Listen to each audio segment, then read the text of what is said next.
before we introduce you to this pivotal conversation about creating avenue for investment towards women-led ventures, I'd like to let our friend Olivier from Invicte read a poem about women and how women are the basis of our societies and cultures across the continent. Thank you.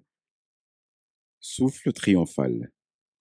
Ouragan puissant qui traverse les arcs heureux du temps, elle est la déesse sublime de notre firmament, au semail béni qui s'exauce sans cesse, aux victoires mystérieuses qui défait l'histoire par une douce caresse. La voilà, omniprésente, omnipotente, elle est notre mère, notre sœur, notre fille, notre cœur, partant qui valse les jours de gloire, les soirs de terreur, odyssée inébranlable qui rassemble les âmes de l'univers, pour chacun de nous, par une générosité divine qui exulte de par-delà les terres. Son dessein fécondant a nourri toutes les générations avec gaieté, son bras courageux a porté le drapeau de notre avenir avec fierté. Sa tête digne supporte tous les maux de l'humanité et de ses enfants. Sa bouche sacrée apaise les souffrances de demain et crée les liens fécondes. Ses yeux ressentent la souffrance de l'âme et dévoilent les corcustants astres, et l'histoire lui a donné myriades de noms et lui a attribué multiples grâces ou des astres. Mais elle n'en a qu'un. Elle est le souffle de l'amour, le souffle de la vie, celle à qui nous devons tout, celle à qui nous pouvons tout, et lorsque le courage nous étreint, nous osons lui dire « Je t'aime, femme ». Invictus Amina, souffle invincible.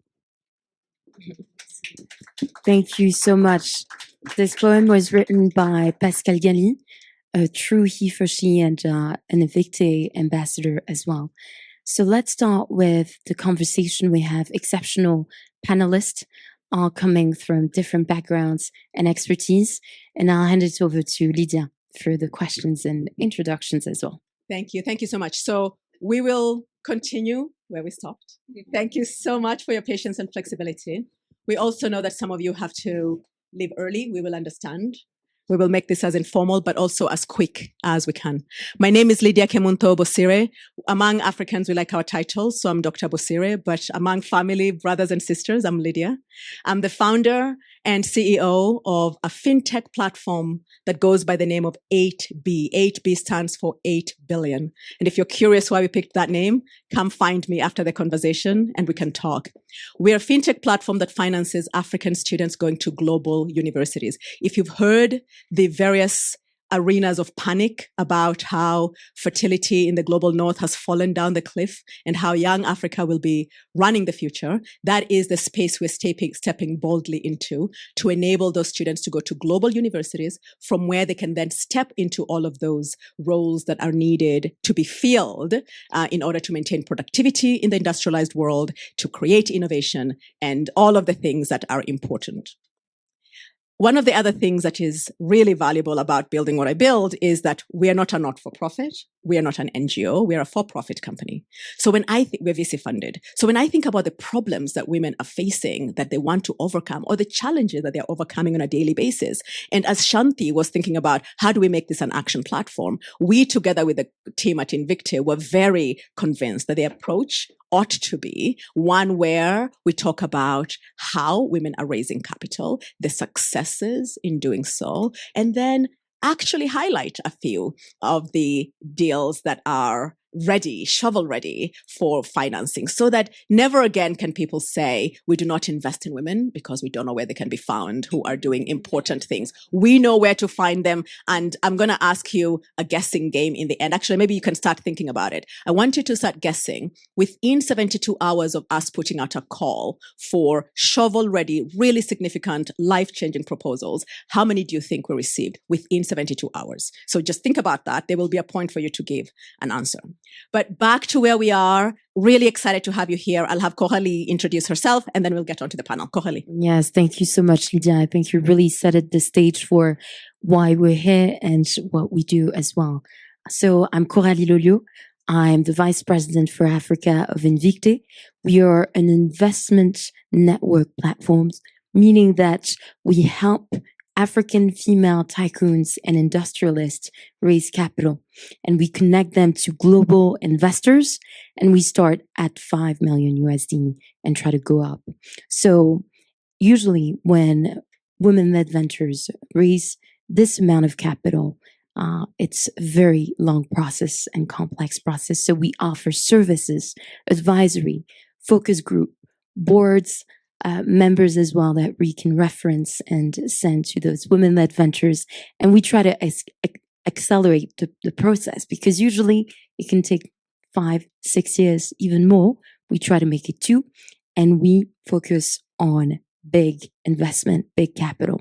So thank you so much. And let's start with the conversation. Thank you. Excellent. So we have a wonderful panel, and because we don't have enough time, we're going to ask everybody to be really precise in their responses. And I'm going to start with the ladies that are in the business of either raising loads of capital and or allocating it. And so perhaps I'll start with you, Ola. And the question is, what sector are you most excited about? What has been your most challenging raise or a challenge in raising capital? And what have you seen to be the thing that women-led portfolio companies have to overcome? All right, just to give some context, my name is Dr. Ola Brown, following from you. I'm a medical physician, master's in finance, PhD in finance, just finishing, specializing in digital currencies. I started life as a give injection type of doctor, working in the NHS, and then decided to start my own business in Africa. So I moved from the UK and started what became the largest air ambulance company in West Africa, so similar to Riga in Switzerland, who we've worked with historically. After I sold a minority stake in this, which was an easier capital raise, to be honest, I decided to start a public market fund, which completely failed. And then I decided maybe my skills were better in private markets. So I raised a private market fund from Nigerian sort of millionaires and billionaires. That fund became the first fund to invest in 2 of the biggest companies to come out of Africa in the tech sector, Flutterwave and Paystack. We're able to return 5 times money to investors.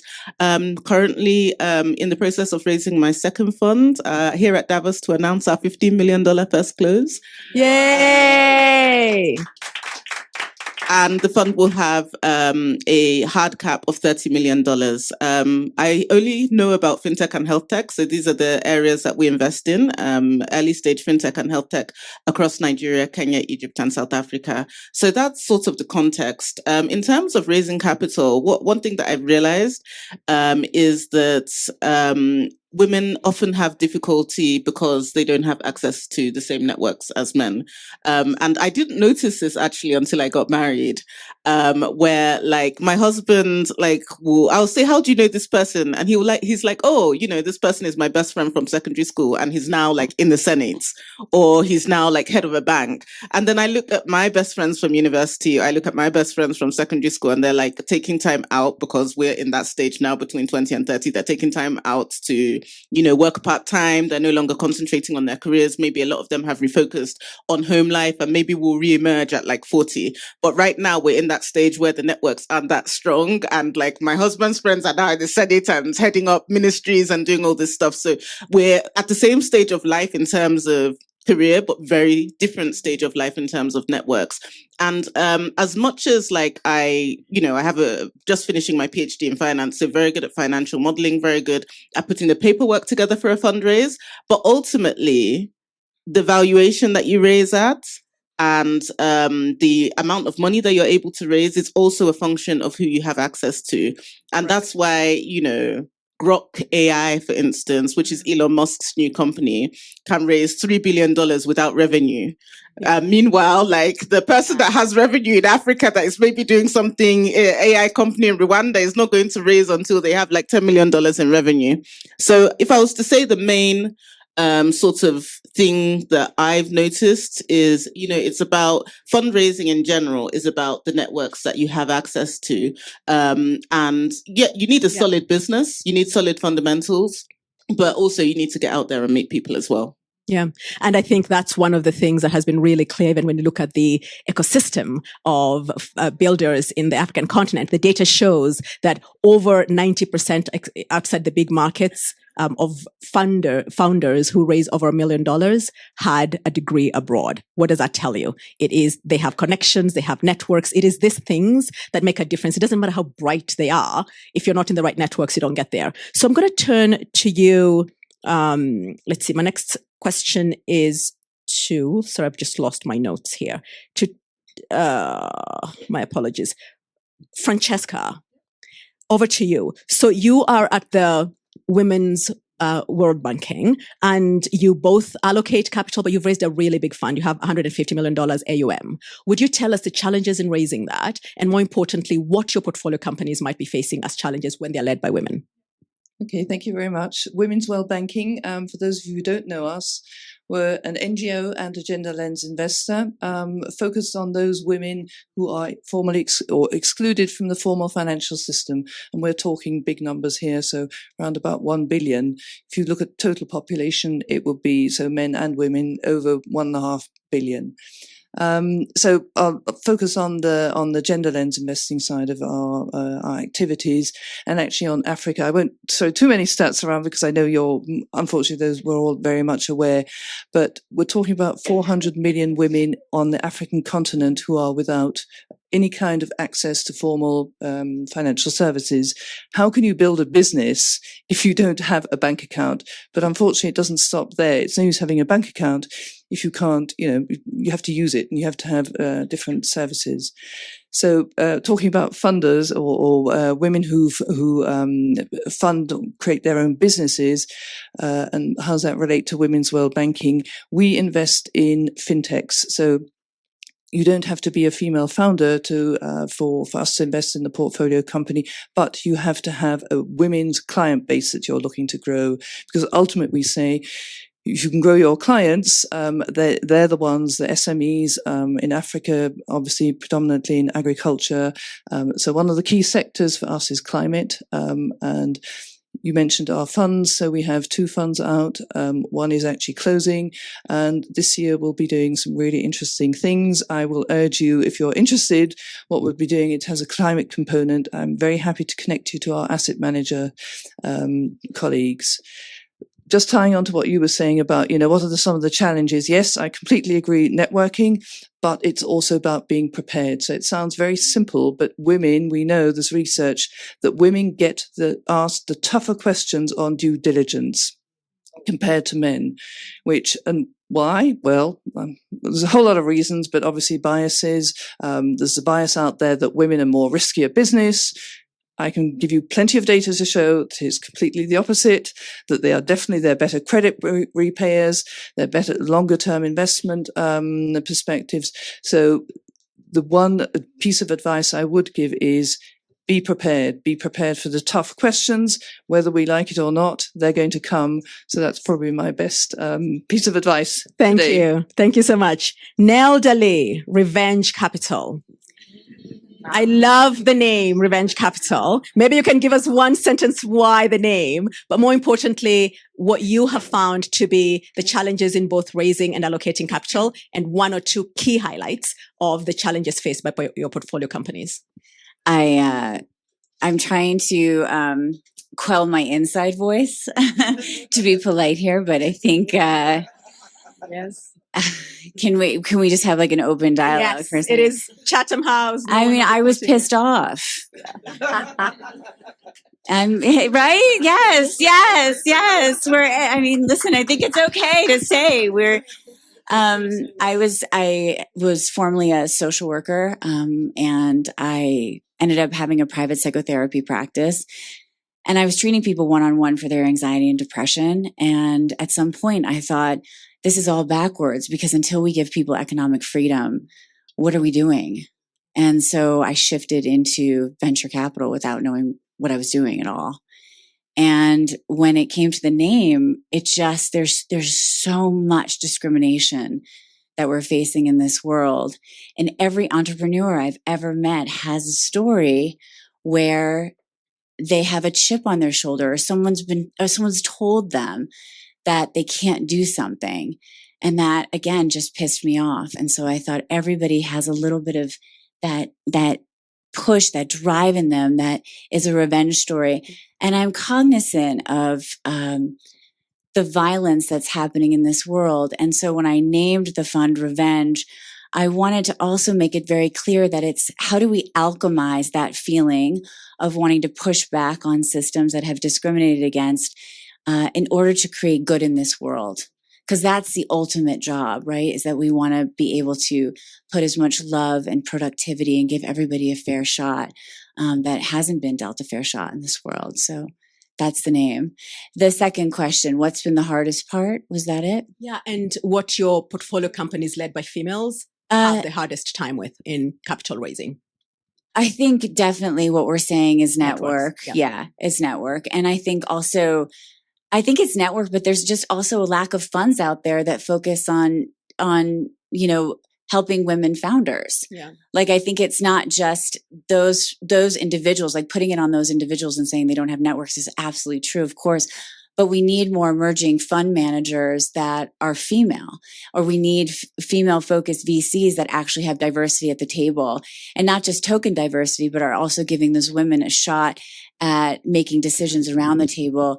And then moving those women into further down the line funding in private equity.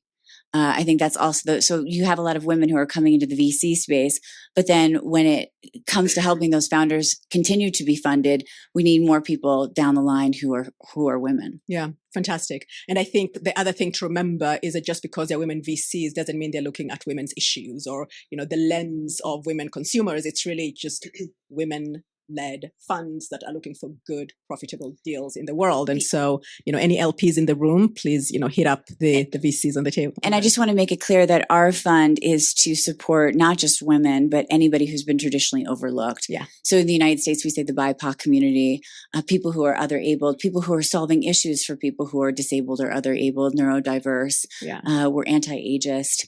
So I really try but we're fully inclusive. So if two bros come to me and have an idea, I'll take a look at it, because if I make a good bet on them and they make a return for me, I have more money then to fund other women who have revenge stories. Excellent.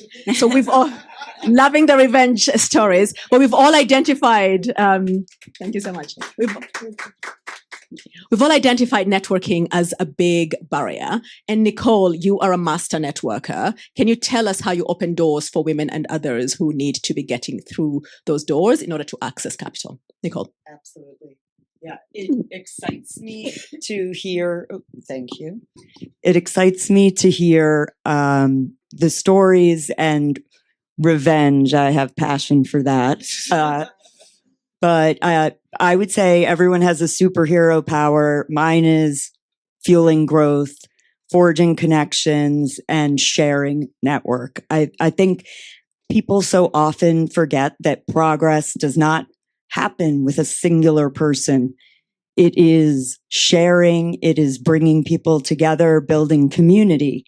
So when I own a marketing communications company and we fuel explosive growth, that led me to a very different place. And I suddenly realized these relationships I had were so much more than just people I liked. They were powerful people.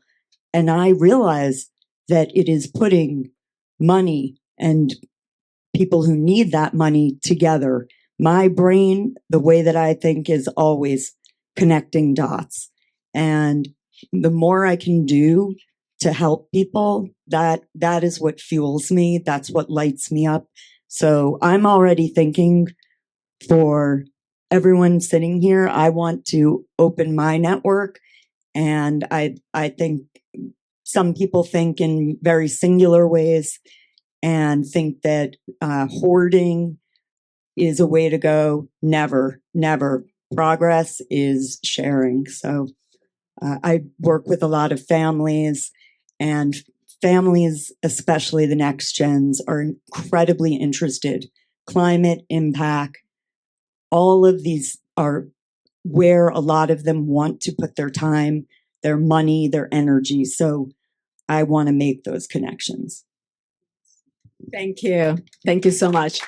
So everybody who is having a first close and needs the next, the checks to get them to that the finish line, Nicole is your person. And then last on my list before I pass it over to Kohali is Daniela Bowman, you're a powerhouse in so many ways that I can't possibly describe, both as a founder, a tech genius, and an allocator / fundraiser of capital. Give us your views on both challenges faced by you raising the capital and any of the women that you support.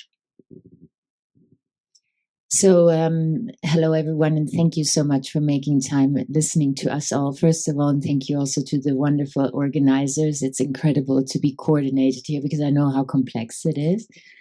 And my name is Daniela Herman.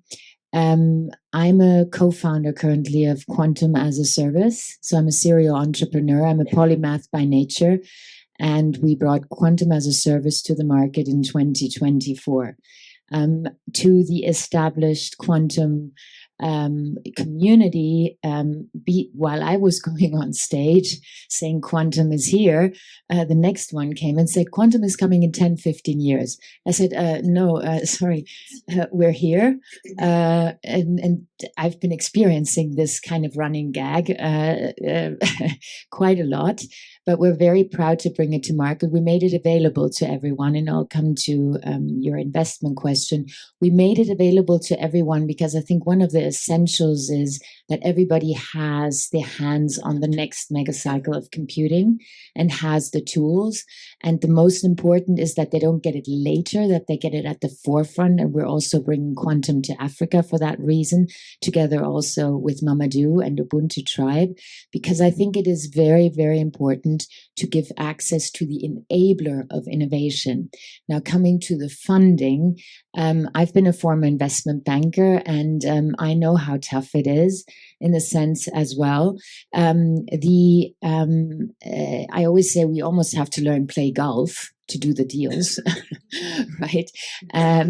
But what we did now as an example is out of that. So first of all, we're self-funded because we wanted to not have the pressure of a classical VC.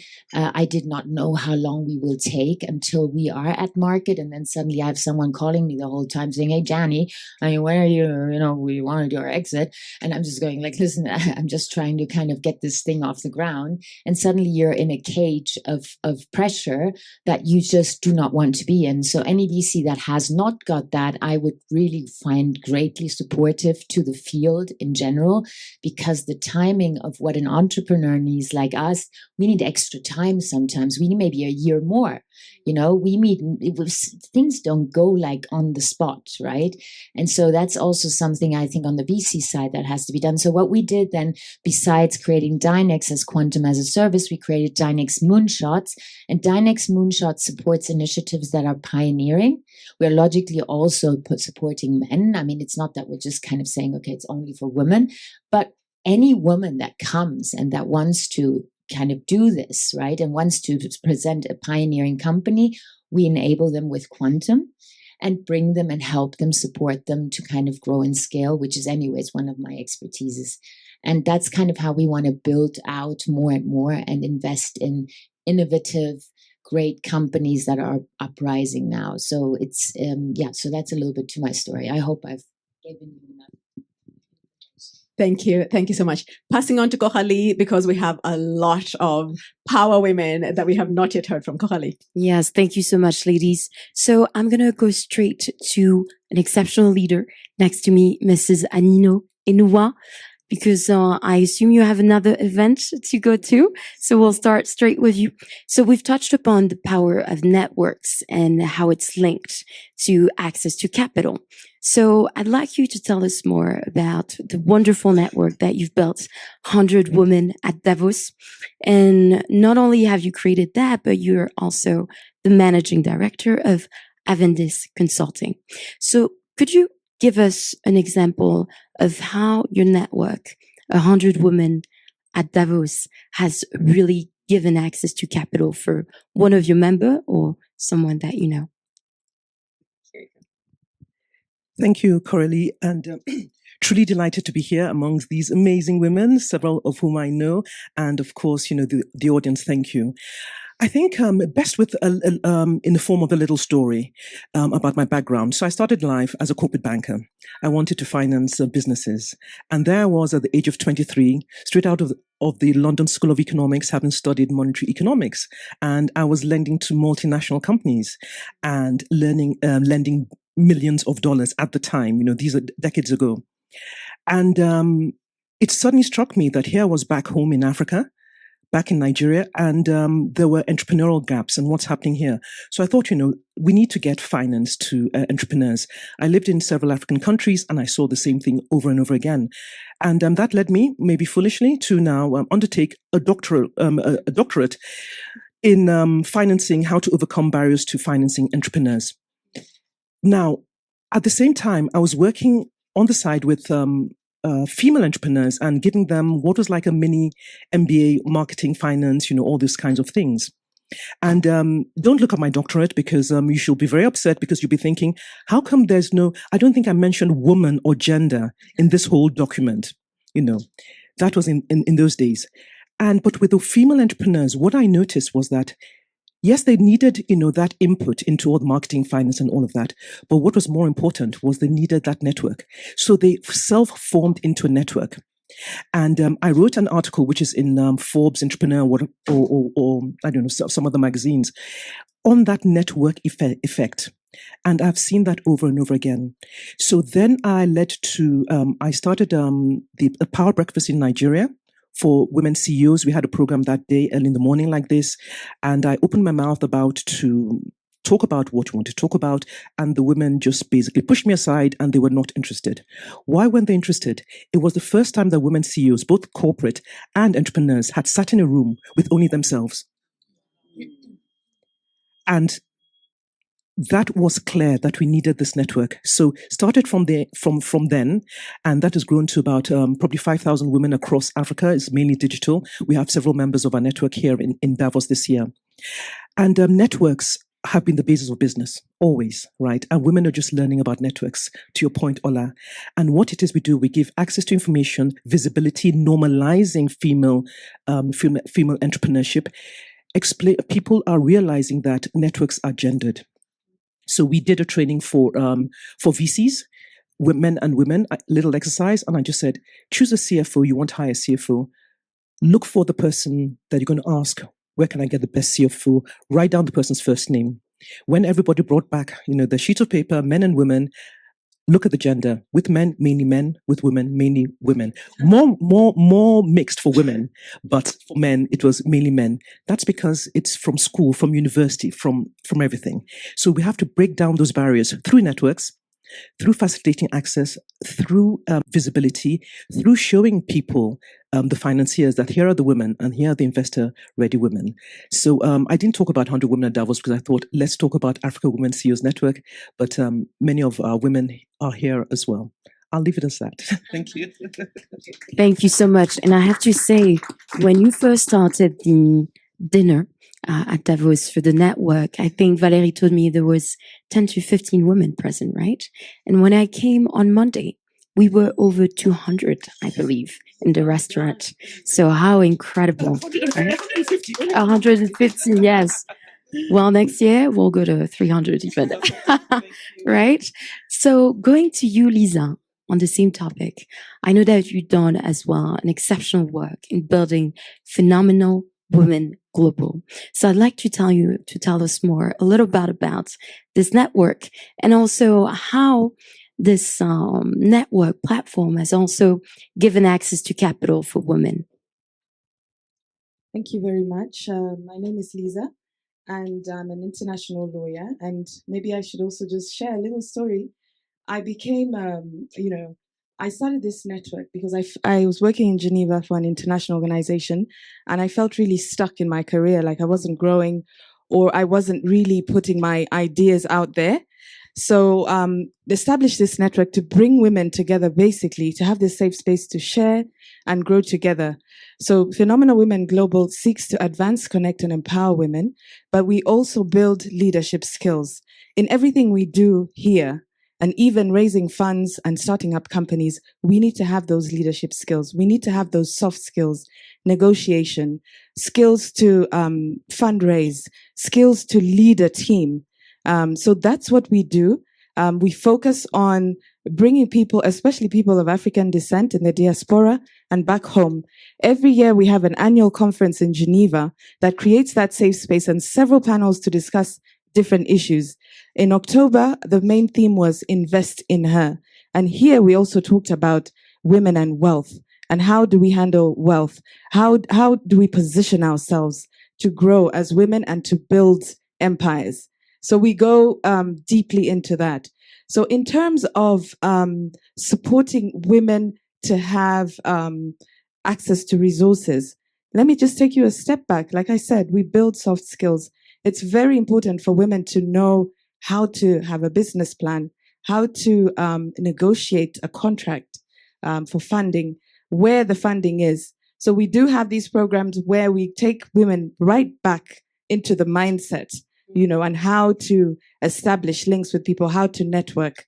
We launched our business branch in Zurich pre-Davos because we wanted the women in our network to feel like Davos is accessible. Because I used to find that I was going alone and, you know, meeting other people, but I wanted to feel that the women within our network find Davos accessible. And within that lunch that we had on the 19th, we had key speakers who were speaking in big events in Davos here, also sharing with women how they can advance in their lives, in their careers, and in their businesses. So that's one of the things that we do.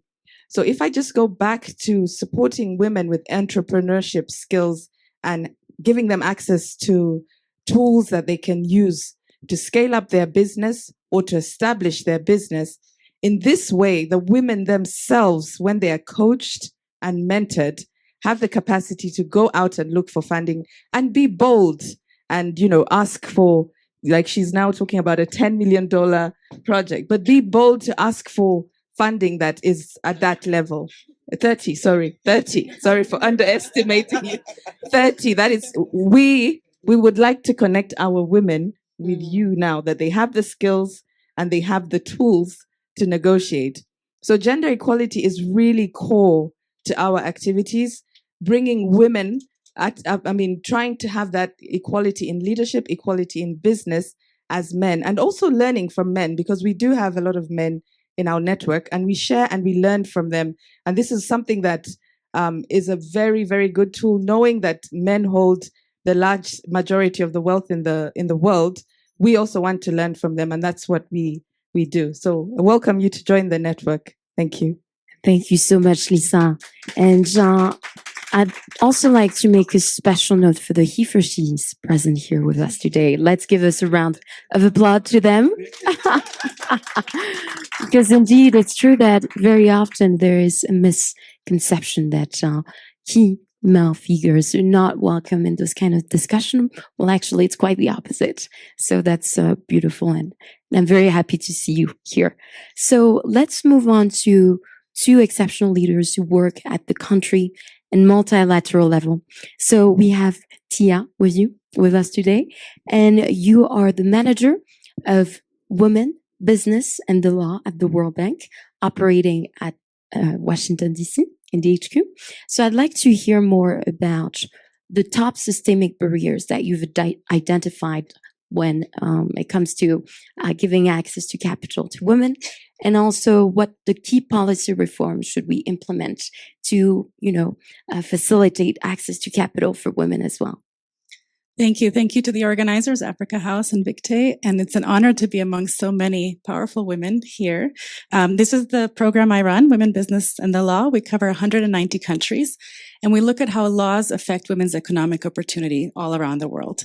We've talked a little bit about the outcomes, that women have less access to networks, finance, But a lot of that comes from discriminatory laws that hold women back from the very beginning. So discrimination in many places is legalized. Women are legally not allowed to work in certain industries. And these are agriculture, manufacturing, energy, the more profitable ones. So if you cannot start working there, then how can you become a leader or open a company? So those, I think, are some of the systemic barriers, the legal discrimination, but then also protection against discrimination. So in 96 countries, 30 of them are in Africa, women or gender is not a prohibited in access to finance. So you can be denied a loan just because you're a woman or you're married or you have children. And so when you don't have rights like that, you're really starting at a different place than men do. So when we look at that, in access to finance, it's those kind of protections. I think a few of you mentioned also women's household responsibilities and childcare responsibilities. So lack of affordable and quality childcare keep women out of work. Then even if they can work in the same jobs, they're often not paid the same, and they lack legal protections for equal pay. That's another big issue. But then there is a systemic issue in all countries around the world. We find this in everywhere, Africa as well, which is women's safety. So sexual harassment in the workplace, in public spaces, in education, child marriage is still a huge issue. If girls are married, they don't finish school, they don't have the same responsibilities and access to the same opportunities. So the policy suggestions we have is first to remove discriminatory laws, to put in some of these protections and benefits, but then you also have to implement them. So passing laws on the books, and when we see many countries have good laws, without implementation is like writing a letter and never mailing it. So you need institutions, you need policies, you need information. These all need to supplement strong legal rights. So that's one of the things we advocate, and it's very happy to be connected to this network. Thank you. Thank you so much. And it leads us to you, Alice. So Alice is also someone who's done exceptional work with the Africa Financial Corporation. You're based in Kigali, and you're you're a seasoned expert in sustainable finance, energy transition, and also infrastructure development. And you lead EMEA with the Africa Finance Corporation. So I'd like to hear more about, the challenges you've identified in allocating capital, but also to hear more about one of the best deals you've worked on when it comes to that. So allocating and relocating capital, the biggest challenges you've had, and the best deal you've worked on. Thank you so much, Carly. Thank you for the opportunity to engage with some phenomenal women this morning. So I work for Africa Finance Corporation, which is a multilateral financial institution focusing on infrastructure development in Africa. And actually, one of the key focus I do is really around fundraising for AFC itself. So it's very interesting because when you raise money for Africa, it's already difficult itself. So now when you cascade down to the sectors, the gender lenses, it becomes even a much more harder matter.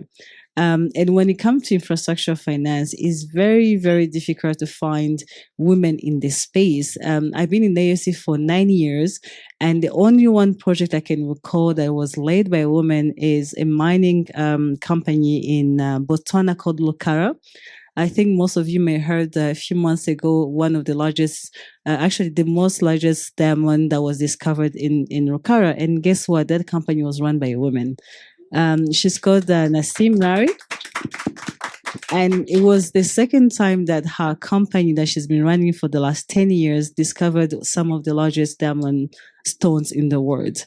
And if you go at the details of what she has been doing different, it's exactly what's the advantage of having a woman running a business, which is most of the mine companies, especially across Africa and Southern Africa, there's always issues around ECGs, child labor, staff not being paid properly. But the first thing she did when she took the reign of the Rukara company was to create community schools. And she actually helped build a whole city around the mine of Rukara. And in that city, there's access to school, there's access to medical health facilities, and the workers, men and women, are equally paid. So you can imagine actually the increased productivity and the commitment and engagement of the staff in that community. community. So I think when we talk about the value addition of women in raising capital, yes, it's much more harder for them. But in most of the portfolio company, the ROI of company that are run by women is more than 20% against their peers. Why? Because it's bottom up. There's inclusivity in the processes and mechanism that they put on board, and they bring the aspect of a community and human approach when they are financing. They're doing it for the village. They're not just doing it for themselves. So I think that's actually a dollar value competitive advantage that we need to work with more women fundraising in putting front in investors, because it's value to the dollar. And sometimes we take it, even as women, we take it for granted. So I think for AFC, for me, that's one of the most successful capital allocation that we have had on the continent. Thank you so much, Alice, for this insightful response. So I guess we'll start with the number that you were referring to before, because today is not only about conversation, it's about action as well. So over to you, Lydia. Thank you so much. So I had asked you to guess within the first 72 hours of asking our community for deals that are shovel ready, how many do you think we received? Any takers from the audience? Just come on. 700. Okay. A little less. It's a little less than that. Any other? That's it's just a start. That's a 60. I'd say about 150. So 60 here? 150. Okay. Yes. Okay. So now that you said at 600, I feel a little deflated because I was going to be so excited to tell you. I know that even more deflated because the number was 71. And that is shovel ready within 72 hours. Women who have. So it's 1 per hour. Roughly. Right? Imagine what's going to be at the end of the year. Right? Correct. So we might end up closer to that 10,000.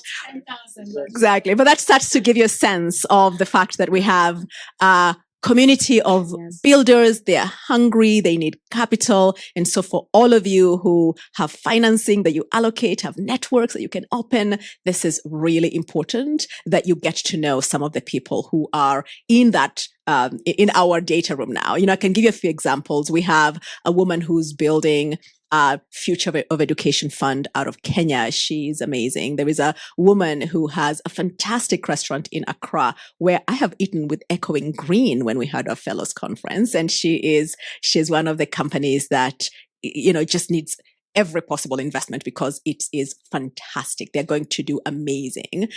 Our company is fundraising. We have raised and allocated to students $10 million. So we're doing an extension of that debt raise of $20 million. So we also are in this same space, in addition to raising equity where we've raised $4.5 million and are raising a $2 million extension. We are all in this space. We are doing work and we need the money. So I'll pass it on to Kohali to provide an intro. Go ahead. If I may, do you know that there's the biggest community in the world has roughly 4 billion people that you can tap into? The big in the world, 4 billion people. There you go. But, by that I mean, it's a community. It is. Right? No, but and sorry, it's more my tech hat, but there's one thing that is called decentralized finance, right? The grandfather of decentralized finance is crowdfunding, right? And one thing that I've always wondered is that there's more women than men, right? Technically, and they all have most of the time the same issue.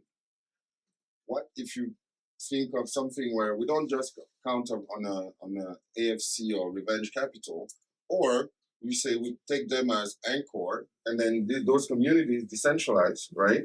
Come and contribute for women project, right? Think of, let's say, 1 million women putting $1,000. It's $1 billion to fund women project, right?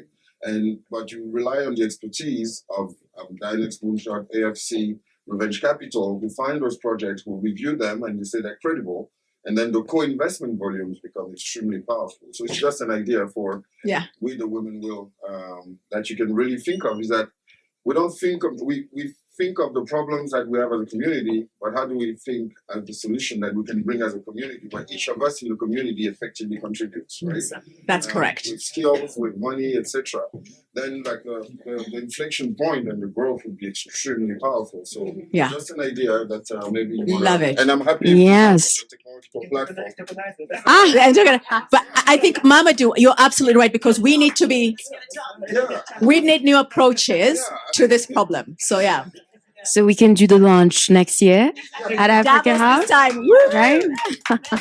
Happy to support them. Yeah. Yeah, as we said, it's not only about conversation, it's about action, right? Absolutely. So, But back to Kohali, and then yes. there might be some comments on the table. Absolutely. And I wanted to let you know that we actually have two women who submitted their deals in the room.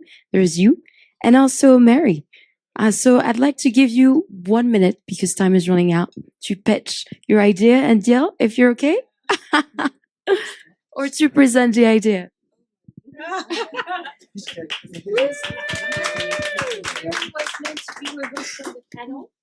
So perhaps it's a place for you to. Oh, goodness me. Yes. How's that for being on the spot? You gotta love it. So, my elevator pitch. So, we believe that we are at a crossroad where we believe technology and AI is going to be a key enabler for business, and we don't want women to be left behind. I recently actually read an article that said women are less likely to use AI. And so we thought about this idea of the Powerhouse Hub. The Powerhouse Hub is intended to change the way leaders learn and grow in Africa. It is a shared workspace that only focuses on technology and AI, giving entrepreneurs and leaders an opportunity to get ahead in terms of ensuring AI and technology is the key enabler for their business. So we're looking to raise the first Powerhouse Hub. We're looking to raise $10 million US with the intention of connecting Africa's richest square mile, which is Santon, Kenya, Nigeria, Rwanda, and Egypt. Thank you. Oh, yeah, of course. I said Nigeria. I said Nigeria. Yeah. I knew you would nail it. So thank you so much, Mary. Thank you. So just to give you a few words about some of the best deals we've had, and then we'll let Valérie have the closing remarks. But I wanted to talk to you about the CEO of Ultra Capital, which focuses on scalable, gender-focused investment across Africa and North America. Her fund has secured $11 million US and showcase a commitment to fostering inclusive growth. And another deal is the one of WEAV Capital. So Amaka is an experienced development finance professional, and she has directly managed over 1.4 billion USD in finance projects. And now her team has secured 13 million USD. So the goal is to empower women entrepreneurs and create opportunities for sustainable growth across Africa. And perhaps, Lydia, you'd like to give us a few more words about other deals? Yeah. I think the summary here is that we have a wide range of women-led initiatives, and there is a handful of male-led initiatives and companies and startups and scale-ups that we have in our deal room. We would love your help, your partnership, your collaboration in making sure they get as much visibility as possible. Let's make this 72-hour exercise that gave us 71 deals count, so that by the time we come here next year, a handful of those at minimum will be saying that as a result of Nicole's Power Network, or all of you here who are connected in ways that are impossible for us to imagine to others in the world that have capital to finance powerful, game-changing initiative through these connections, because we, the women, will, and with Shanti's championship, that some deals were closed and financing moved into women companies and to women funds and into women supporting initiatives. So that's the task. That's the charge. We have the information. Come, hit us up, get it into your networks, and let's get this done. Over to you. Yes, please. I just want to say we raised 50 million pounds, British pounds. So it's about 65 million USD to spend. And one of the biggest things that I was insisting on when we did the fund was that we could do cross-global investments. Too often I found women looking for capital in the UK, which is where I had been focused for the last few years on another fund that I had done. And we couldn't get US investors to invest in those women, mostly for legal reasons. So it was really important that the LP that I worked with was okay with cross-global investments. So I'm so grateful to this event. Please connect, because we would love to open up our networks and do more work around the world where I'm not well networked. So this is why it's so important. Mamadou, thank you so much for inviting me. So please hit me up. Okay, so we shall do that. You wanted to say something as well? Yeah, I don't. Okay, perfect. No, I know you raised your hand earlier. Yes. Yeah, I have. Sorry. Please go. I'm sorry. She just doesn't need the mic to speak. This is like a lot of options.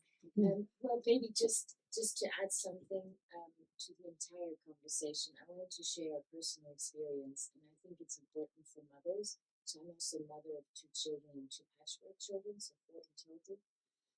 And I had the advantage or disadvantage, that depends on how you see it, that I didn't grow up with a mother. But the fact was, my father was a businessman, not someone I followed afterwards. That was not why he was happy, because I then rejected his wanting to follow in his succession, because I knew I'm not free. So I rejected it, and then he said I was his biggest failure investment, actually.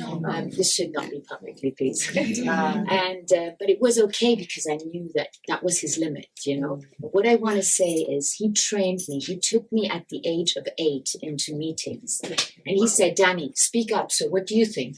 I was like, okay, you know, what do I think? But what happened is, I was in these rooms with penguins, and I was their penguin. And that helped me a lot, because when I came into investment banking, I was in the rooms with penguins. So I was trained. I did not, as said, by all honor, I did not have the mom that said, shh, dad's coming, you know. I had someone at my table that I was needing to kind of bang and be, you know, strong with, because he was trying to be the patriarch, right? But that helped me a lot, because when I had Jack on the table, when I was doing commodity trading, he said, hey, shit, Danny, what's over there? I say, well, get out of my way, Jack, right? But that thing we got taught with women, don't be rude, don't say that, don't do this, don't do that, shut up, don't be, you know, and they always said to me, you're asking the wrong questions. I said, well, sorry, I got breeded that way, you know. But that's really important. Yes. That is so important, that you transport that to your girls' children also, and you make them aware. Speak up, you know, hit the road, tell them where they're standing, and just, you know, get your energy there, because that's also part of this deal making.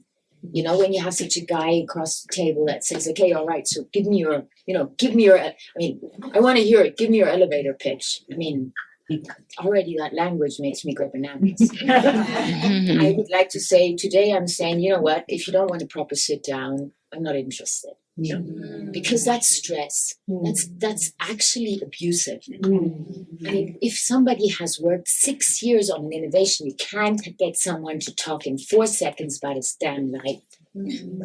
So it's really important to speak up and, you know, teach these young girls, please, to really, you know, empower themselves to do what they need to do out there. Because if we don't change that language, it's very difficult. Sorry. Thank you so much. Sorry, I just have a quick question. According to the theme today, We Women Will, I heard a lot of conversations, especially with big funds and big VCs doing different things and raising capital. When we look at overall women across the world, that's only the 2%. And so I founded an organization called The Woman Boss, and we work with small business owners. So we work with the rest of the population, the 98%. And we work with women that have gone through gender-based violence, and we work with women that are, try and find funds for their business. I would like to see, hopefully maybe next year, a little bit more diversity and inclusivity with women that also work with different various women across the world, so that the entire population of women is also covered. But I wanted to know, just from you, maybe somebody else in the audience or somebody else here, what is available for women like them? Because I work specifically in Africa, and I can tell you, especially the work that I'm doing in the Gambia, which is the smallest country in inland Africa, we do not have funds. So I would like to know what's available for women like that, so I can take that back home. Thank you. Thank you so much. I am mindful that the clock is ticking, so I'll give Valerie, you can respond to some of that, or sorry, Valerie, I think, yes. You give your closing remarks. You may. Yes. So Valérie is the founder of Invicte. She's also the partner of this event. So please give us a round of applause for Valérie. Merci, Coralie. We're all founders. We're all founders. I started, but we're all founders. Thank you, ladies. Can we please applaud for these champions? Thank you.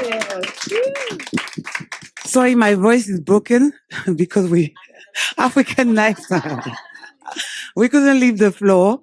I'm delighted to have you, ladies. It's an honor to have so many top panelists at 7:30. I think we're very serious women, aren't we? And I think we're fighting very hard for a serious cause, aren't we? So my name is Will.i.am. I'm from Cameroon. I'm passionate about impactful living, about living for a purpose. As a former banker, I was very frustrated. Thank you, Revenge Capital. I can relate. I was frustrated by the fact that as a banker, every time they talk about project businesses, they will talk about women businesses as micro businesses. All we need is microfinance. We cannot talk about capital finance. And that's why we said, you know what? I've attended thousands of conferences ever since I left London and said, how can I be useful to my community? How can I be useful to my continent? Not just Cameroon. I define myself as a Pan-African because I truly believe, in Ubuntu. I believe that I am because, we are, and we are because I am. So we said, how can we gather all these people that, you travel around the globe and you meet, and they seem to be interested in Africa. And yet they don't know Africa. They don't understand Africa. All they know is a bridge. All they want is a bridge. They want someone who will say, you know what? I know people in Mozambique, in Zambia, in Nigeria, in Cameroon who do this and they actually need funding. And based on my personal experience as a banker, I remember that the ratios were clear. Women are greater managers than men. And I said, okay, since people are so afraid about Africa, I don't want to start with men because they will spoil the game. Let's focus on women and finance women projects only, at least for now. And what we'll be doing, we will not cater for microfinance because it's already, we have enough people in that space.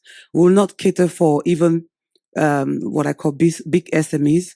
We will target the top end where nobody is looking at, because I believe that female industrialists are there in Africa. When we started putting the numbers together, we came up with at least 300 women who have already raised more than 200 million on the continent. But nobody will believe that because they don't showcase their businesses. Women don't take the mic to speak about what they do, because in Africa, they say if you share about your success, it's bad eyes.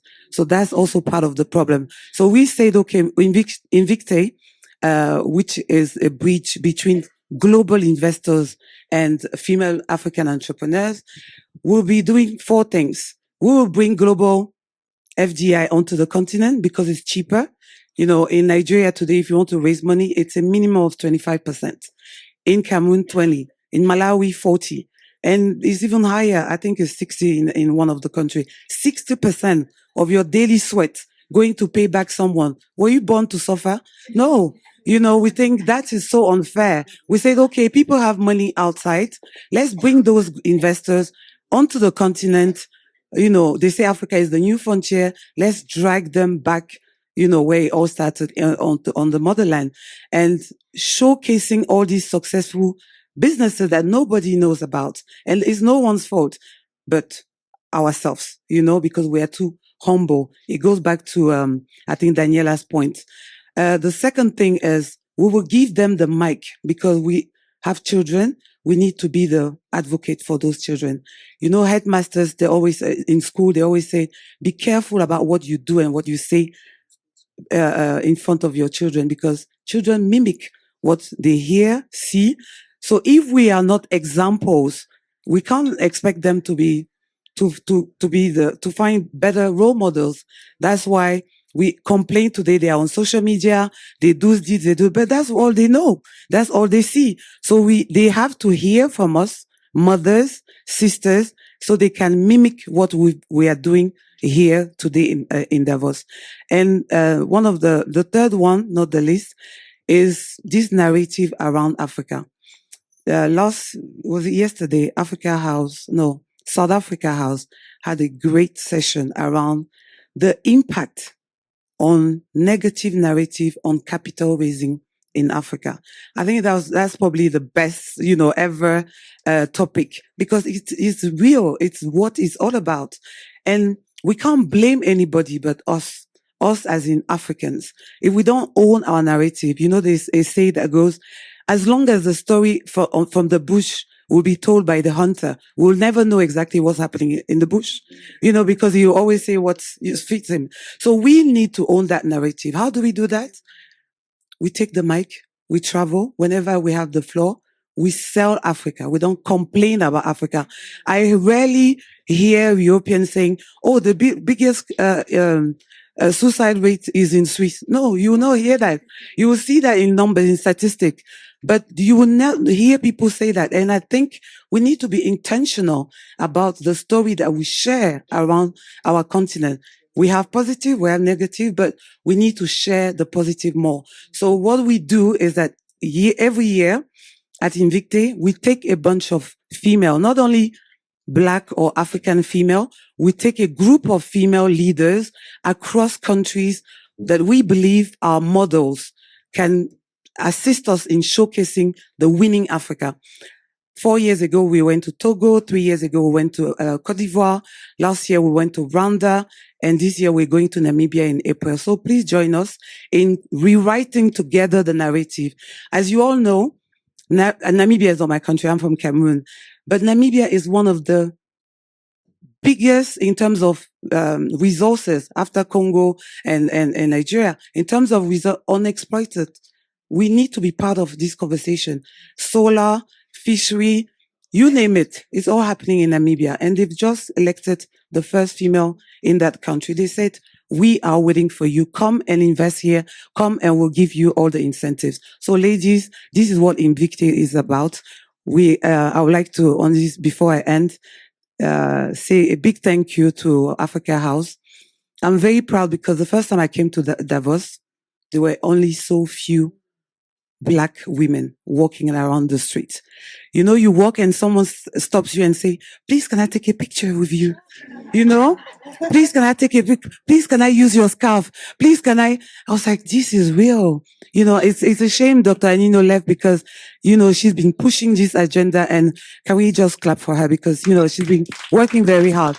And I would really like to say that, they say you praise people when they are dead. Let's praise each other. Let's share love when we are alive. Mamadou, Kojo, Shanti, vraiment, je ne sais pas, je vais le dire en français. Soyez bénis. Be blessed, because what you're doing is beyond you. You're doing it for the children of your children. You are setting the stage. You are putting Africa on a global stage. Yesterday at Africa House, I can't remember how many people called me to say, how do I get to Africa House? Yes, Africa Night. They are so excited to be part of the conversation happening in Africa House, and more so to join the Afrobeat, in Africa Night. You can imagine all the events happening in Davos. Did you see how full it was yesterday? crowded. Why? Because our governments are not accessible. So if we leave and come here to say, okay, we as individuals, as leaders, we are happy to facilitate your coming onto the continent. And this is what Africa House has enabled. We are very proud. You are our champion. We are together. Trust that every year we'll be with you. And this is only a movement that we started to be continued. Thank you very much. Thank you so much. I think we're going to close the event. I want to thank you all for coming. We're here today to welcome Honorable Dr. Rania Al-Mashat, Minister of Planning, Economic Development, and International Cooperation of Egypt. Please, another round of applause for her, please. We are very, very excited to have you today. So, for the little story, I think the first time I met Dr. Al-Mashat was in San Francisco, in the Silicon Valley, at the YGL Summit. I think it was in 2018, right? And you know, you were still you were at the IMF at the time before going back to 2018. I was Minister of Tourism. Minister of Tourism. Okay, so and you know, she would get in the room and she would have so much presence, right? And she would draw people to her, and everybody knew her, etc. So I was like, "Who's that? Who's that person?" Oh yeah, from Egypt, etc. I said, "Okay." And then we spoke, and I was really, and she told me about her background and the time she spent with IMF and so on, and we had a lot in common in finance. And I was so proud to see an African woman so bright and also taking such important roles and in such a big country like Egypt, right? So you've had an impressive background. You've been an inspiration for many, and you know, now you were first in Minister of International Cooperation, and then they added one more portfolio onto like you didn't have enough, right? So and so this is quite impressive. And I wanted to ask you, what is the hardest thing today in your functions as a minister of such a portfolio? I think the biggest challenge is that you're not patient enough. You know, when you go into a new job, particularly after you've been doing so much, you want to achieve fast. And so I think the biggest challenge is patience. Yes. Okay. That sometimes you really have to, you have to really, slow down a bit and give things its time. But in trying to always achieve so much, it's I think I have to tell myself, be patient. Be patient. Yeah. Especially, that's typical of high achievers, right? Is that when all along your life, your career, whether it's at school, at university, you would work, you get things done, it happens. And now you have to deal with a country of 100 million people. You're like, okay. So how do I lead? How do I switch, right? In terms of, and what's the most exciting part? I think the most exciting part is to have a hand of applause like this. Thank you. I mean, on a personal note, when you do your work and you advertise it and you see reactions from the public or from international audience, it provides a lot of energy to continue. But then, in terms of the ability to, Egypt is a very big country. It's a very important country. It's a very old country. So to be able to serve it is also a very big privilege. So each and every policy you design, each and every project you implement, I think seeing something to completion and its impact is really gratifying. This is great. And by the way, the session is being not only recorded, but live streamed. So there's hundreds of thousands of people then who are also following here. So, and as you went onto this journey to serve your nation, right, and to serve your people, you're such an inspiration. And I mean, Egypt, as you know, is my second or third countries, right? Not just because you guys beat us sometimes in football, right? But because I'm also very much fascinated, and I've brought a lot of my friends, a lot of leaders also to Egypt. And thank you to helping facilitate that when you were Minister of Tourism. And there's this strong pride, right, with Egyptian, and this great ambition to do great things, right? What you're such an inspiration for the young women, not just in Egypt, but across Africa. So you're an African, you're a woman, and you're Arab. You're at the crossroads of all those very powerful attributes. And is it an advantage or is it a problem? How do you deal with it? And I mean, well, first, it's a big responsibility when people take what you do seriously and look up to you. You really want to do well, and you want to not do mistakes, and to make sense, and not to exaggerate, and not to underrepresent. You want to be authentic in everything you do. But just going back, I think one of the biggest lessons in all of this is to be able to continue and sustain. You always need to work on yourself to be competent. For example, since I was very young, I wanted to have a PhD, not necessarily be a minister.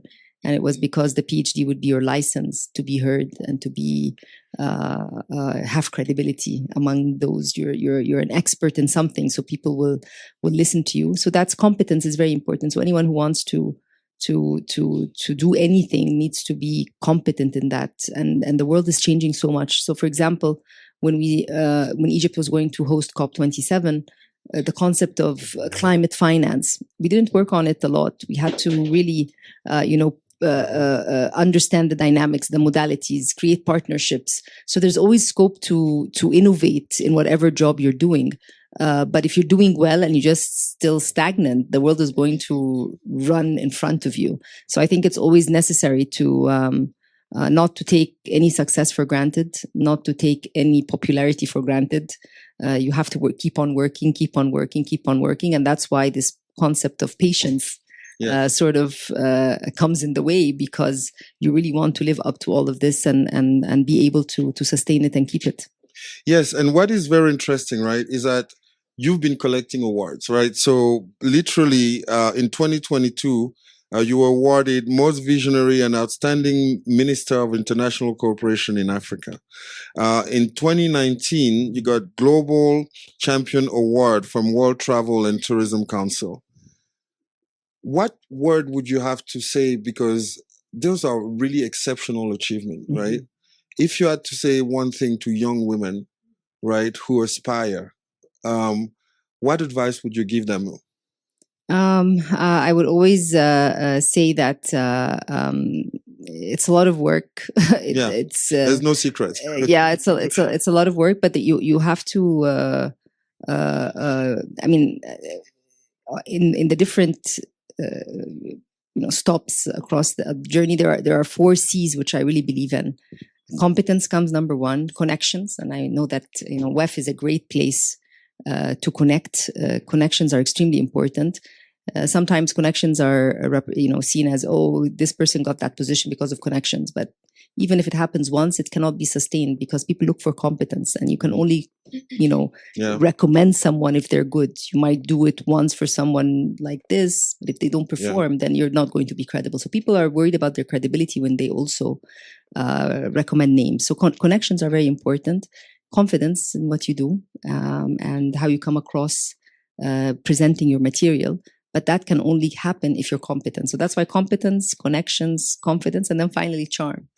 Charm here has to do with the emotional intelligence. Yes. I was in many jobs where I was the youngest or the only female in the room. So sometimes you have to be very firm and not make any jokes. Sometimes you have to make jokes. So it depends. Read the room. When do you respond in a very firm fashion? When do you respond in different ways? But I think some of the leadership courses we take with World Economic Forum, authenticity is very important.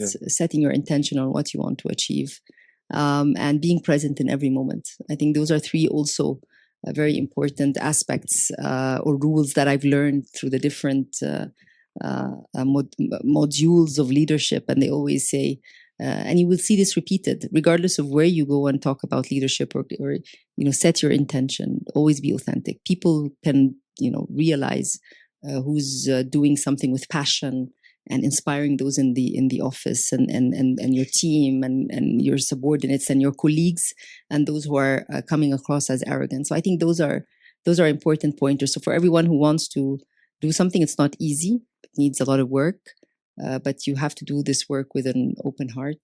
And also, one advice I always tell myself, don't be like a rock.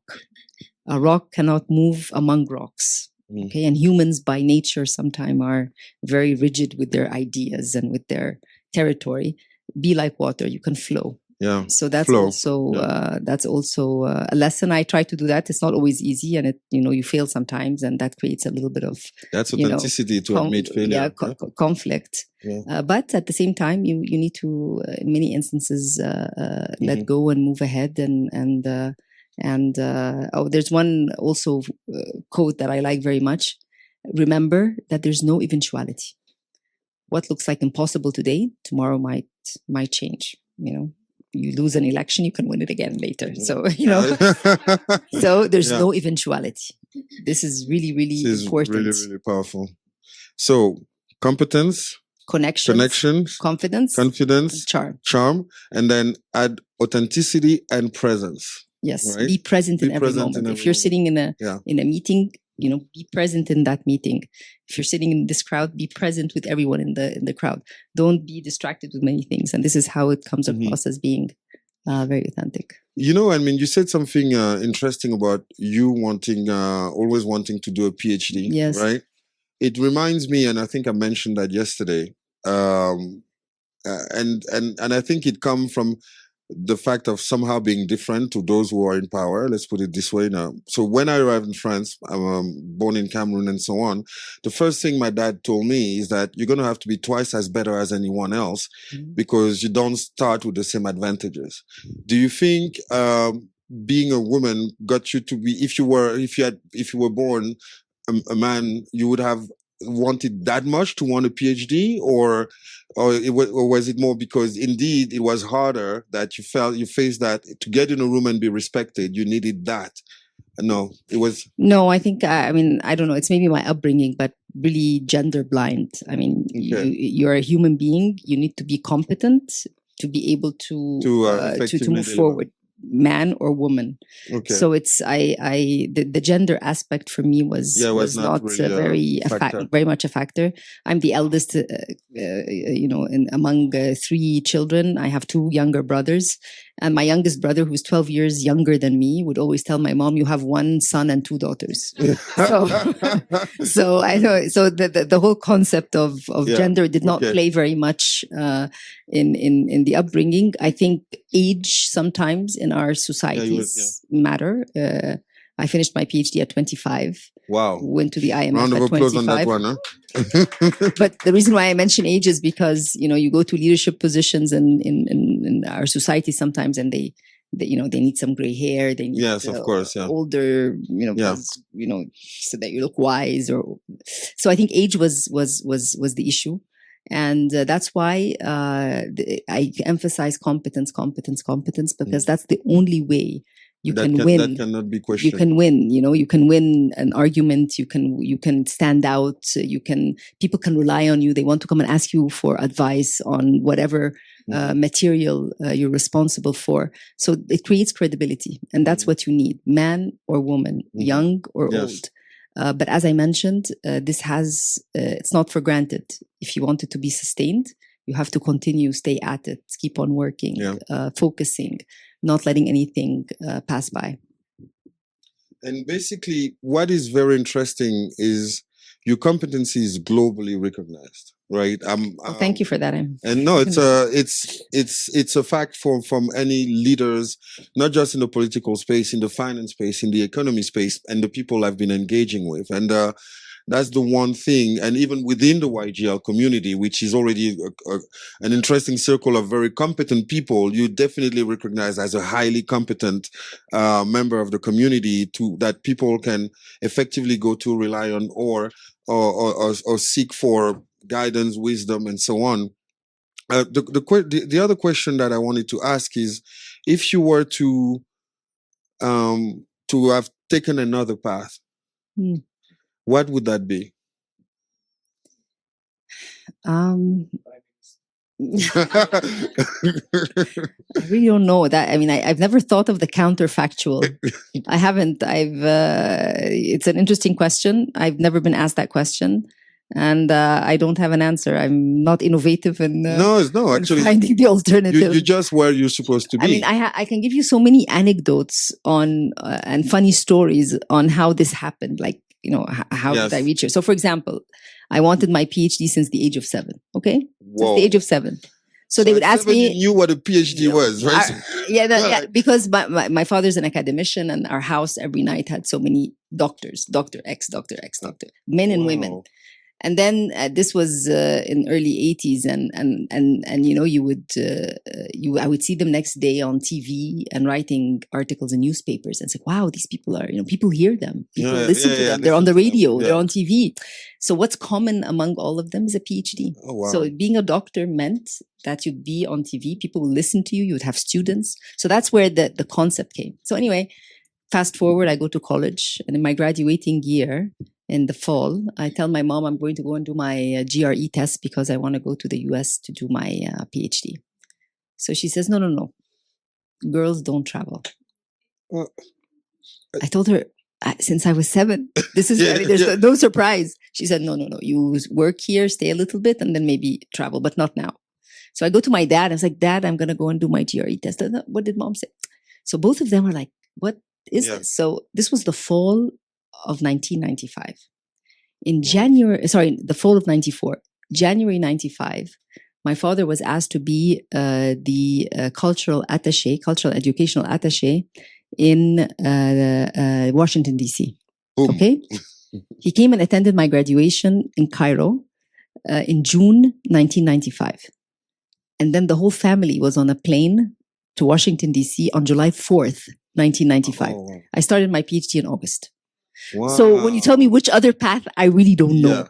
Wow. But when you set your intention, the universe conspires for you. I think that's Paulo Coelho said that. Yes, so again, I mean, I wanted it very much. I got my PhD. I worked, did 2 internships, one at the World Bank, one at the IMF. I love the IMF, monetary policy, financial sectors. Yes.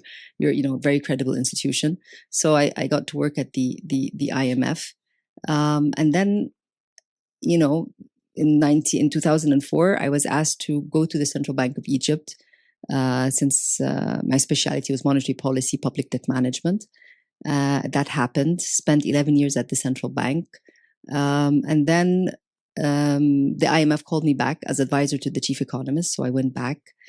And then overnight, I got a call from Egypt saying that we want you to come to Egypt to be sworn in. And I said, sworn in for what? They said, tourism. I said, tourism, I mean, financial institutions, monetary policy, central banking, tourism. Yeah. I mean, gosh. And then they said, no, this is 15% of GDP. The president wants an economist to run tourism. Yeah. You need to come back. I said, okay, maybe in 6 months. I'm here on my merits. I have a book coming out on monetary policies. No, tomorrow. Whoa. So again, it was I came back, was sworn in. But the interesting part, when I was leaving Egypt from the central bank to the IMF the second time, I wrote a chapter in a book called Daughters of the Nile. They took 36 female examples, and this is was issued by Cambridge. And in my chapter, I ended by saying, working on policy in my country, making the riches of the Nile reach its citizens is not just a mission, it's a passion. That's how I ended my chapter in 2016. When I was sworn in 2018, my university put my picture with that quote from the book, which I had forgotten about. Wow. So it seems that, again, set your intention, the universe will conspire for you. And here we are 7 years later, tourism, international cooperation, and now planning, economic development, international cooperation. Impressive. That's quite impressive. And by the way, this picture is my first WEF participation in 2017. I don't know how much I've changed. But... No. Still the same. And I mean, this is really impressive. And, what you've also been able to do that we haven't seen that much before is this strengthening the ties between sub-Saharan Africa and Egypt in particular, and also North Africa. But you become that symbol for, I mean, whether it's the president of the African Development Bank, the president of AFC, I know them, and they're very, very excited to work with you. They're very excited to invest in Egypt, to collaborate, to create bridges. And, you know, in the 4 C's that you mentioned, which of the C allowed you to kind of build such a strong bridge and really make Africa one through your work? Yeah. Well, C is a very, sacred alphabet, because there's collaboration and there's collaboration and there's many other great adjectives or adverbs that work. But, international cooperation for me as a ministry has been a wonderful platform. When the cabinet reshuffle was happening, I said, no, international cooperation is so much exposure, openness, collaboration, connections, and you're able to collectively think together with international institutions, with different countries, on finding solutions which matter for the country and for the people. It's quite remarkable that in the work we do with the World Bank or the African Development Bank or with the EBRD or EIB or IFC, what have you, UN, there's not a single idea which has not been translated into something implementable. And that's what's very important. That rather than talking about development cooperation as, principles and modalities, I always try to say, how can I take that principle and we show it into a project? How can I take, when they kept on talking about country platforms, this was in 2018, country platforms. And this was a G20 idea where IFIs are there, governments are there, but they're unable to bring in the private sector. So why? The private sector doesn't know what the government wants. The private sector doesn't understand how the IFIs can help. So in 2018, they talked about country platforms. As we were moving further on climate finance and trying to, de-risk private investment and countries trying to push their NDCs, the importance of country platforms could not be overemphasized enough. So we put together a country platform, the nexus of water, food, and energy. Nuwafi. What does Nuwafi mean in Arabic? Fulfilling promises. Wow. So the idea was, if we're going from pledges to implementation, which was the slogan of our COP, so we need to Nuwafi. Let's Nuwafi together. Let's fulfill these pledges together. So the concept of international cooperation, making sure that multilateralism is functional in a practical manner, was something that I took very seriously. And there's nothing that would come out of the World Bank as a CCDR. Let's do it. Country platform, bringing all the partners together, having clarity with what we want as a country, emphasizing country ownership, showing that country ownership is done in X, Y, and Z ways, multi-stakeholder platforms, ensuring that stakeholders are involved. So I think policymakers in general, it's very important to go from bullet points into a granular approach to show that what is proposed in conferences or in dialogues or in panels can actually be implemented. That makes a huge difference for 2 reasons. The message becomes more credible, and you're also able to share experiences that make sense. So rather than just having a theoretical argument, you're saying, we implemented this, we implemented it in this way. And that's why South-South cooperation becomes extremely important. So now we're providing Tanzania with expertise on country platforms. And other institutions are taking from us also, how can we create a country platform? How did you put it together? We've been able to mobilize, for instance, on the energy pillar of Nuwafi, nexus of water, food, and energy. So the energy pillar.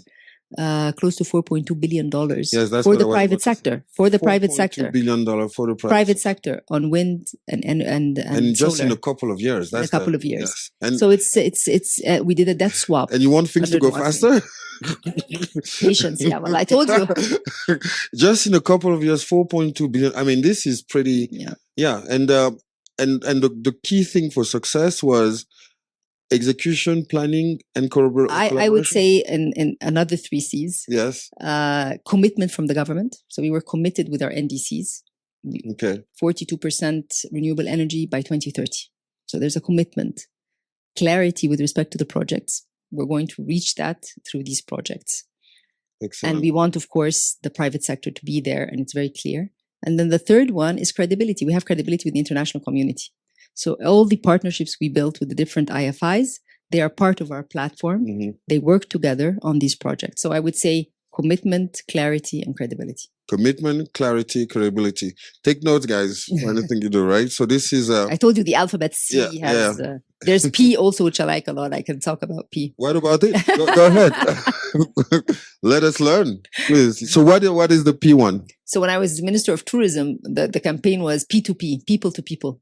Okay. Because so one of the ways to advertise was that people to people is important, and then we of course we the human also connection into the strategy. Yeah. And we have, of course, Egypt. We're opening the Grand Egyptian Museum soon, and I invite everybody to come and visit. It's quite grandiose, by the way. And it's, I mean, it accelerated under your ministry, by the way. So it was supposed to open in 10/10/2020, but then COVID happened. Yeah, so that was the date. So we would always right at the feet of the pyramid. So we would say it has 100,000 artifacts, and it's 100 steps from the pyramids. Exactly, So, right at the feet. And it has the full collection of Tutankhamun, new pieces not seen at all. So I encourage everyone to come. Yeah, I was there. I saw the how it was growing, and I would come quite regularly, and I would be at the feet of the pyramid, and I would see. It's like it blends. I mean, you guys really need to see it completely blends into the scenery. And you feel like they built it back then, right? Because the way it was structured, etc., it's impressive. And even the infrastructure that was developed around it in terms of increasing the flow. And then I would go and I'd say, well done, Dr. Rania. Well done. Well, I can't take the credit for all that, but I recall that in 2008, when I was at the central bank, at that time, the Minister of International Cooperation started the Grand Egyptian Museum with a concessional loan from Japan, the first concessional loan in a cultural project. Yes. With Japan. Today, Japan, JICA, is doing for the first time lending the private sector in Egypt. So we have. Wow. But anyway, so the Grand Egyptian Museum is worth everybody's visit. And for other P, I mean, when you take a look at the UN, they chose people, planet, prosperity. Yes, yes. Correct. So there's also those points. Yeah, and PwC also chose the P and the C. So they have that smart people. No, but look, I mean, it's quite impressive and so much wisdom and experience. Sorry, I had to. And what is very interesting also is you quite a visionary, right? And it's not just the fact that you know what to do, how to do it, and how to bring people around it. Is that you can see what people can't see. You have this capability. And I would like to ask you then, so the theme of this Africa House is the future lives here. And the point is because we believe and we know that the future is in Africa, right? And we have that common expression from Cape to Cairo, right? Mm-hmm. And as we another 2 C's, huh? Exactly, yeah, right? That's true. And as we actually look into that, we know there's like some infrastructure project coming to connect and all those things. I would like to ask you, as a leader, as a young global leader, as a prominent statesperson, really, more than minister. You what we call the difference between a statesman and a politician, right? The politician serves sometimes themselves, sometimes the people for a short period. The statesman thinks always about the nation. right? And those are the ones that get nations to effectively thrive and move forward. And you're a state person. You're a servant leader in the way you approach things. And as a servant leader, where would you, if you had to project 10 years from now, 2035, right? And you look back and what would you want to see out of this first out of your country and out of this continent as its role and as the things that would have been achieved? For Egypt, and I'll talk about my current portfolio, which is economic development and planning. I would see the country moving from the focus on non-tradable sectors. Mm-hmm. And it was very important to, in the period from 2014 till 2024, focus on building an infrastructure which was conducive for private investment, an infrastructure which is conducive to connectivity. So these are all non-tradables, but they are important growth pointers. But now, moving to the tradable sectors, high value goods, exports of services, exports of commodities, more employment, more private sector engagement, more, we have a fantastic, and all of Africa has a fantastic entrepreneurial spirit, finding solutions because there are problems. You cannot think of a solution unless you have problems. So we have plenty of those, but there is that spirit of innovation that exists. So if I'm looking back, I would see this 2025 as a turning point of trying to move from non-tradable sectors to tradable sectors, which create more jobs, which create more quality growth. Mm-hmm. And when we say quality growth, it's growth which is sustainable, green, not just the levels or the rates of growth, but ones that can actually deliver on education, deliver on health services, deliver on the promise that we all want. And I'm not sure if between now and, you mentioned 2035, I don't know how tranquil that period will be, because again, there's always headwinds that hit all of us as economies. But notwithstanding whatever we face, I think this transformation from the non-tradable to the tradable sector is a theme which is I'm working on. Actually, we're trying to put together, given the ministry's role, a full document, not like a 2030 vision, but one that talks about advancing economic development through reforms for growth, jobs, and resilience. So for the audience that may not be also attuned to all the terms, like what would you call tradable and what would you call non-tradable? So tradable would be a bridge. Tradable would be a port. You can't okay, move. You can't move. Okay. You can't move.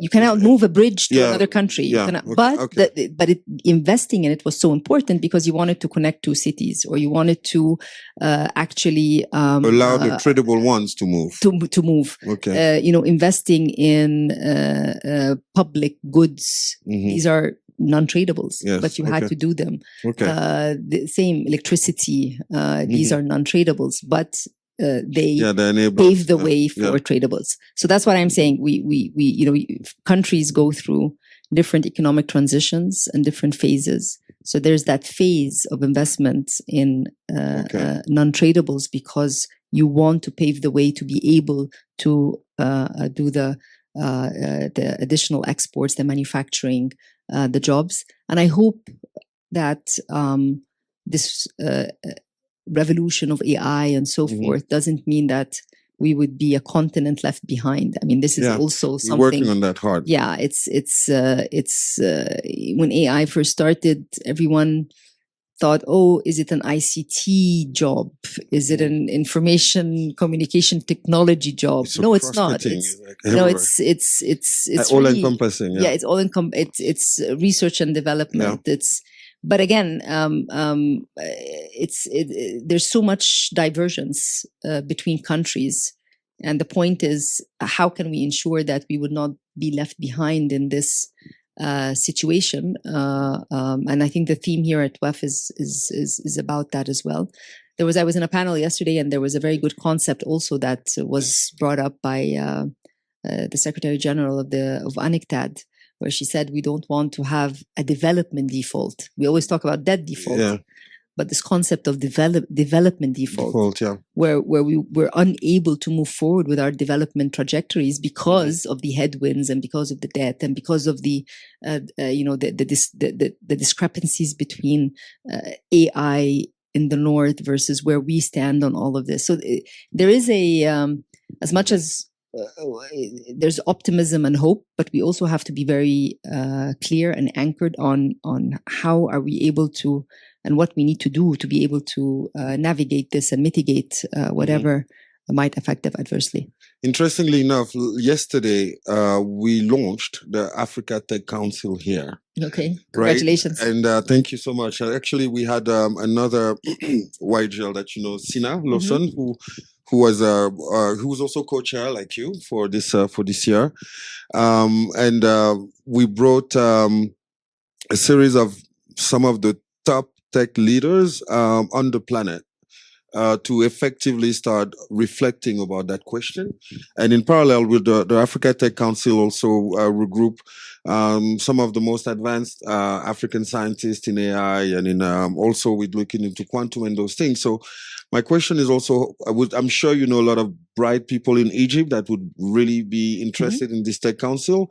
And since you're an economist also, would love to have those conversations with you, because to see also how we interconnect, right, between the tech world and the impact on economy. So we'll certainly reach out on that, and that Africa Tech Council exactly answers that question on how not only do we avoid the development default, but more importantly, how do we leapfrog, right? The same way as we leapfrog fixed line with mobile, and the same way as we literally invented mobile banking, mobile payment. To be honest with you, I laugh when people say, "Oh yeah, we got Apple Pay and it's quite an innovation." We've had Apple Pay for 20 years, right? You know, so okay, so and those are really the great things. We want to continue the conversation. Wonderful. Africa House is a platform for action, right? And one last question that I have, because I know you have your next panel started, and we have another YGL on the other side who's going to moderate, Adebola. How do we, where do we go from here, in your opinion? Is that if there is one thing that you would want to tell the audience on the way forward, right? What is it that you would want to share? I would tell them that there's no one way forward. Thank you. No, exactly. So, and we need to think in a multidimensional way, because the world is multidimensional and there's so many things happening.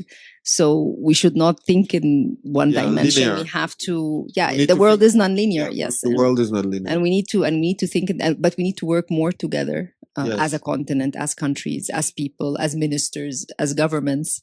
Not always easy, but that's the only way. That's the only way forward. And how can we help you do your work better? How can we help you in your journey? Because the whole point here also is, like you said, connections, right? And there's a lot of powerful people in this room, and also who have been part of this collective. We're gonna try also in creating those bridges. Some very big investors actually in the energy space who are actually very interested in Egypt and so on in the tech space. So we are also here to collaborate, and I think we would love to take this discussion forward. Sure. You have a panel starting now. So and I know you're very always super on time and very very meticulous. So thank you very much. Thank you very much. Round of applause. Right. And Thank you, thank you so much. Congratulations. That was great. Welcome to the next panel. Can we settle down, please? Thank you. This panel is titled Redefining Global Cooperation, Trade, Investment in the Ever-Shifting Geopolitical Landscape. Now, Minister Rania needs to leave us in about 7 minutes. So I'm going to just give her 2-3 questions, and then she can take her leave. I thought that was important to get her input on certain questions. So I'm going to start with you, Minister Rania.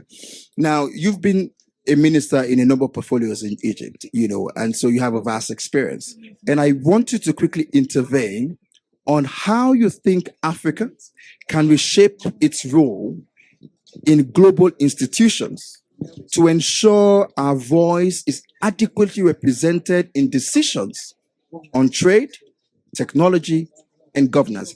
How can Africa reshape its role in global institutions to ensure its voice is adequately heard?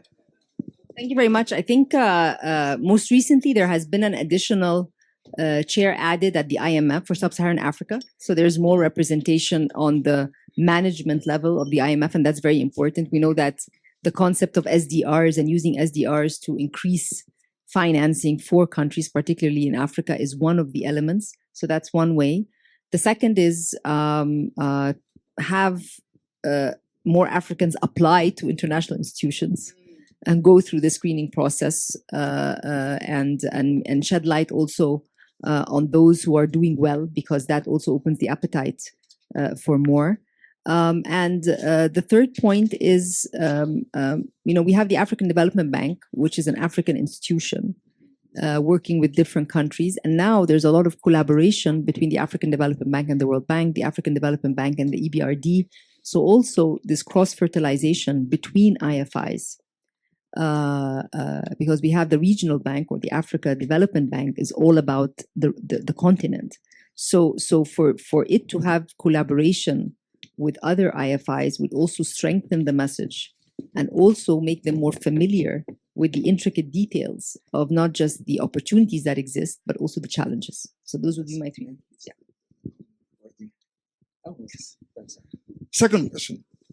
What would you say are the most urgent areas for collaborative global action to address Africa's infrastructure and energy gaps?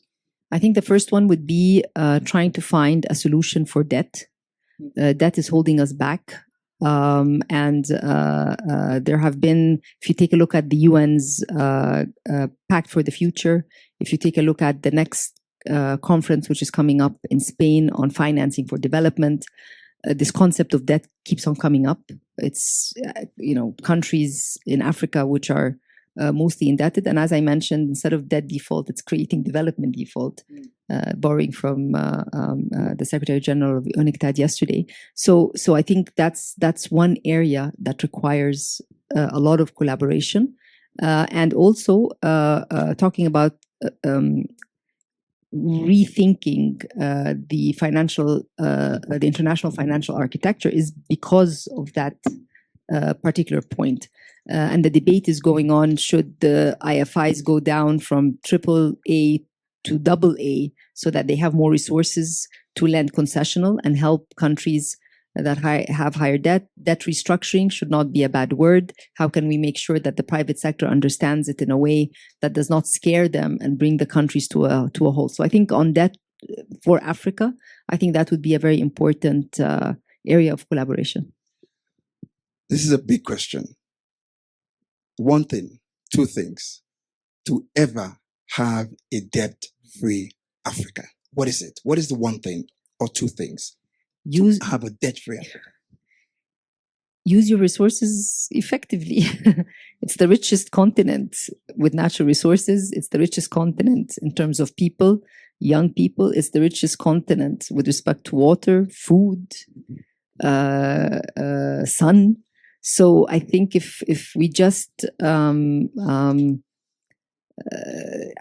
fix what is not going right, So I think that. How do we deal with that elephant in the room? We have the resources, you've said it, but there's an elephant in the room that's hindering us. How do we deal with it? I think governance, rule of law, clarity. I think all of these are, I'm not saying anything that nobody knows. I just, as I mentioned in my earlier speeches, that we want to take all these headlines and implement them. Yes. So we don't need to innovate anything. We just need to implement what we know can push us forward. And then if we want to talk about Africa as well, the African Continental Trade Agreement has been there for a long time. But I think we can do more together to make sure that we activate it and leverage on it. Final question before you go now. I thought there were three only. No, this is the final one. What lessons can the world learn from Africa as the world continues to grapple with different issues in terms of resilience, adapting to climate change, fostering entrepreneurship? You have a vast experience working in the country across sectors. What is the lesson that the world can learn from us? I think you mentioned the word resilience. How is it that we are able to adapt in very different circumstances, tough circumstances, and you know, the agility that exists? I think that is those are two important words: resilience and agility. But again, sometimes there are things that people can learn from, and sometimes you learn not what to do. So that, you know, there are two ways to learn from different and what not to do. So there are several lessons of what we need to do to move forward, and several lessons where we say, oh, we should not do this again because it led to unfortunate circumstances. Fantastic. Ladies and gentlemen, thank you very much. Minister Rania, thank you so much. Thank you. Thank you so much. If you just...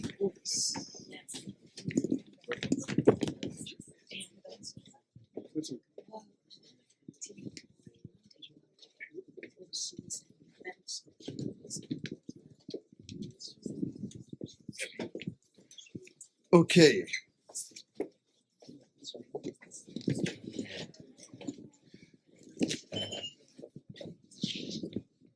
We're going to do quick introductions and go right into it. Sitting next to me is Honorable Ali Mohammed Omar, State Minister for Foreign Affairs of the Federal Republic of Somalia. Please help me make him welcome. Now, sitting next to him is Sima Farazi, Partner and Principal EY. Please help me make her welcome. Next to her is Daniel Barakin, CEO 6 and Chairman, Canada Africa Chamber of Commerce. Next to Daniel is, he just joined. I don't think I have his name. No, I know, that's after Daniel. Mr. Bitenge Ndimo. Yes. Title. Sir. Yeah, my name is Bitenge Ndemo. I am Kenya's ambassador to Belgium and the EU. Oh, brilliant. Welcome, sir. Welcome, sir. And next to Mr. Ambassador is Shirley Ziyu, Director at London School of Economics, China-Africa Relations. Thank you, Shirley. I think I'll start with you, Shirley. China and Africa have been in bed for a while now. Sorry. I see. Ami, please introduce yourself. Yes, hello everyone. Good afternoon. Thank you for having me. My name is Amir. I serve as a Chief Sustainable Investment Officer at Hammerschlag Private. We're a family office headquartered in New York. Fantastic. Thank you, Amir. Shirley, I was going to start with you. Africa and several countries in Africa and China have been in bed for a while now. And I'm curious to ask, what does a truly reciprocal partnership between countries in Africa and the rest of the world, what should it look like? And how can that be achieved? Thank you. And it's a great honor, first of all, to be on the stage with Your Excellencies, and thank you, Africa House, for the opportunity to have me. I appreciate the question, and I guess the easy answer would be to seek positive sum opportunities. So in the Chinese context, yes, the China-Africa relationship on a regional scale has been developed over decades naturally. And that aspiration arose initially from this common pursuit of national liberty from colonialism.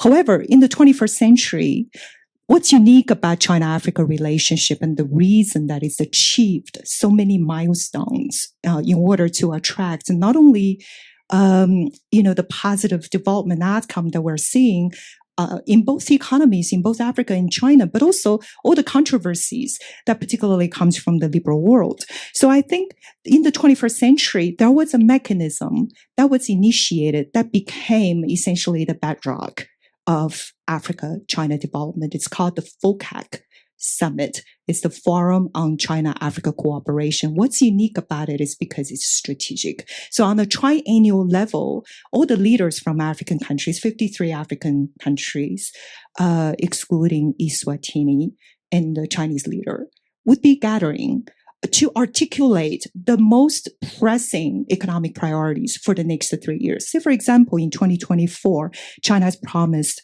to train 800,000 polytechnic personnel in Africa to essentially help Africa jumpstart the manufacturing and technological industries. China has promised to help Africa to start a continental new credit rating agency to essentially solve Dr. Rania's proposal. How do we reform the archaic global multilateral institutions to the extent that is conducive to Africa's development? So I think coming back to the mechanism, I think vision is important. In order for Africa to seek a long-term strategic opportunity in the 21st century, which I think will place Africa absolutely at the center of 21st century global development, I think long-term vision is important and implementation is extremely important. So whatever that is articulated on paper, say, for example, if the G7 economies has promised to, in the Build Back Better World proposal during the Biden administration, to invest $700 billion in the developing world and prioritizing Africa, then that needs to be put in place. I think vision and implementation, they go hand in hand. Thank you, Shirley. Let me go to you, Mr. Ambassador. From an African's perspective, what would you say is a truly reciprocal partnership between Africa and the rest of the world?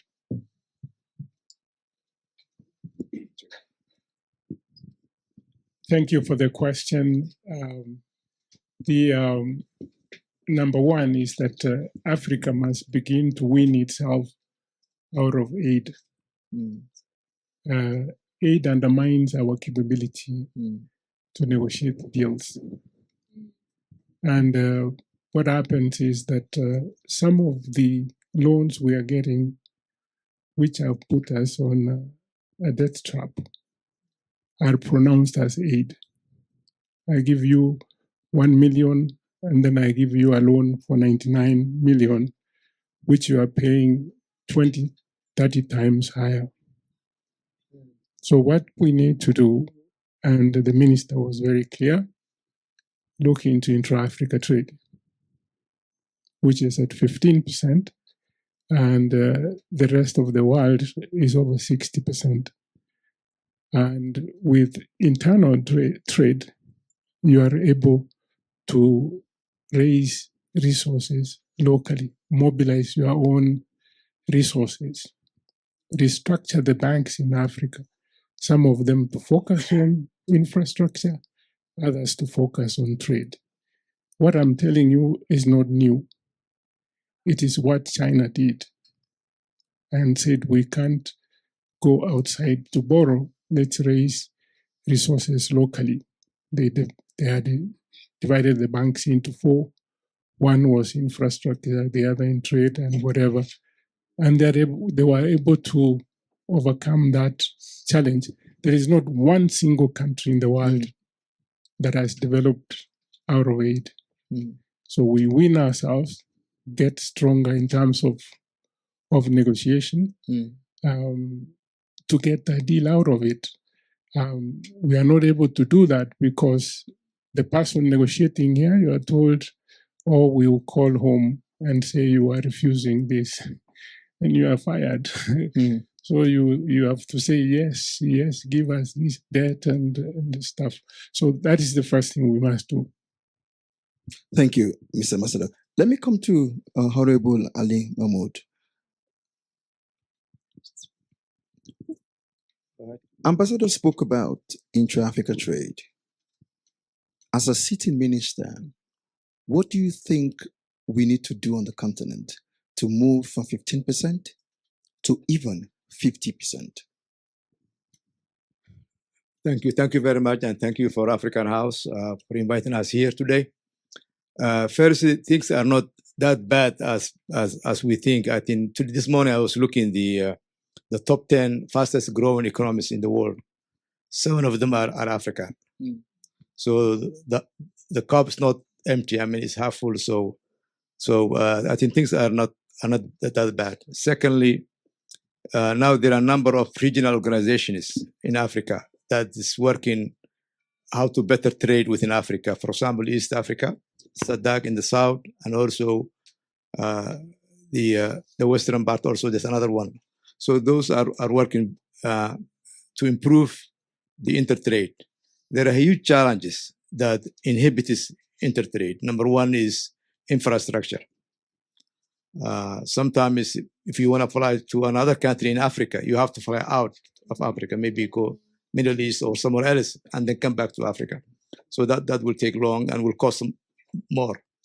So the infrastructure, especially in the energy and the transportation internally, that will improve a lot. For example, now regionally, like East Africa now is working to interconnect within East Africa. There are a number of projects going on. So that will help in the near future to improve that 18%, maybe 20, 30% soon. But also there are a number of other challenges that has Africa to improve its economies, especially in the good governance, transparency. The way, I mean, the governments are mostly inefficient in a way, and also don't encourage investment. So that is important. The technological side, the young Africans are trying very, very hard to adapt the new technology. Africa has the youngest population, of 70% are less than 35 years old, and that creates a large human capital that will attract future investment. Also, it will create a bigger market for future investors. So Africa has a lot of potential apart from the natural resources. It's a human capital, both as a employee to produce production and also as a client or customers to buy market. So the market grows and also the human capital is making a lot. Education is key, and Africa is trying very hard. Of course, always there's room for improvement, but Africa is trying very hard also for education. I think Africans are becoming more educated than ever before. So things are not that bad as we think. The key is regional organizations need to work harder to create regional market. So then we can create the bigger Africa free trade market. So I think that's the key. I think the key is internal cohesion is very important. Internal cohesion. I'm going to come to you, Seema.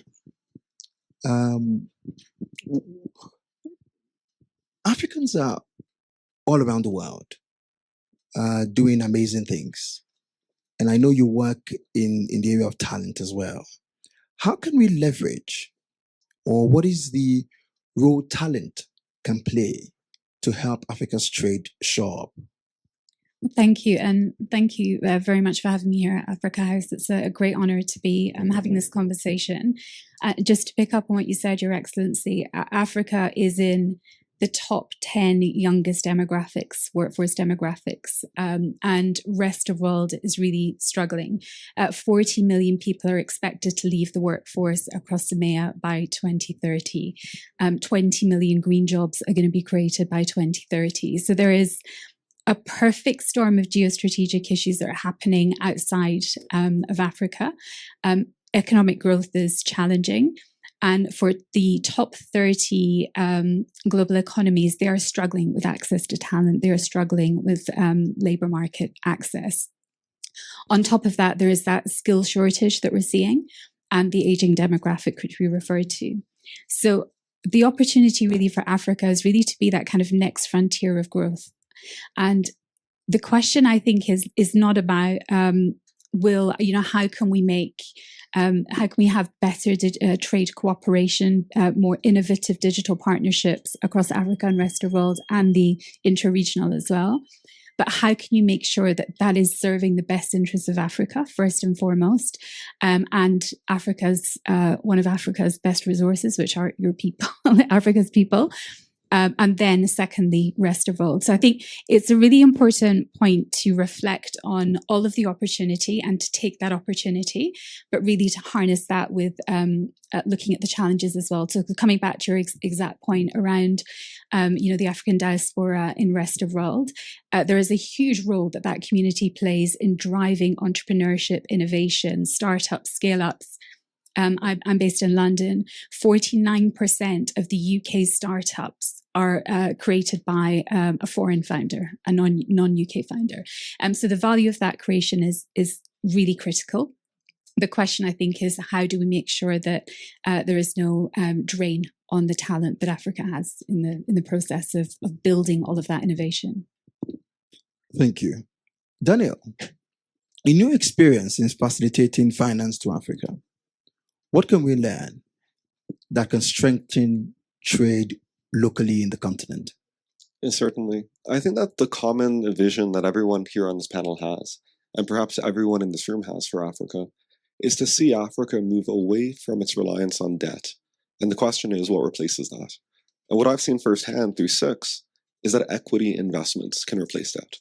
We've seen companies from Ghana, for example, go onto Six.com, start from a $2 million market cap and grow to be worth over $1.5 billion in market cap. And the way that they achieved this was by going to North American investors, presenting the vision that they had for their company, and able to secure that capital from North American investors, bringing it into Africa, and then subsequently, in the case of this company in Ghana, being able to actually build a project locally there that stimulated the economy and created value. The challenge for that Africa has historically, in terms of accessing North American capital, is firstly a geographic problem. It's very, very far away. The internet solves this easily. Through the internet, anyone can access an investment opportunity in Africa through the click of a button, right from the comfort of their mobile phone or from their living room or wherever they happen to be. And so African businesses tapping into that opportunity of presenting their vision that they have for their business and doing so through the internet and accessing North American investors is tremendous. The second challenge that African businesses have is the culture of communication. North American investors expect far more abundance insofar as the frequency of communication. It's not the case like you communicate once a quarter or once a year. It has to be constant, it has to be daily, it has to be weekly, it has to be very frequent updates. The second aspect for North America... Just to be clear, you mean if an investor invests in your business, you want more communication? Precisely. And so the opportunity that I've seen firsthand for African businesses in particular is leveraging North American capital by communicating with investors, bringing in that capital from North America into Africa, and then subsequently building their businesses. And when the returns follow, those investors that invest in additional opportunities. And that can be the way that as a continent and in various countries within Africa can go and transition away from debt into an equity-based model and have growth that's domestic and that's effective. Brilliant. I think that was very, very useful answer. Amir, let me ask you, in terms of technology, how do you think Africa can leverage its growing tech ecosystem to build solid global partnerships?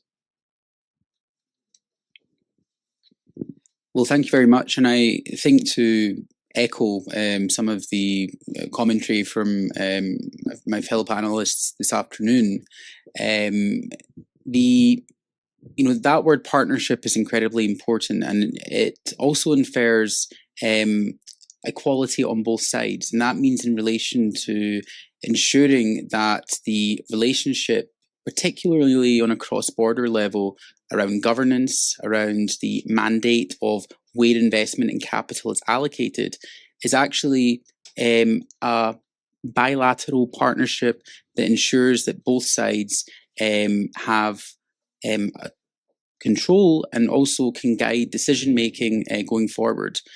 I think from an investment standpoint, in looking at how technology will be advanced in the continent, certainly education, which the Minister mentioned earlier, is a huge component around all of that. Skills development is something that largely will be transferred through educational institutions, private sector organisations working with universities and other bodies to ensure that human capital is actually being given the toolkit to be able to not only serve roles within technology companies, but also to create entrepreneurship across the continent.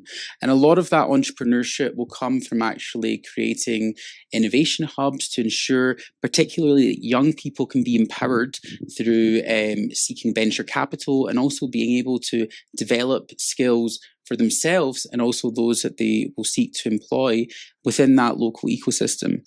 So I think education is a huge part of it. Indeed, capital, financial capital, is incredibly important.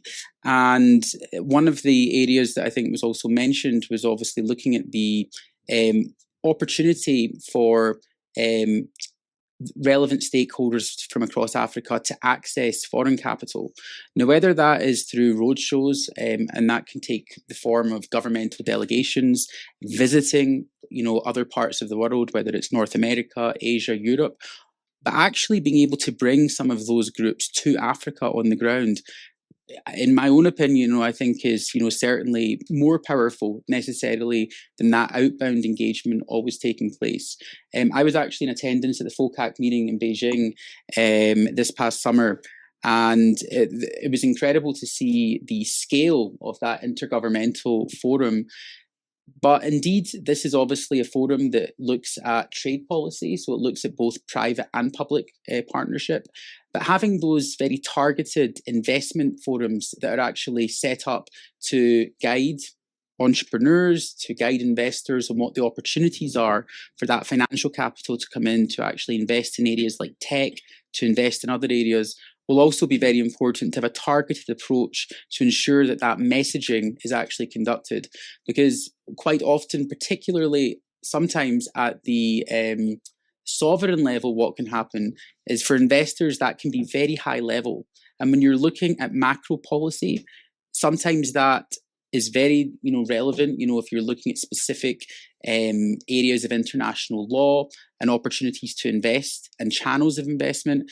But when you're actually trying to gauge what the investment opportunities are and actually message to investors, not only looking at the opportunity to generate returns, but to actually have a long-term partnership, that's where, I think there will be a lot of opportunity going forward. You can add it. I'll give a question, then you can merge it together. So I'm going to give questions to about 4 people now, and they could take that and then maybe take 1 or 2 from the audience and close the panel. I'm going to ask Mr. Ambassador, what would you say would be the hallmarks of a win-win partnership between Africa, and what would be the hallmarks? So just list maybe 1 or 2 or 3 on the marks, but you can hold on. Yeah. Just hold on. Yeah. What would be the hallmarks of a win-win partnership between Africa and global stakeholders? Mr. Minister, I'm going to ask you, how can African governments protect the future of the next generation when they make these global partnerships? Daniel, I'm going to ask you, what sectors offer greatest potential for mutual beneficial collaboration? So in your work with Africa, just tell us 2 or 3 sectors. So I want my answers to be very direct. 2 or 3 sectors that offer, mutually beneficial collaborations. And then Shirley, I'm gonna ask you, in terms of China, and how you grew, as a country, 2 lessons that you think Africa can learn from China in becoming a global superpower. 2 lessons. Yeah. So we take that. Just direct, quick, and yeah. Thank you very much. This is actually very, very important. And let me say that Africa, to have equal understanding, if you read yesterday's Financial Times, Europe has taken Apple to court for extracting minerals from DRC. And if we were to have a win-win relationships, is to say we have moved away from extraction, which was a colonial thing, that Africa now should add value to their minerals before they export it. But what are we seeing? It's extraction. Look at the Rupito corridor. It doesn't cut across to enable landlocked countries to use the infrastructure. It comes from Zimbabwe, Zambia, lithium, Zambia, copper, DRC, coltan, and then it goes into Angola to the Atlantic. So that is, we are looking at that and living it that way, meaning that we are not going to benefit from adding value to our strategic minerals. So the win-win is that because we have the young people there, because we have the Inga Dam, let us process from green energy. Now, the fact that I've said green energy, that we are not in disagreement that the North polluted the world, that we are now saying pay back so that emission from Africa, even now, is at 3%. But what has happened? Europe has new regulations, which are extraterritorial regulations, which are going to block exports, even before we receive historical pollution. So someone should stand up and say, honestly, we messed up during our industrialization. Here is the resources. You don't have to borrow from us. There will be no debt to African countries. Yeah, you see now. Thank you. Thank you. Thank you. So the reason I gave you all the questions ahead is so that you can, I mean, Mr. Pastor, your answer was fantastic, but I want also have very pointed answers. I'm going to ask you to think ahead for me here, Sima. And your question is, for Africa's global trade to succeed, two things in terms of perception that storytelling needs to change. So what would be the two things that you think hinder this global partnerships, global trade, and that storytelling needs to urgently change? So just pointed, so we'll come back. That'll be the last one. Over to you. Okay, Mr. Minister. Yeah, your question was how African leaders can protect the next generation. Yeah, I think up to 1960 we had a colonial history, and after that we still had some dominance, which Africa's raw material was being transported without adding value. That doesn't create jobs internally. So we should not continue that route.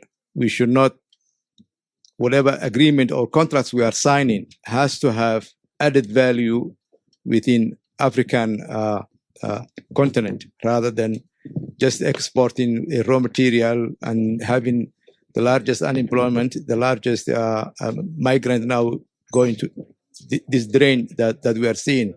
So what agreements we are signing, whether it's a debt, whether it's a contract, whether it's any other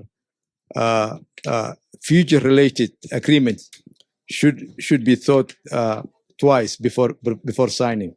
So we are not put into either debt trap or a bad contract. So I think, and also Africans have to think more internal trade, internal connectivity, internal progress before seeking outside partners. Because within Africa, there's a lot of resources.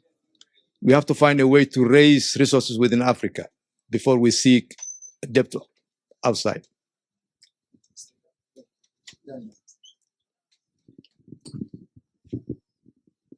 By way of sectors in Africa, there's two in particular that stand out to me. The first is the natural resource sector.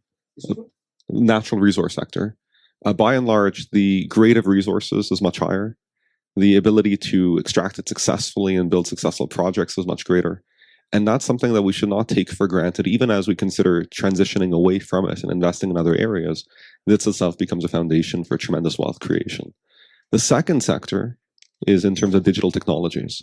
And I think this sector is the one that has perhaps the most growth potential and opportunity to invest, perhaps using the investments that are made in the natural resource sector in large part because of the young people throughout Africa and the willingness to leapfrog technologies and move on to the latest technologies, adopt them in different ways. And so these would be the two areas that I see the greatest potential. Sure.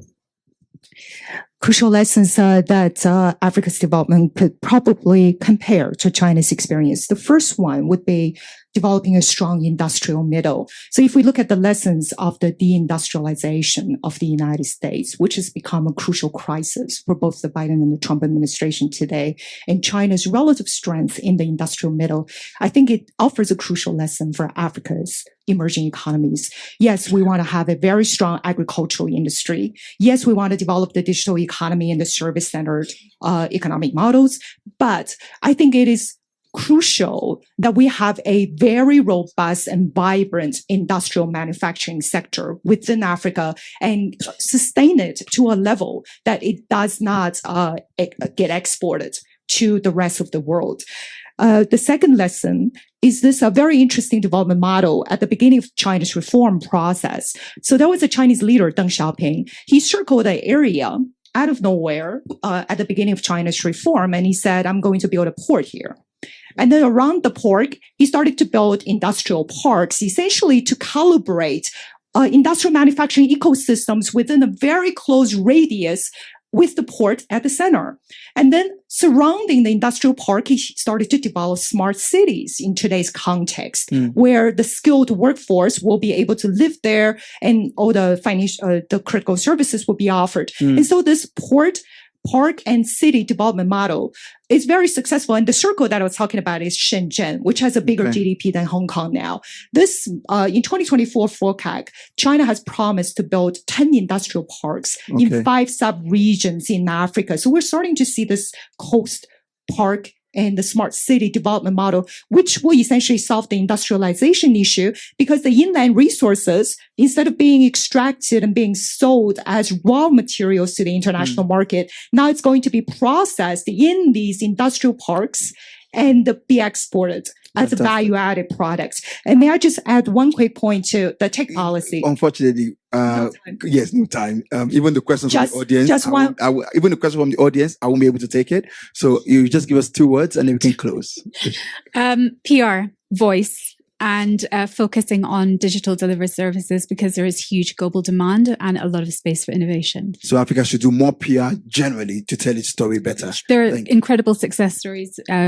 We heard from the minister earlier, 26% growth on tech, digital tech exports. Fantastic. Yeah. Fantastic. Thank you. So we have to prepare for our next panel with Will.i.am. So we'll need to vacate the room now. Please follow us at Africa House on Instagram. Post, retweet, use the hashtag Africa House Davos so we can find your stories and also circulate in our network. If we don't share, if we don't tell the world, they don't know. It didn't happen. And that's what she just said about PR.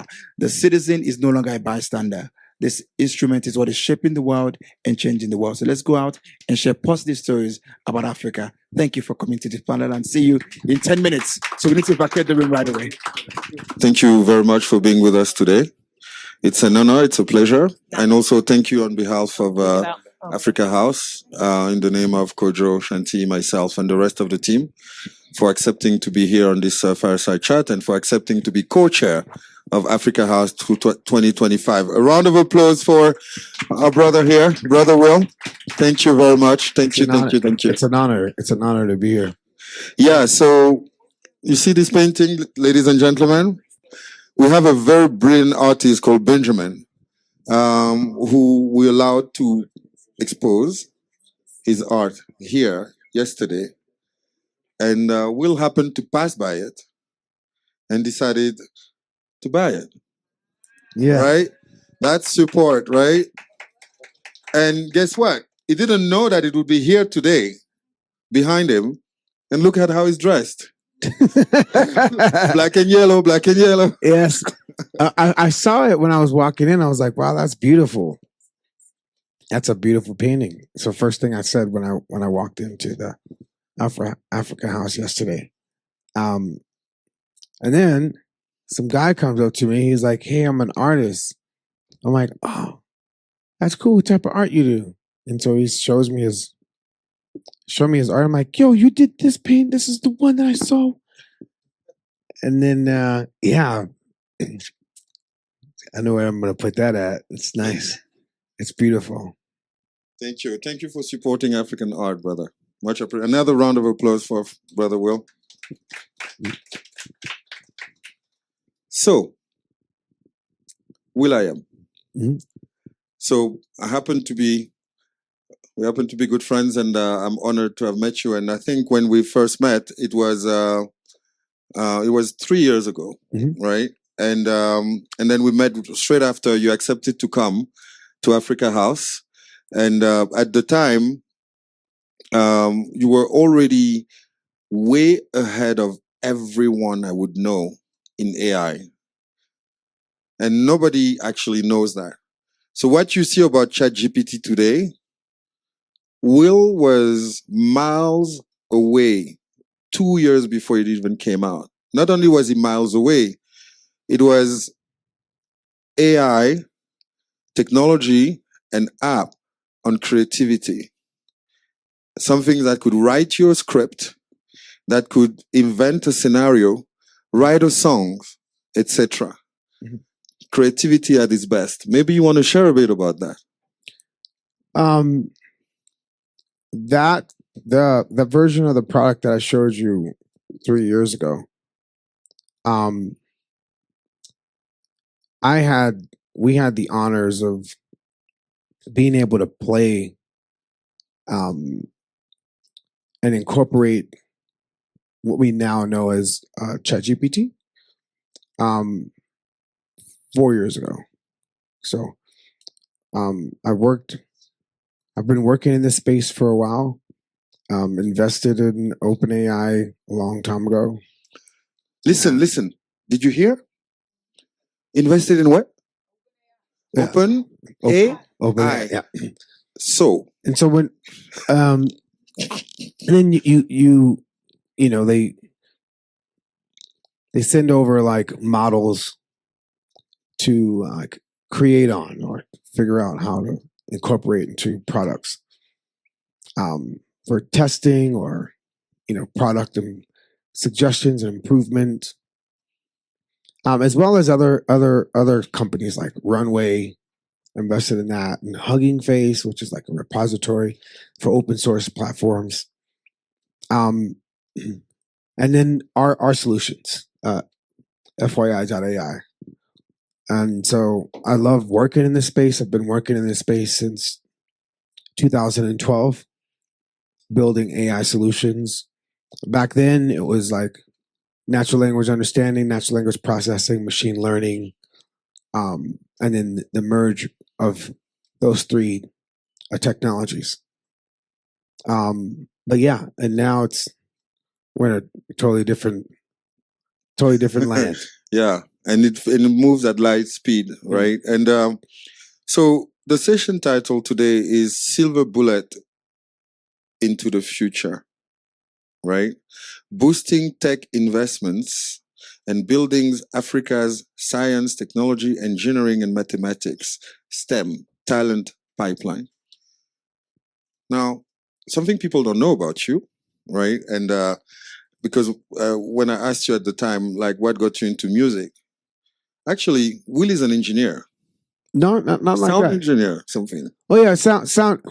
I mean, when you say engineer, you would think I'm like squiggy, or like coding. Like, I mean, I work with engineers. I'm a sound engineer, just by trial and error. But I like putting teams together. It's my favorite thing to do. Putting teams together. And you know what is interesting also is that the theme of Africa House this year is the future lives here. And one thing very unique about you, Will, in the whole industry and in everything you do, if we say Africa, the future lives here, you literally live in the future, right? And we could see on your video clips, on your art, on your creativity, you were always 5, 10 years ahead of everyone in your creative, and then people would play catch up. Now, the same way, that makes you a visionary. And the reason why we wanted to have you is we have a vision for Africa. We have a vision that for an initiative that we're launching today, spearheaded by Lydia, who is in this room, Lydia Bosire, Shanti, and Tarisai also working on it, which is 50 by 35. Right. And 50 by 35 is to mobilize $50 billion for ethical use by 2035.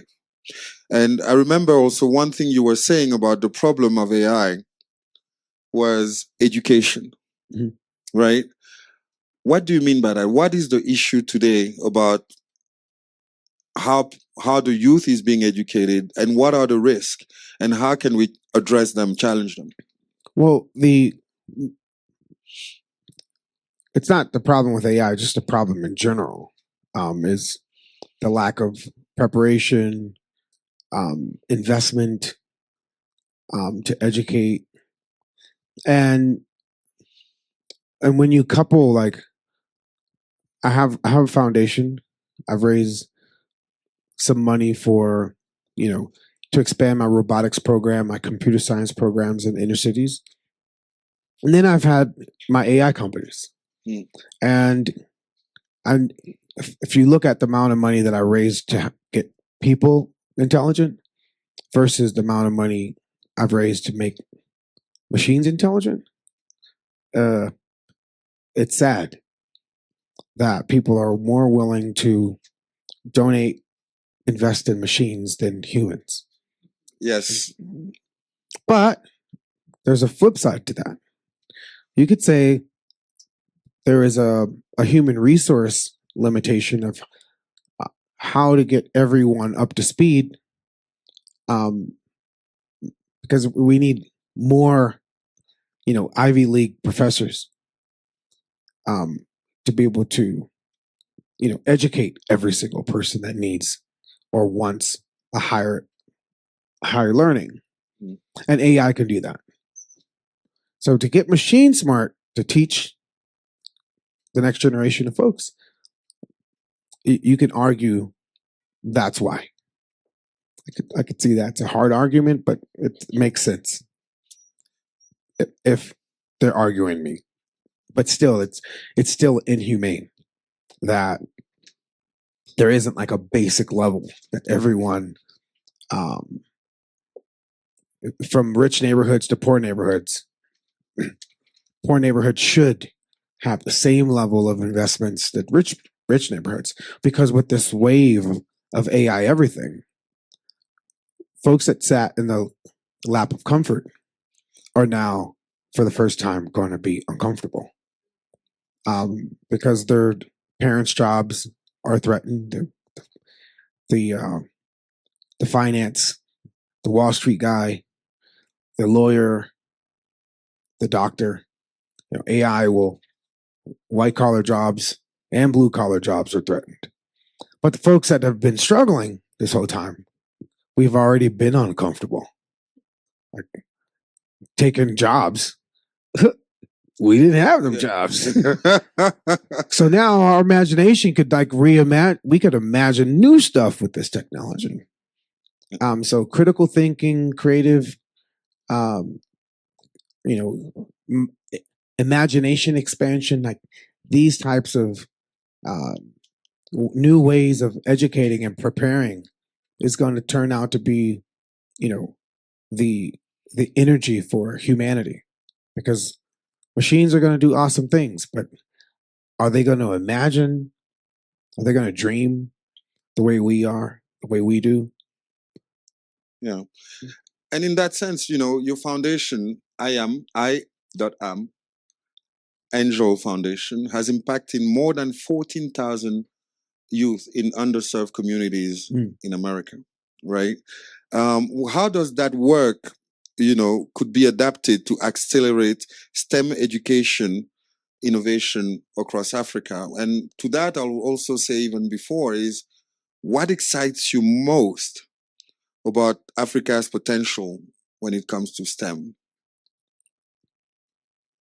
So the work that I started in 2008, my gut instinct was, hey, let me go back to my ghetto and bring college prep programs, but not send kids to college to where when they graduate, there's a diploma and debt waiting for them with no job to fill. What if I have a college prep program while provide them with computer science and robotics so that when they graduate, there's, awesome jobs waiting for them.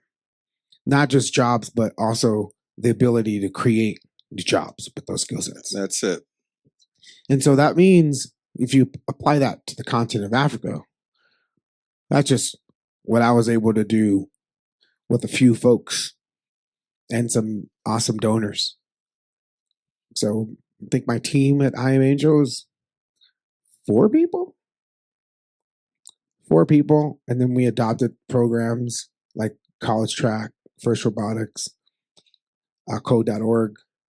And with that will and focus and attention and passion, we serve about 15,000 students. In collaboration with LAUSD, our programs are in 500 schools, serving over 15,000 students. So if you were to do that at scale with more and might on the continent of Africa, you could transform millions of people's lives. Yeah. You can, prepare them, mentor them, and,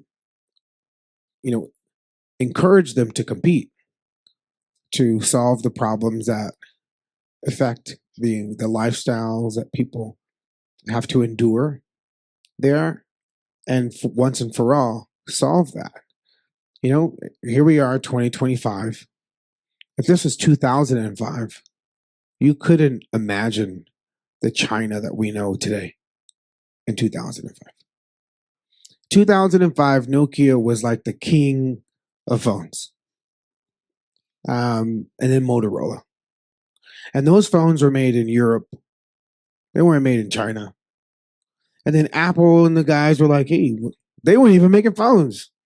Apple was worth $9 billion around then. They made an iPod and computers. And Universal gave them the license to create iTunes. Universal could have bought Apple by then, yeah. For $9 billion. And because they had the audacity and the ambition to go into a field that they were not the kings in, and go to a country that was like known as the bootleggers, right? China, right? Bootleggers. They were known as bootleggers. Fair enough. Fair enough. At least they had boots,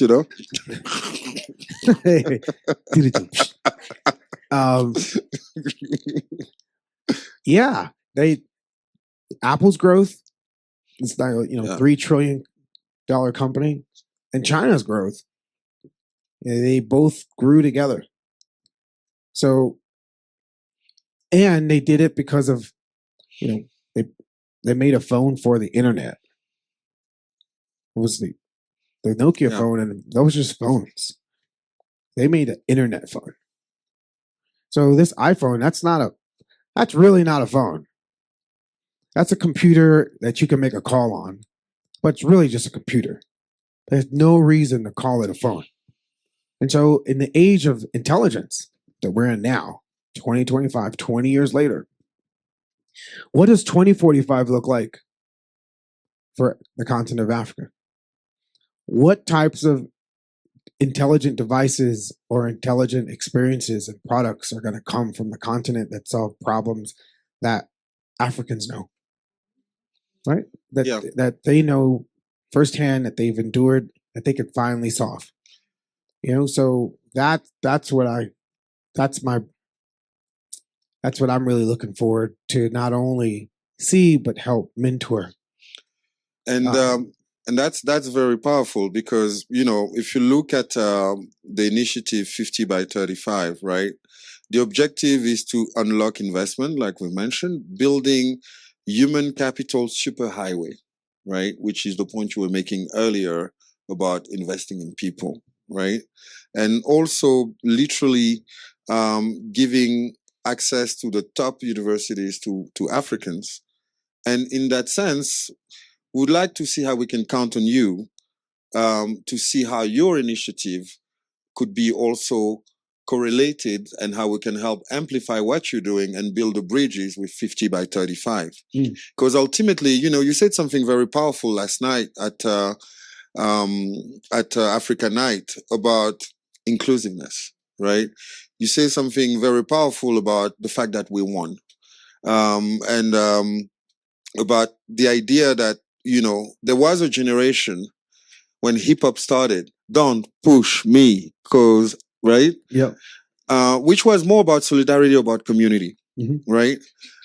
At this point, so people didn't understand the song, but so there's a song for the oldies like us, there's a song called "The Message." Yeah.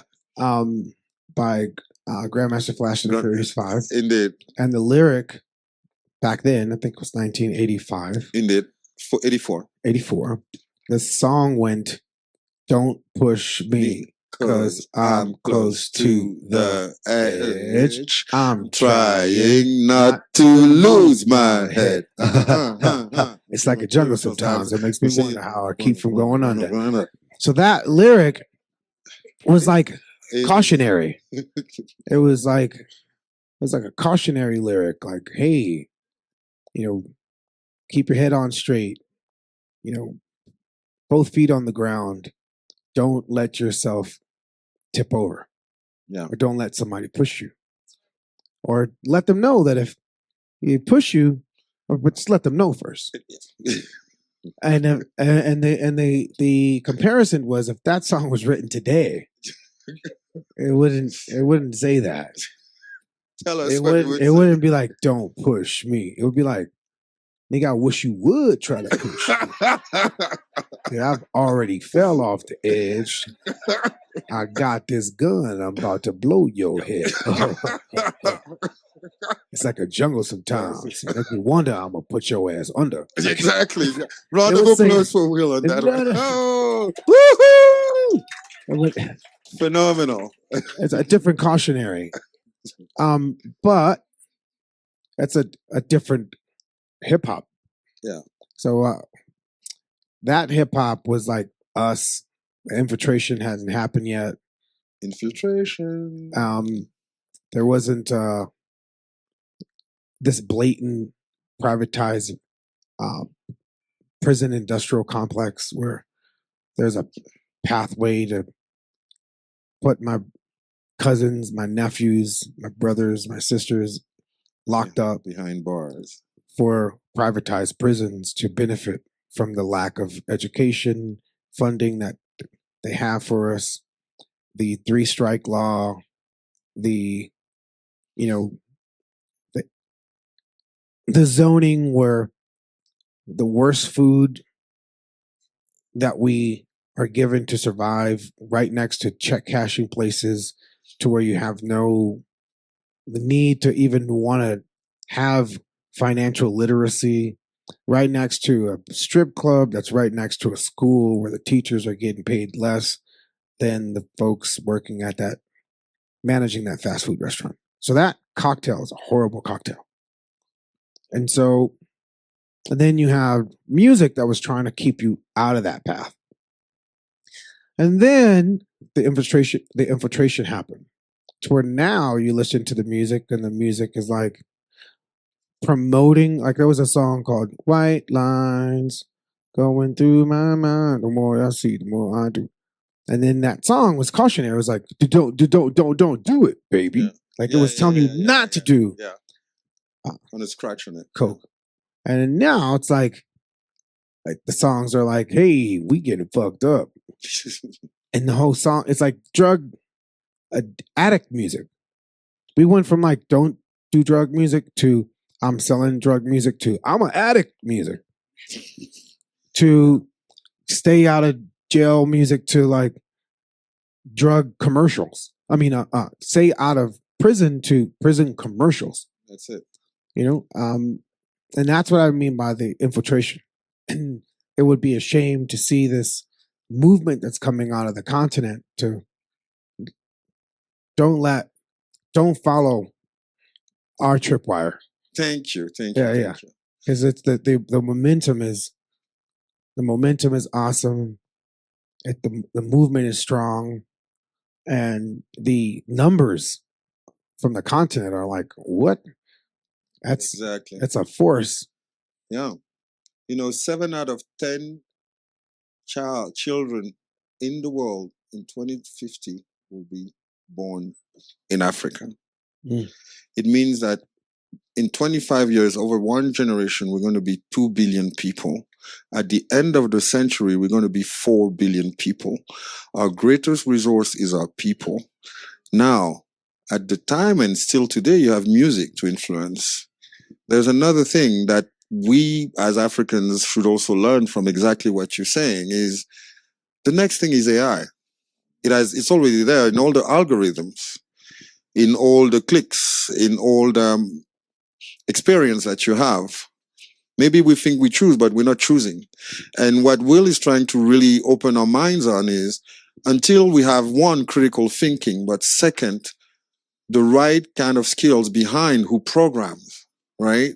Who have done the STEM curriculum, who have the capacity to code, but who do it in a conscious way, then we become the product. And we have a responsibility. And that's the power of artists. As you know, my dad is a musician. We have a responsibility. And I love the fact that you're reinvesting in our people, right? And that you're aligning with this initiative of ours, of all those Africans here. We have some experts AI in the room too. So to effectively build something so that we can rise above. Right. And it's fundamental. And I remember when you invited me, I think it was last year, when you were doing this thing in Los Angeles with Van Jones about the Wakanda thing, right? Africa has always been in your heart. Right. And it is our responsibility when we have people who are visionary, who have our interests at heart for our people here, for the diaspora there, all over, to collaborate, right? And to understand that the biggest challenge of our generation is science, technologies, engineering, and mathematics. And, we've been good. The first generation were, after independence, they all went into political science, right? We had to build nations, okay? Then they had kids, which were our parents, and some did a bit of business. And I mean, last on the curve. But the next generation, if we don't pay attention, instead of filling kids in just talking about life, we need to invest in them to create a better life for all of us. Mm-hmm. One of the things that are the bright light for me that I see that's influenced me, inspired me to continue to dabble in this space, both philanthropically and my entrepreneurial work. Like all the stuff that we have right now in this AI space, Google has done amazing research. Google's an awesome company, a unique company because they do things that kind of feel like what countries should be doing as far as the research that they do. And then they publish that research for people to build upon. And we wouldn't have GPT if it wasn't for Google's Transformer paper. Yep. And now there's a new paper called Titan that was just published a couple of weeks ago. Wait, before you continue, you see how advanced this guy is? I mean, think for a second. Transformer was the white paper for ChatGPT a few years back, many years back. 2017.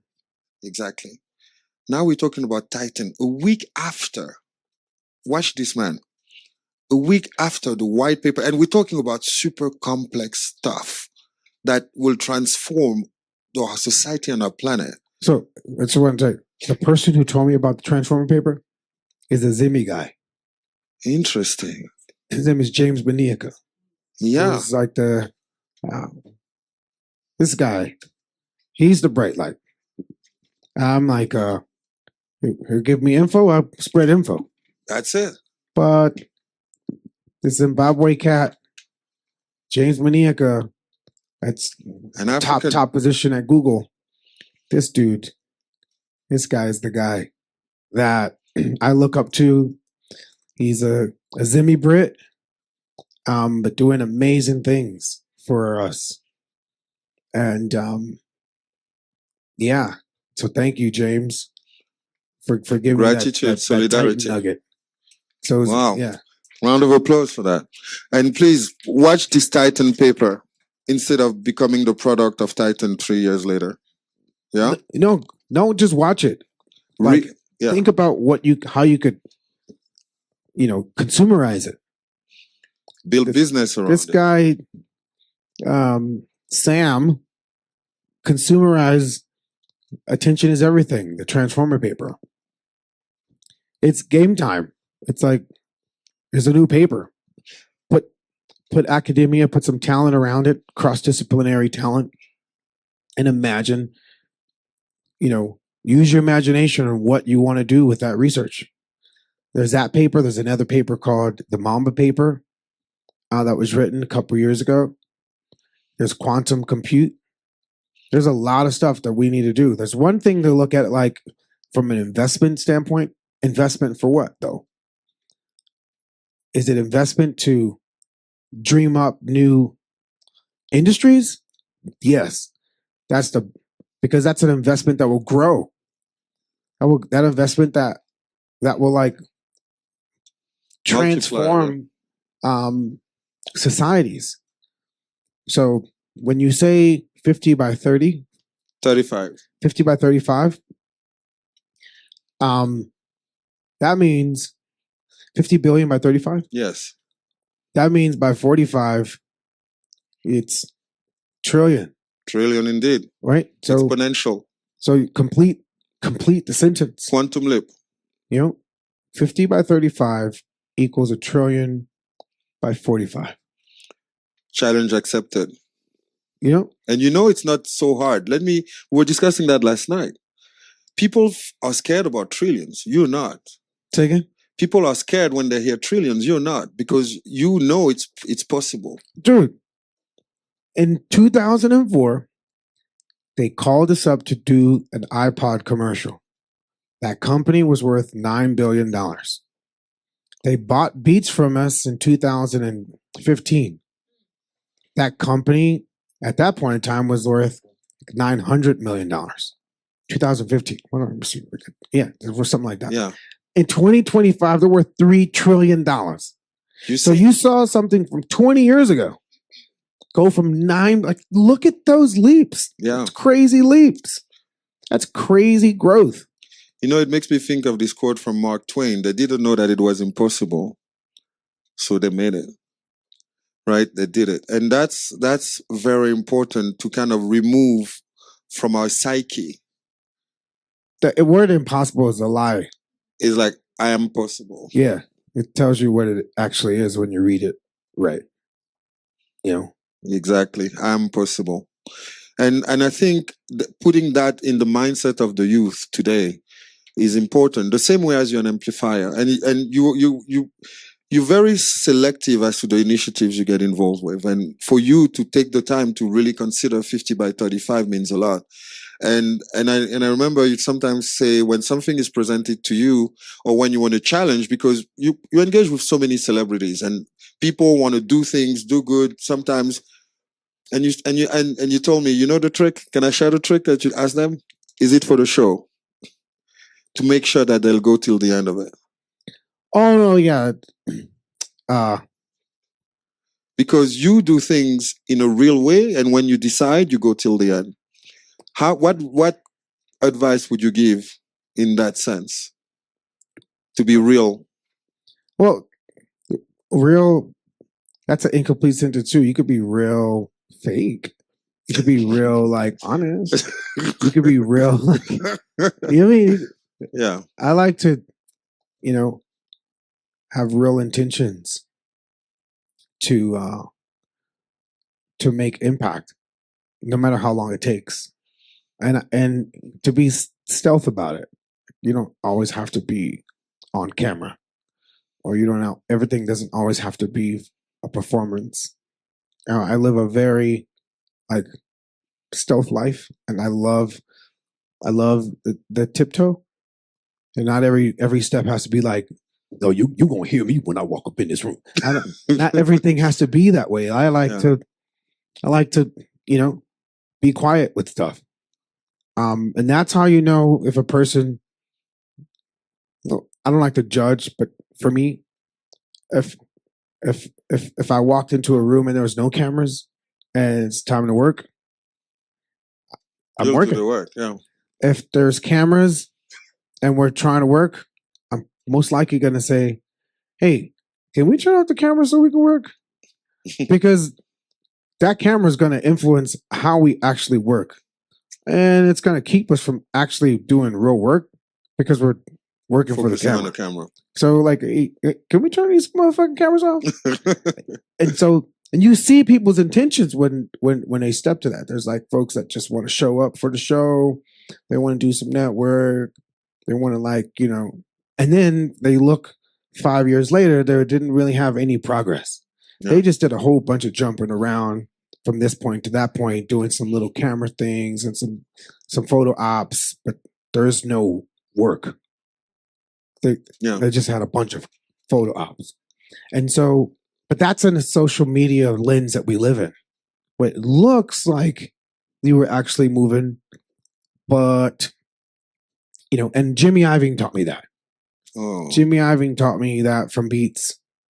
I'm like, hey, you're not going to go. No, I don't. There's no need for me to go there. I'm out here doing the work here. And Jimmy's like an amazing networker. Not really the limelight kind of guy. He's farming limes. Yeah. He's not about the limelight. He's a lime farmer. Makes sense. That's deep. This is a play on limes. That's so I was trying to make it work. Round of applause. I was trying to make it work. It didn't really work. Got it. In my head, it was like, yo, drop some bombs. Yeah. Didn't really drop that well. Sorry about that. You got a groove on that one, bro. No, I mean, look, you're so creative, and it makes me think of one thing. One talent that is undeniable from the motherland when it comes to Africa is creativity, right? And when I hear you when you speak, etc., and I see people back home and those young kids who are so creative, so innovative, right? And all they need is the opportunity. That's all they need to expand, to create those businesses and so on. And how do you think we can really help that happen? That's an awesome question. First off, you mean the other one was shit? Or? No, it's not. It's not 1985.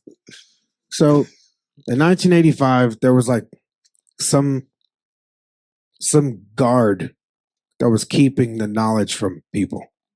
You had to go to Stanford. You had to go to Harvard, and there was a affirmative action. They selected who, if you were a person of color, that got to go to one of those colleges. There was hoarding of information, and it didn't come to people like us that look like us so easily. In 1985, 75, 65, my mom's generation. That's really not the case right now. It's not the case right now because it's all here. Look, I'll show you. Look. If I can find what pocket's in.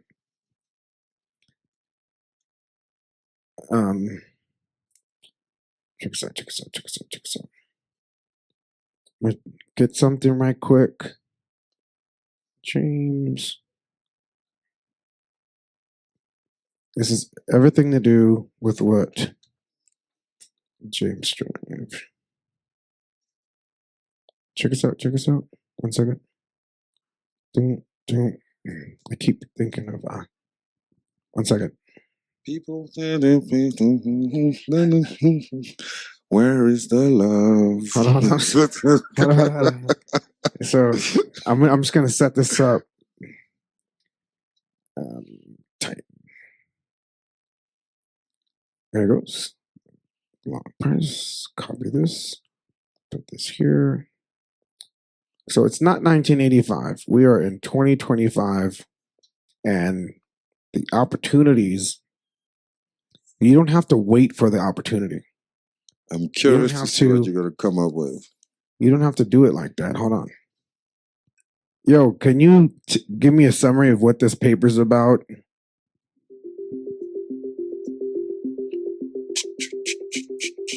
Look, cha. This article is all about Google's new AI architecture called Titans. It's a big leap forward in making AI think more like humans with its really dope human-like memory systems. Listen, the Titans is like the Transformer model's big brother. Transformers were already wild with their attention mechanism, right? But Titans takes it further by throwing in short-term and long-term memory, like how we humans remember stuff. You can't say we humans. You ain't human. But I see what you're trying to say. But the question I'm going to ask you is like, if this was 1985, to get this type of knowledge, you had to go to Stanford or MIT or Harvard or something like that, or Oxford or like Cambridge. But now someone can like just have a discussion with an AI about this stuff, and they could self-learn. They could be, autodidactic in a way. So in that case, for places like the continent of Africa, Nigeria, Zimbabwe, Ghana, how can they utilize this technology to identify problems that they have and then solve them themselves in this day and age? Because I'm here at Davos and we're talking about like, how do you create these opportunities? And my looking at it, and correct me if I'm wrong from your perspective, the opportunities are there for you to take rather than waiting for opportunities to be brought to you. From your AI's perspective, am I off at thinking that? Because I could talk to you about any subject, right? Whoa. This is another election. You hitting on some deep stuff here, and it's like a light bulb moment for all them screeds from Lagos to Harare. Now that folks can chat with AI like they're talking to a homie. Crazy. It opens doors wider than before. You feel me? It's in places like the continent of Africa, they can utilize AI for real talk and education without needing to hop on a plane to Oxford or Harvard.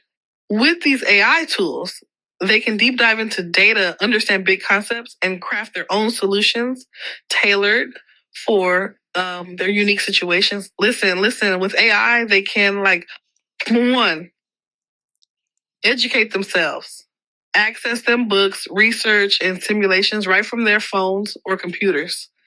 Any topic, anytime, that's empowerment.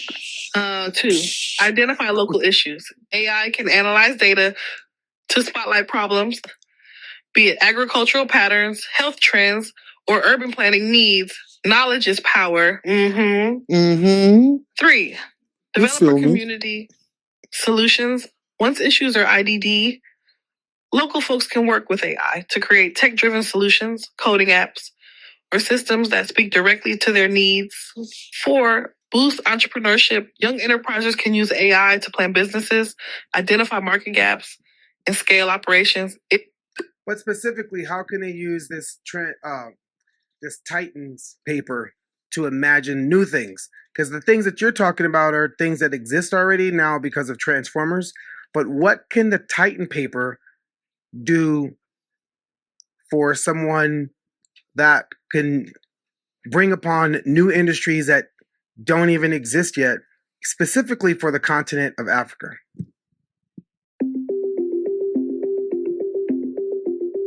Look, child, the Titans paper is like a whole new toolbox, ready to construct what's never been built. We're talking beyond the typical stuff. This is that next level visionary thinking. You feel me? 1, environment and agriculture. Titan's deep analysis capabilities can innovate precision agriculture, imagine automated prediction systems for crop cycles or early pest detection, all adjusted to the unique climates in Africa. Two, healthcare innovations. Titan's memory functions could predict disease outbreaks by remembering and analyzing vast health records and patterns way better than existing systems. We're talking endemic diseases and health challenges specific to Africa being tackled with smart localized solutions. Three, smart cities. Designing urban infrastructure that's future proof.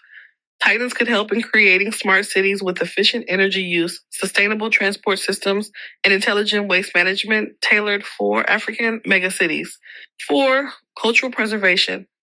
Use Titans to analyze and preserve languages, stories, and traditions with advanced AI memories. Digital griot, if you will, making sure cultural heritage. Well, I want to dive into number 4 because if Africa doesn't do that themselves, that means other countries will own all of their histories and languages and datas if Africa is not the ones that implement their histories themselves and leverage their histories themselves. That means countries like China or even America will be the ones that benefit from Africa's deep, rich history, right?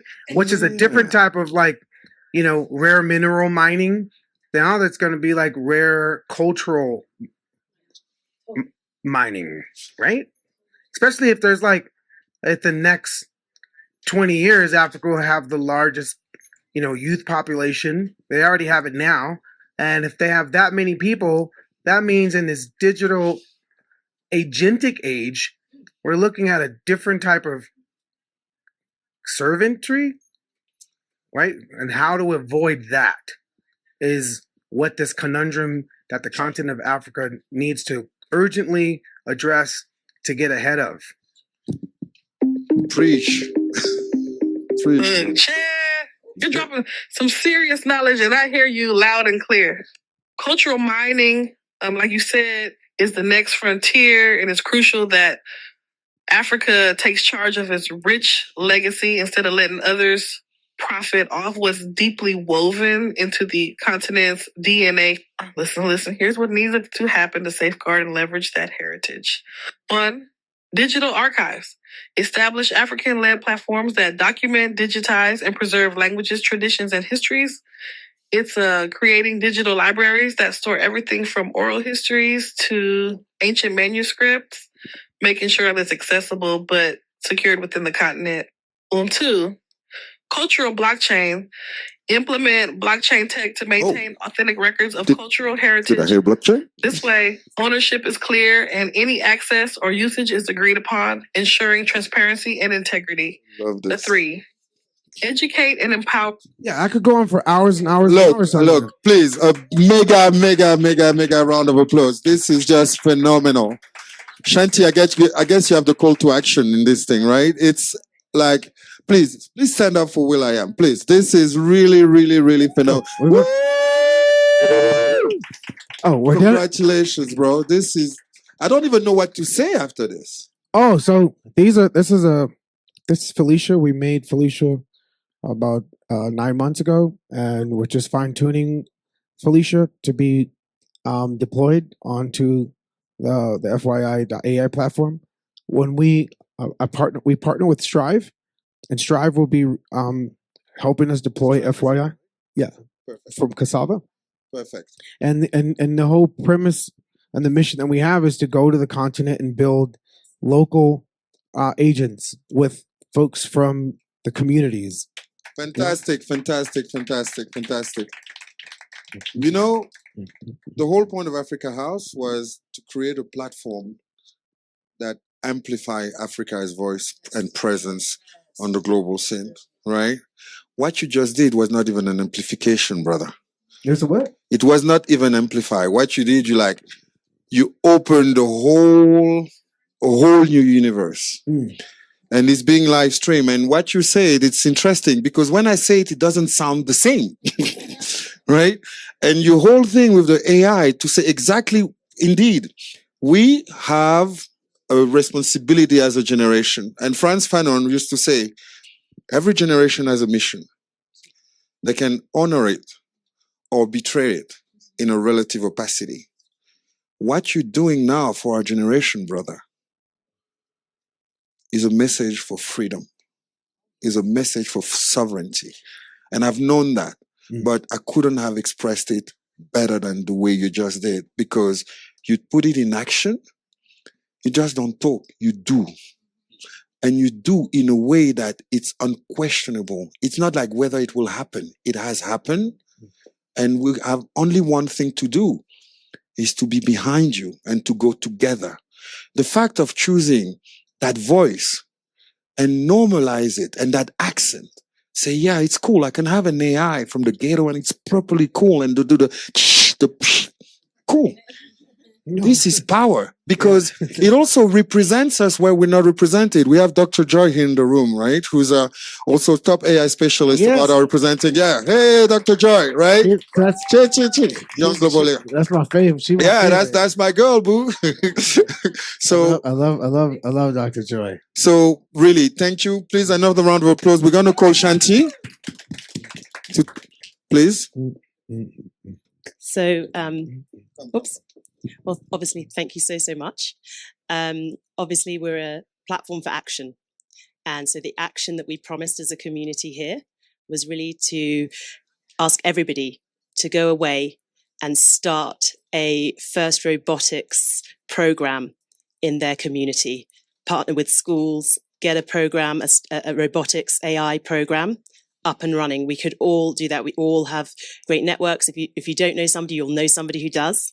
And so just out of this, if you've enjoyed this session, which I know we all have, that's really the ask and call to action that we're putting out there as Africa House in support of Will.i.am. And thank you so much. Yeah, and if you wanna engage with our agents and personas on FYI.ai, it's free. Making images, getting information in a conversational way, it's all there. So yeah, thank you guys so much for having me. We're going to have a great conversation, I think, over the next. Thank you. So used to wearing a headset about artificial intelligence and Africa's technological future. Obviously, we stand at a pretty unique moment in history where emerging technologies, particularly AI, have the opportunity to fundamentally reshape societies. And for Africa, this presents, obviously, along with everywhere else, unprecedented opportunities, but also significant challenges. So today we have brought together a really robust and extraordinary panel of leaders who are actively shaping Africa's technological landscape. We are talking to people who've been pioneering strategies for innovation, building centers of excellence, pioneering in fintech, thinking about the ethical aspect of technology, and representing a broad range of diverse perspectives. So excited to get into this, excited to address some of the pressing challenges that we face and opportunities as well. Maybe I can ask the panel we'll go along and maybe can briefly introduce yourself. So John, we can start with you if you don't mind, please. Hi, everyone. My name is John Kamara. I'm the founder for the AI Center of Excellence in Nairobi, Johannesburg, Lagos. And I've been working in machine learning since the early 2000s. Pleasure to meet all of you. Thank you. Juliana. Hello, everyone. I'm Juliana Rotich. In short, I'll just mention my purpose. And my mission is to build technology that matters, fix what's broken in society, and help others. I do this through, I've co-founded several companies, including a crowdsourcing company, a hardware company, one of the first tech hubs in Africa, the iHub. And I've also worked in financial services and digital public infrastructure. I like to build things with technology. Hello, everyone. I'm Thomas Makora, a futurist, technologist, and founder of Pax Technologica. And I'm really excited to be here with some incredible people. Maybe you didn't present yourself, Greg, but you're actually the editor, chief deputy global editor of Wired. Thank you. Which is worth noting. Thank you. Thank you for doing my job for me as well. So I think, so we had a fairly robust conversation. I mean, these guys have just come in overnight from Nairobi, so like major kind of props to them for being awake. But we had a very robust, I thought they'd be asleep in the car. We had a very robust conversation about where we are in this journey, talking about the United States. Obviously, there was the announcement overnight about the Stargate investment. Obviously, we've seen just before the holidays, like enormous advances in China in terms of some of the frontier models.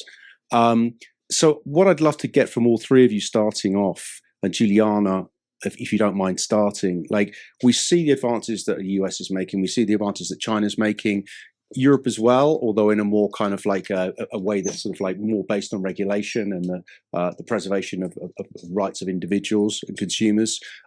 Where's Africa sitting in there right now? What do you think is happening, and what needs to happen, I guess, as well?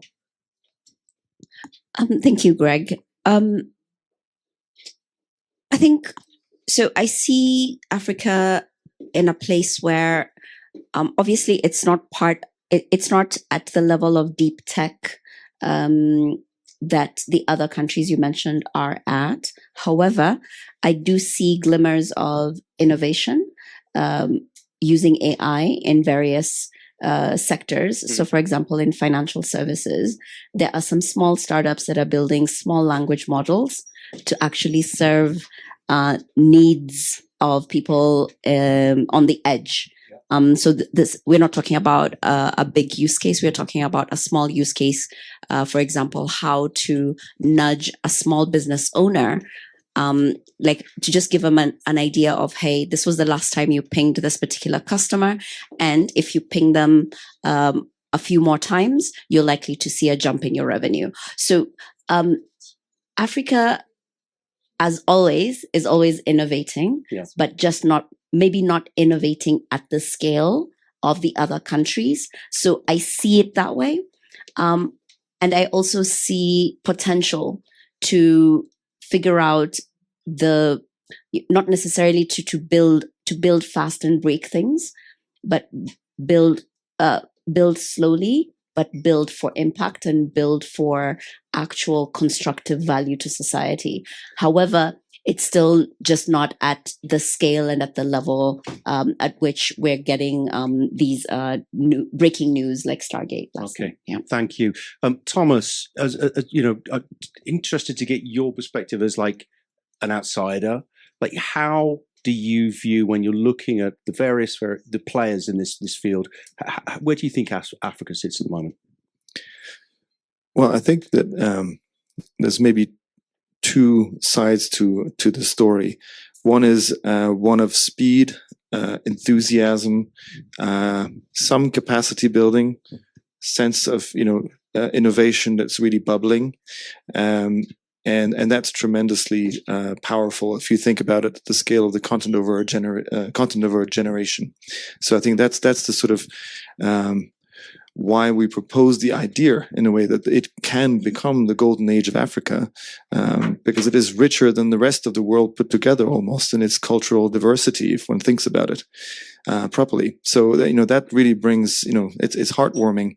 And then there's another side, which is the sort of ecology of startups is sort of sometimes lacking funding. Sometimes it's hard to scale fully and become relevant outside of a country or even the continent. So there's a sort of, let's say, it can feel that the landscape can inbreed rather than, grow in a way that's healthy for itself and not depend on models that come from abroad. So it's a sort of mixed messaging. And so what I'm hoping that we can do with Pax Technologica in the years to come is to help clarify that signal to noise ratio and make sure that the African potential gets expressed in the healthiest way and the most balanced way. So yeah, so I'm extremely excited and also worried about the way that certain players even here in Davos are thinking about Africa as just an opportunity landscape that they just want to take from rather than contribute to. Okay, thank you. And I've got follow-ups for both of you, but I want to get you in here, John, at the moment. Just give us level set. Where is Africa at the moment, do you think? I mean, I concur to what both of them say, but I have a bit of a tiny little different perspective. I've been working in AI in Africa since 2017, since I moved back. I think there's definitely opportunity, obviously, but also the context of which the technology is moving. You need to take that into consideration because you don't live alone. You live in a world where everything is happening at the same time with everyone. So you can't stop the world to say, stop for me to get to where you are. It's not possible. And we've seen that with so many technologies that has defined our existence to where we are right now. So technically what you're thinking about is, as I explained to you guys in the car, it's like you've bought a ticket to go watch a great movie and you're watching the movie and you're buying popcorn, but you don't own any of what's happening in the movie. That's where we are. We're the moviegoers. We bought a ticket. We're watching a film. And we're excited about the movie, but we don't own the IP of the movie. We don't generate the money of the movie. We don't have any ownership in any sort of way. But we're in the movie, and people say, hey, Africa, where so that's the opportunity where the moviegoers will pay consistently for the movie nonstop. Mm-hmm. So that's where we are, realistically, and we just got to draw the baseline. Because if we're honest with ourselves, this is where we are. So what can we do to move from that place to where we need to get to? Because if we sugarcoat the fact that that's where we are, then we're doing ourselves another injustice from way back. So the technology is moving at the speed of lightning. In less than a year to 2 years, what has happened is colossal.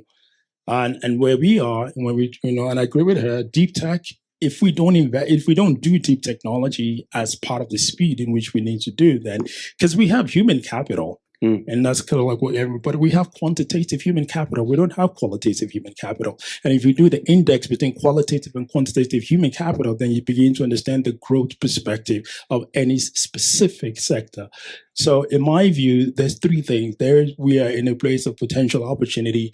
We're also in a place of rebirth because we have to, but we're also in a place of danger. Yeah.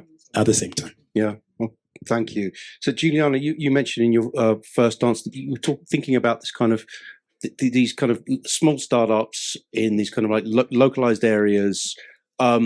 Is the challenge fragmentation? Is the challenge infrastructure? Do we need to really be thinking about putting, obviously the Stargate announcement overnight was basically whatever it is, 500 billion put into like, building fundamentally data centers. Like, is that what's required?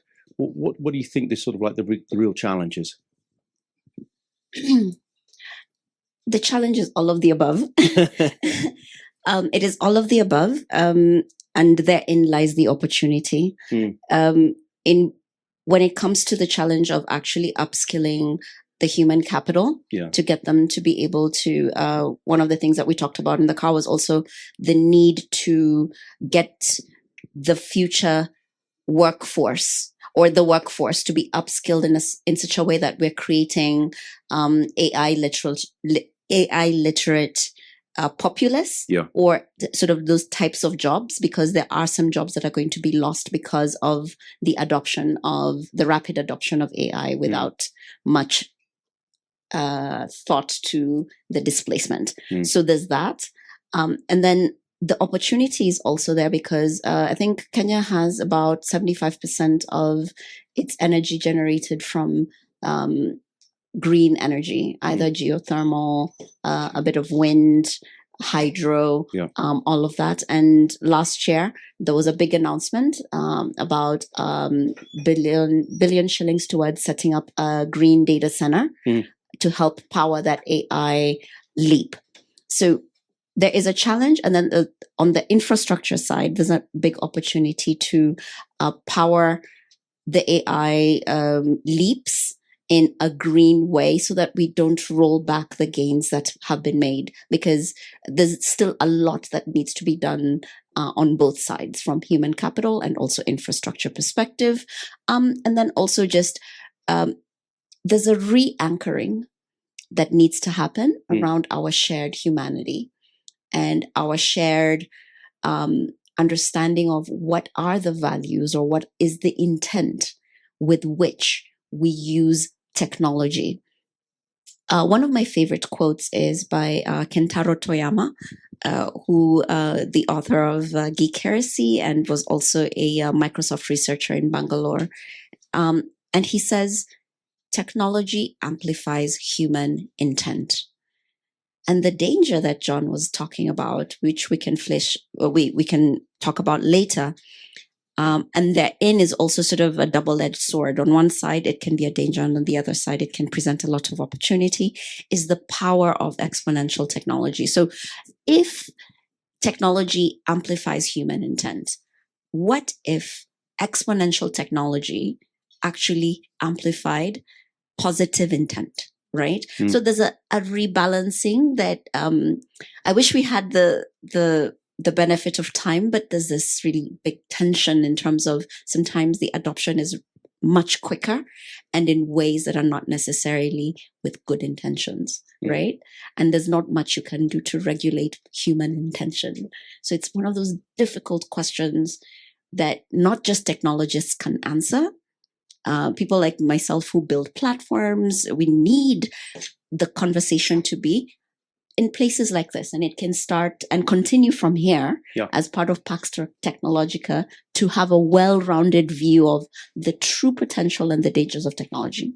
Yeah, Thomas, if you don't mind building on that idea of intent, you've seen, you know, as a futurist, you've seen how AI has evolved globally. I'd love to get a sense from you of what potential futures you see for Africa if it chooses to develop AI systems based on communal values. You know, we've developed AI in many parts of the world based really on just commercial values. Do you think there could be a fundamental kind of like fracturing in a positive way where we build AI in a different way that can have a real fundamental impact on people's lives? My answer is yes. Thank you for this, and Juliana, thank you for putting it that way. You know, we want to have an aesthetic lens on technology, and so aesthetics from the philosophical point of view, which is not only about this superficial version of beauty or seeking beauty. It's a sort of deeper, as I say, deep aesthetics is about expression of humankind, and notice the word kind in it. And so technology is in a collision course with the human nature in most places because it replaces necessity with convenience. And so you accelerate adoption of things that are unnecessary, and that has economic drivers associated with it. So whether we call that prevents incentive cycles, you know, I think that Africa is not free of that. And sadly, like John said, we're in a danger zone where there's a lot of these, you know, hoops that many African communities have to jump through. And so my view is that the potential in Africa is not just about it being the fastest growing and the new biggest, let's say, adopter space in the world. It is also the place that has, because of its lack of technology in some places, the opportunity to think through things differently and to therefore embed the values that we would like into AI that other places cannot afford to do because in the name of speed and commerce. And so I think that's something where Africa needs to self-acknowledge. Again, I'm an outsider, very involved in Africa, but I'm an outsider. You know, I think it's not just about this thing, hey, Africa is going to do big and catch up, or Africa, you know, is going to find new ways to, you know, deal with conflict zones or deal with its food systems or, you know, solve problems. No, it's also going to, and this is what I prefer to consider the golden age. It is actually going to affirm, hopefully, a version of AI, if it does it right, that the rest of the world would want to emulate. And so it's no longer about catching up; it's about leading. And it's and I think that Africa needs to today, its youth needs to self-identify, needs to access that knowledge that it has leadership in its bones, not leadership in its intention only. It owns this. It's exactly like data. You know, it's good if we manage to, and we heard from Brittany yesterday, Kaiser, who is Own Your Data Foundation, and her work is incredible. In the next few weeks, bringing ownership, creating value from data for 210 million Brazilians, anchored in property law. There's just these incredible stories that are happening that will also happen in Africa. But basically, I have great belief that that's going to happen. But just this idea that Africans currently are actually, they don't have things to correct as much as we do, I think. Maybe they're behind in some ways, but they're ahead in a very important way. And I think that's something that I see from the outside that I want to communicate to a lot of people in Africa, because that changes the dialogue with technologists. It changes the ethics and the way of gamifying technology development and investment. It changes the relationship on the macro level and systemic level for how we build infrastructure, because we want to see interoperability and changing the way that people live with technology rather than just adopt. So it's an all-changing game. And what could happen to fail that? I think lack of seeing it. Okay, thank you. Sorry, Julian. Sorry, I heard your voice. Apologies. I want to build on this, if that's okay, John. Thomas used the word corrective. And one thing that struck me was the fact that so much of, particularly kind of consumer-facing technology over the last 20 years has fundamentally been extractive. Do you think that there's a possibility that, with an African view and African sensibility, that we can start thinking about building technology platforms that are additive rather than simply just trying to, take people's data in order to sort of sell it and understand them better, so we can sell them more crap? You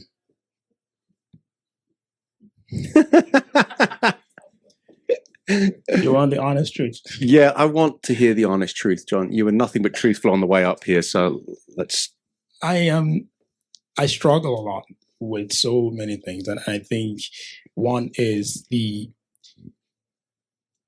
originality of the intent of the person who holds the opportunity. It's a very, very important. For the past few years, it's plagued me, and I talk to you about it. Because I've been to a lot of places and I've been to a lot of rooms, and it's not about the money.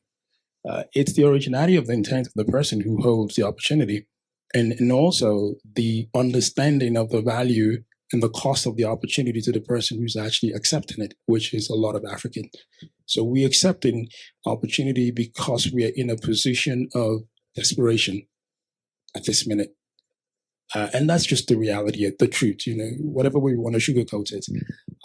So do we have the capacity to build stuff that add more value to us and also to, yes, I believe so. I think we can. By default, we live in a continent that is still extremely ethical by default, not by design. We didn't design it, because I'm sure if a lot of things have happened, we probably wouldn't be in the position that we're in. So by default, we live in a place. So understanding that, first of all, you must understand where you are completely to able to make any significant shift. And so we need to first understand where we are. And I think that's the first thing, where the unification of the African superpowers is a critical part of any success that we're going to have. It's not about Kenya or Nigeria alone or South Africa. It will not happen. It's going to have to be about, okay, who are the top 5, 6, 7 African superpower countries coming together with a clarity of an alliance that, listen, we want to do X. And we have enough people within that particular remit to do X. And this is what we're going to do. And with the little resources we have, we can actually change the narrative so that if you want to give us resources, then you must have to live within our own perspective. Because right now, the divisive nature of the opportunity is what's driving us to where we are nonstop. So everybody comes, the 5 horsemen. They come with all their, different strategies. And every country is positioning itself. This is what I want. This is what I want. This is what I want, without necessarily thinking through. So can we do it? Yes. But the real question is, how are we going to be able to do it? What are the things that need to change? Or what are the things that we need to do? Or how do we need to empower a different set of people who are going to be the drivers of this, correction that we all so desire. So it's a very, very, so I'll give you an example. So I build solutions for companies in the US and all the places. And most of my clients all build what I call futuristic AI solutions. That's it. 90% of them, we're building this thing that's going to do this deep tech stuff, and it's going to help people with workflow tasks, stuff that's, but all my clients in Africa is, can you build us a platform that helps agriculture? It's just, but they can't pay me. Whereas this guy can pay me enough, way more than enough. And I compete with anybody else in the world, right? So it's at that point that you have to ask yourself some fundamental questions, because if truly we're able to empower Africa, the right people, you could actually build solutions that would really transform the rest of the world to come learn from us and remove the ideology of, I think there's AI social and commercial good. Both of them have to live together for us to create value-added solutions that change the lives of humans, because the social good helps our intent, our morality, and our ethics. The commercial good means that we are also provided for. Because at this point in time, because everything we're doing that we're telling to do in Africa is too skewed on social good, where any commercial good anybody brings to us, we will abandon the social good and we will take it. So this is some of the fundamental problems that we have to tackle head on to be able to get to a place where, and we have, lastly, we have a really young population, which is a positive and a negative at the same time, but depends again, the way you use it. Again, a human is a human, good or bad, it's just a human being. It depends on what happens after.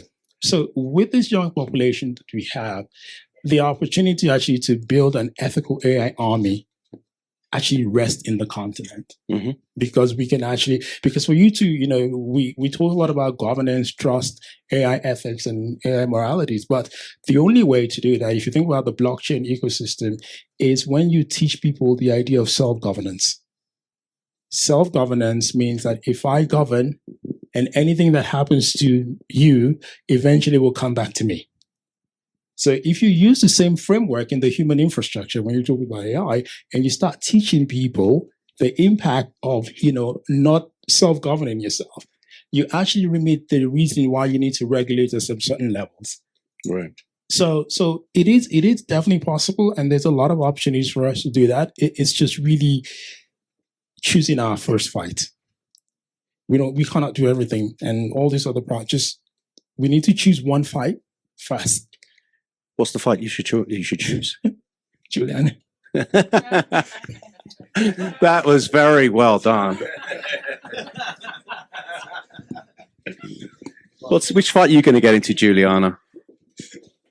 I think the first fight is to face the African, and allow me to just generalize African reality with a clear caveat that there are 54 different countries with various realities. So I think the first fight is to deal with the reality on the ground as is, not as we wish it to be. We have unfinished business from a technological perspective in terms of how to wield technology for, let me just pick one issue or two or three. The first issue is how we use technology to help us to govern ourselves better. There is no one coming to tell us what type of democracy is going to be working for each of our communities, right? So I'll just give you a quick example from the country that I live in, Kenya. This question of public participation, it is in the law that any rule or whatever, or any bill or anything that comes into, by the time it becomes a bill, it's supposed to have public participation. It is 2025, and you will randomly get a message in one of the many WhatsApp groups that you're in that, oh, by the way, the government would like public participation on X issue that you care about. In 24 hours, you're supposed to send an email. And this is in a country that still does not have the cost of internet access is still not, it's still quite prohibitive. And when someone is living on a minimum amount of income, access to the internet to actually send an email is not trivial. It can be significant. So we have unfinished business when it comes to public participation and evolution of the systems of government and how we use technology to evolve. We have unfinished business when it comes to crowdsourcing and how we actually listen on the ground to get people's reality and what matters to them. What matters here may not necessarily matter in the next county over, neither. It could be different in Ethiopia, it could be different in Malawi, it could be different in Nigeria, and could be different in South Africa. People have different priorities and needs. Even within those countries, there can be a difference between my priorities in one county and the priorities in another country. We have a lot of unfinished business. Last but not least, and perhaps most important, is we have unfinished business in how we use technology to truly, truly financially include everybody. We've made some strides in financial inclusion. I think in 2015 it was probably, or 2007, it was probably like about 20% in Kenya. It's now more than 85% because of mobile money. We have unfinished business with financial health, financial education, AI literacy. We have unfinished business with real empowerment and making people wealthier. There's just that's the fight I want to fight. 3 fights you've just picked. 3 fights, sorry. But the first one is to just deal with the reality wherever it is. But sorry, I'm going to come to you in a second, Thomas. One follow-up. We've seen, obviously, in Western countries, technology playing out in consumer and non-consumer applications over the last sort of like 20 years. Inequality has skyrocketed in the West during that time. Like, how do we do it in a more equitable way? What do you think you can take away from the missteps, maybe? And believe that those two things, there might not be a correlation in there, but we do see income disparity at levels that has never happened before. And it does seem with many technologies that they are winner takes all, and the pie's not big enough. Sorry, this is a general question, but yeah, Juliana, do you would you mind just addressing that very briefly? And then I have another question for Thomas, if you don't mind. So basically, how does Africa not make the mistakes that the West made in terms of like technology increasing inequality? May I punt it to you? I have an idea, but I can suggest something. He punted one to me, so this is I owe you one, right? I love the drama of this stage. It's great. I mean, we spent how many hours traveling together? I'll just go. I think it's a really, really important question, and it's one of the very most important things that I think the continent needs to do is to create a uniform idea of what ethics means to it and its own people. Right? It needs to have a uniform idea. It's not, and I'm not talking about strategy papers or strategy documents that people write for 2050, all those things, but it needs to have a uniform idea, and then it needs to look at, because we're talking about empowerment of young entrepreneurs in Africa. You need to decentralize the positioning of power, especially for people who build technology. You have to decentralize. There's enough, because when you centralize, that's, CDC, that's what just happened, central decentralized ecosystems. That's where you get these 4, 5, 6 companies who basically run everything. And the same 4, 5, 6 companies like still coming to the continent and saying, we're here to help you, but no, you're not. So you basically need to look at how you decentralize the positioning of the people who actually drive this opportunity. And that's, again, where we can get it right with a lot of the population that we have. So, again, first thing, African countries, there's about 5, 6, 7 African countries who are, we would consider leading the fight in so many ways. But each one of them is doing it so individually that it's very difficult for us to really build an approach that allows us not to make the same mistakes. Yeah. And so if we're able to do that, and two, if we look at how we decentralize the way that we actually empower people who build technology in each of our ecosystems. So that means that you have more people. And a lot of what I do in enterprise AI is what I call knowledge for progressive change, right? There's a lot of assumptions that people know what to do or that people actually would do the right thing. And I've seen that so many times. And some of these, so really championing knowledge in terms of a lot of the people that you're giving consistently. Yeah. I mean, like consistently progressive knowledge. It's not training, it's not capacity, knowledge. And once that is honed into somebody's reality, the self-governance framework of a person also begins to take shape, because you can then aggregate all that self-governance framework and say, this is where we're going. If you're building this, you know a little bit what to do. But if you don't do it, I will govern you because it also affects me. Right. If you don't do it, I will govern you because I'm also empowered. So it's not like 3, 4, 5 of us who run the show. And everybody else sort of knows what will happen if you do the wrong thing. So it's really the opportunity for us to sit back and learn from the rest of the world. And I agree with what Thomas said earlier on. And to give you one final example, a lot of African countries came up with data privacy laws. Data is a big thing. Massive opportunity to create economic wealth for people. And I wasn't here for the Brazilian experience, but we're actually doing something in the continent around using data to create monetization for people, right? But data is a massive opportunity. But what did we do? And we had the view of the whole world. We had the view of GDP. We decided to do exactly the same thing. Instead of actually thinking, how do we create a whole different type of framework that allows us to champion how data can become real value in our ecosystems. So now we're stuck with this copy and paste policies that stops us from doing anything with the data that we've actually had. So these are the things that we can learn from, when we, the opportunity of not being a first mover. You can learn from other people's mistakes but the thing is to, use those mistakes. Thomas, I wanted to come back to you. Previously, you said something that was really struck me. You talked about a version of AI that the rest of the world would like to emulate. Can you just sketch that out for us, if you don't mind? Yes, but may I have a quick... oh, please. Yeah. So, about the fight.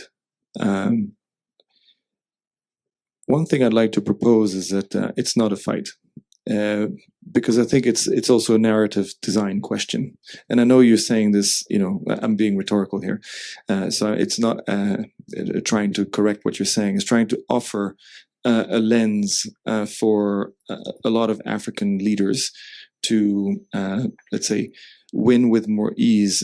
Because when they set the obstacle, then there's a definition of the obstacles. And then they stack up very quickly and it seems unsurmountable. And yesterday we had a roundtable here, and one of the big, let's say, takeaways is this idea of, make it happen. It has already happened. Let's do things. Let's empower people. And so the snowball is already rolling down the hill. We want to direct it, and we want to make sure things, the snowballs end up in the right children's hands, so they can play with them. Sorry for the snowball analogy is not necessarily good in the African continent setting, but you'll forgive me. So basically, I think it's important to not overstate this as a fight, and I also think that there's a way to look at having a hand that reaches another hand, and basically it's a dualistic movement. And I would actually propose that it's 3 things that have to come together. At least that's the way we look at it from the Pax technological perspective. One is the policy side. We need to really aggressively adopt policies that work, but also aggressively try things and sort of rapid prototype policy rather than copy paste. And I think that's one important thing for the continent because of what you just mentioned, John, around the fact that many places cannot copy the others, so they have to test. So they need to really learn to fast track policy making, and that's one of the things we want to do. Second thing is that the sort of values that sort of get embedded into creating unicorns is still what dominates a lot of incubator accelerators. And we think that we need to sort of build these social plus commercial companies from the ground up much faster and rapid prototype this again. So it's the speed of the emulation of ideas that seems to be lacking. And so because there's always an expectation of failure or a hunt for the unicorn. Mm-hmm. And then the third thing is really about public education and not fearing, for example, AI and exponential tech only, but to have a healthy fear, I would like to call it, towards X tech and AI is a good thing. You should be scared when you walk on the ledge of a building, but that doesn't mean that you're going to fall. So that's I think the analogy for a lot of places, and I think that it is a combination of preparation of people to see the opportunity, to seek the opportunities, to know what's already there, and then to sort of build them themselves. And of course, data is the biggest play for empowering people to have the economy to send their emails and have the energy to run their computation, etc. So I just wanted to offer that as this three things that have to come together around the continent. And I really like what you proposed, John, around having a few super nations in Africa come together. The European Union was built on that model, after the Second World War. And I know there's the Pan-African nation, many different unions in Africa, but there is a lack of a union around X-tech opportunity. And that's something I think that should exist. So I'll now move quickly on to the emulation question. I think that we haven't seen yet AIs that we love. I think we see useful AIs, we see funny AIs, we see scary AIs, but very rarely do we see AIs that we love. And so the emotional, not necessarily in EQ of the AIs, but the emotional relationships that we have with technology, particularly AIs coming up in Africa, I think will be guided by a younger population, maybe less greedy population, maybe less, let's say, culturally supremacist populations that have the intuitions of tribal cultures that coexist, of animist cultures that coexist. So I think that the richness, I'm very fond of the richness in Africa. There can be a hotbed for this creation of AIs we love, many AIs, instead of having just one voice for your Google or three voices for how you get navigation in Google. So I think that this diversity will be hopefully represented better in Africa and elsewhere. And I think that is also what the rest of the world would want. We're soon going to be, if you compare the physical world, you just have a large, streetscape of shops and brands, so we're killing the small shops, the mom and pop shops. I think it's not necessarily that we won't have the big players and the small players coexist, but I think that there is a big room for millions of tiny mom and pop shops in AI in Africa. And I think a lot of the rest of the world might want to be able to represent itself in a much stronger identity play with its AIs. Thank you. John, you talked a lot about data in your previous answer. I just wondered if you had in mind any kind of specific policy areas that would allow, policy frameworks that would allow to protect data for individuals, but also would not discourage innovation. So allow that part to grow while also ensuring that individual consumer rights are protected. I've been a bit fortunate to be to about 41 African countries now. And I've met a lot of African policymakers and kind of looked at the laws, and there's three ways to look at it. There's the individual, community, and aggregated ecosystem data. Okay, and all three are extremely important. And the goal is to see the interconnected nature of each one of them. Because the individual data is where we focus so much energy on, and let's protect the person, which is extremely important. But to get real value of data, it's not about the individual, it's about the aggregation of data to a certain purpose. then you decentralize it back into each individual. So, give you an example. If you're able to, working on a project where we're talking to an insurance provider and say, okay, how do these farmers pay for insurance? They don't have money because something happened recently, and one of the big insurance provider called me and said, okay, can we rethink this thing? So I said, okay, well, your team, all these other people, you collect all these data from these farmers, right? You do sell the data, don't you? Okay, but you don't sell individual data because it's not valuable enough. There's what you call value within the access of any type of metadata. And you have to extract the metadata for it to make sense inside any type of network. So, and then you'd have to connect it to other networks for it to then make, sense over a period of time. So what if this data that you're collecting, you have the view that you're going to split it, so that the split itself allows you to protect the individual consistently, which we would never argue it, but you're also able to track the value of the metadata of each individual within an ecosystem as part of an aggregation network, and you can actually monetize it because people are paying you for it, and you can pay back this person. Right. So now the data policy, and that's layer one. And then when you go into layer two, if you look at the connected nature of a human, there's a human. And the human is the originator of data, okay, in the world that we live in. Human, everything else. A human interacts with agriculture.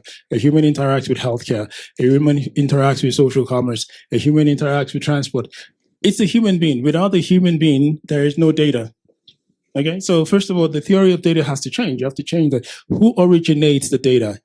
And the human interacts with all these ecosystems. So that means the human is connected to all these ecosystems. So why do each one of you function independently? It doesn't make any sense for each one of you to function independently, because the primary source of everything that you're using to function is connected to every part of the chain. So if you actually wanted to build a real strong interconnected shared data policy, you have to look at the human as the fabric of the origination. So that when the different ministries in a country or the policymaker says, well, that allows you to understand a simple value for sharing data across every department, which then means your small companies can build on top of that, because you've already protected the individual, but you're using the aggregated power of all these different types of data to actually create new industries on top of what you have. And that is where you have to go with data. And that's where I said Africa had the opportunity, because most of the world looks at data from a protectionist perspective. I protect. Okay, great. But what about the value? Somebody else is extracting that value, and the people who are creating it still get nothing, because that policy hasn't understood the need for it to look at the lenses a little bit differently. Okay, thank you. We've got about 10 minutes left. I just wondered if we could throw it open to the floor now to see if there's... Yes, please. There's two questions. Lady in the middle there. Ginger, Mike, it's small enough for them. We've got a question here. Let's take it. Thank you very much. My name is Shiko. I'm from Kenya, in Africa. So I just wanted to... I'm agreeing with everything you're saying. I know the two of them very well. And nice to meet you. I just wanted to plug in two things that's happening. The question you asked about getting like the fast movers in Africa to work together, that is already in progress. It's not 5, it's 12 countries that are coming together to work together to harmonize policies around AI. And in another, whenever 10th of February is, it is not official. It cannot be announced. Please don't write it in the media yet. Yeah. So there's going to be an AI Council for Africa that is being announced in the next couple of weeks with 12 countries. I can't mention the countries, and it's moved. It's been 18 months of work, and it's gained quite a bit of traction. And I'm plugging 2 events. During the Paris AI Summit, hopefully all of you are attending. There's going to be an AI Africa Village. Please attend. It's going to be in one something. Please look for the socials. We'll be publicizing that. And number 2, there's going to be the Kigali AI Summit, which is the first of its kind in Africa. They seem similar to London, to South Korea, and now Paris. We're going to be doing one in Africa. Again, bringing together Africa, having a single African voice, amplifying this, because the siloed approach to every single country having its own thing is not working quite well. And we're starting with those 12 countries that have shown quite interest and have moved quite fast. So just wanted to plug that in so that we can show that Africa is actually moving and moving in the right direction. Do you know when the announcement about the AI Council is It's going to happen on the 4th of April. 4th of April. But you will start seeing things from the 2nd of February happening. Okay. I should give you my seat. No, I am actually leaving. I have a call right now. Thank you. And there was a question, I think, from the gentleman next. Yeah. It's really a comment. Afternoon. Great discussion. My name is Steve. I'm from Nigeria. But I think I just have a few comments. One is, what is really the objective? You know, if you look at the AI value chain, you have the data, where you train models on. You have the models. You have the infra. So at what level are we intending to play in, right? Data is data. We have it there. If you look at how the Chinese have taken this battle, I think it's really a fight to, I guess, the global competitors, is you have to retain control over the content upon which you train models. Yeah. If you're behind the curve, like Africa, most of Africa currently is. Infra investments, infra requires single investments, and the capital doesn't appear to be available anywhere now. So what strategy should Africa take to ensure that it can become competitive? Let's say in 10 years, because the other players are running quite fast. So those are my comments and questions. Okay. 10 years, how can Africa be competitive? Maybe very quickly. We're kind of... Yes, please, Thomas, start with you. Oh, thank you. I should go last. Here. Yeah. Okay. Ladies first. So you get two mics. Just a quick one. One of the things that we were also discussing is this idea of sustainability of business models, and I think we one of the people that greatly inspires me, even though he's been gone from this earth for a couple of years now, is the former Safaricom CEO, Bob Collymore. And he often would remind us that it is possible for you to build and to do good and do good business. Those two things can happen at the exact same time. We must not forget this just because we're dealing with a new piece of technology or a new leap. We must still remember that it is important to figure out unit economics. It's important to think about the value chain and the value creation, and not just from a commercial perspective. Yes, you can do social plus. And that's my short answer on that. And then just really quickly, because I know we don't have much time, I wanted to recognize Dr. Joy Bolamini to go back to the conversation around equality. I think if there's just a few minutes after we answer the questions, I'd love to invite her to say something around this idea of how do we build better? How do we build technology and platforms that are inclusive and that can help us to deal with the various realities that we have? Thank you. On the competitiveness side, I think there's maybe four quick points.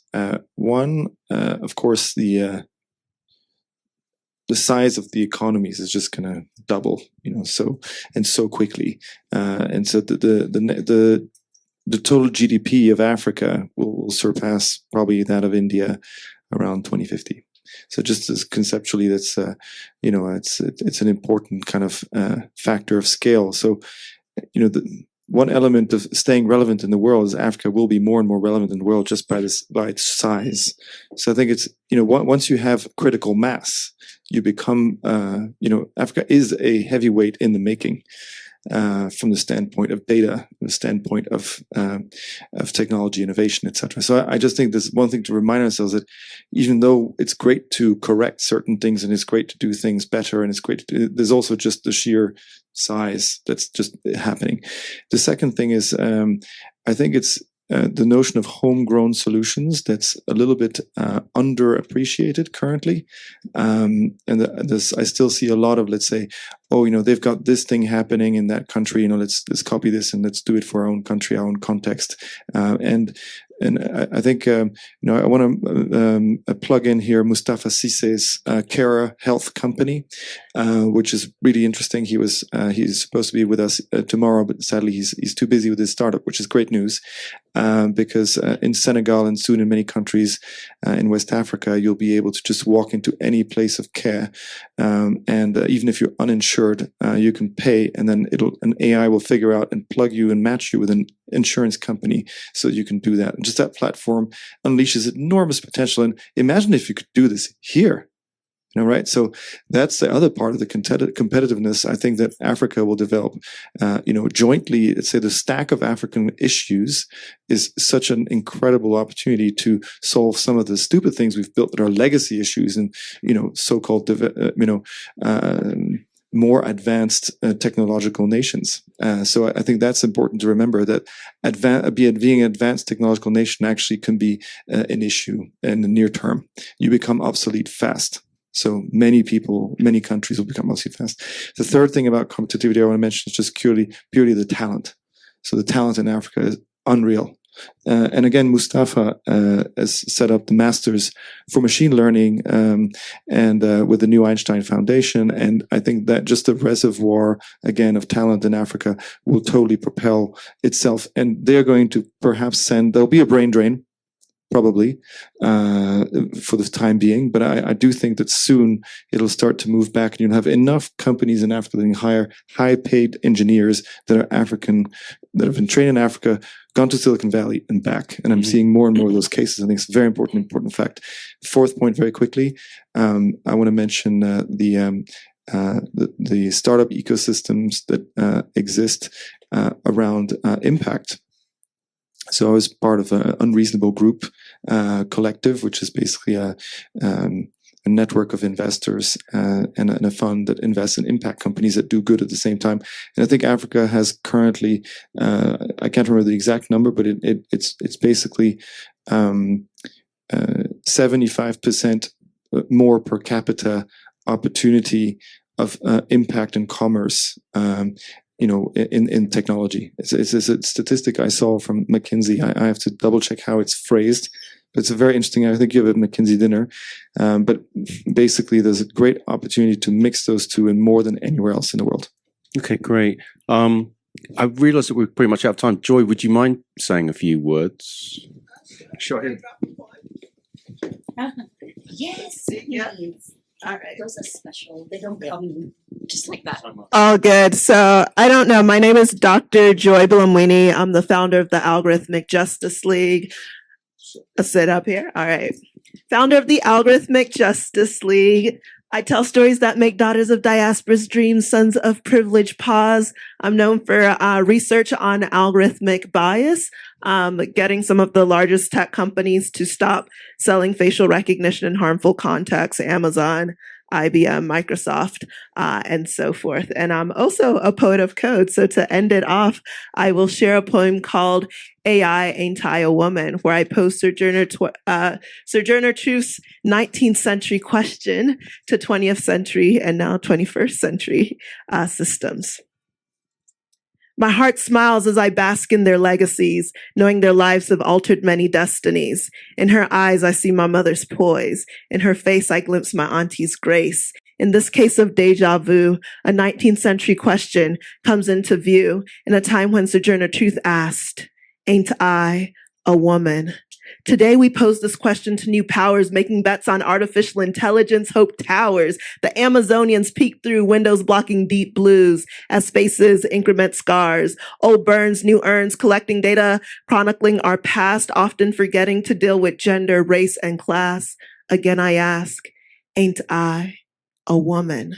Face by face, the answers seem uncertain. Young and old, proud icons are dismissed. Can machines ever see my queens as I view them? Can machines ever see our grandmothers as we knew them?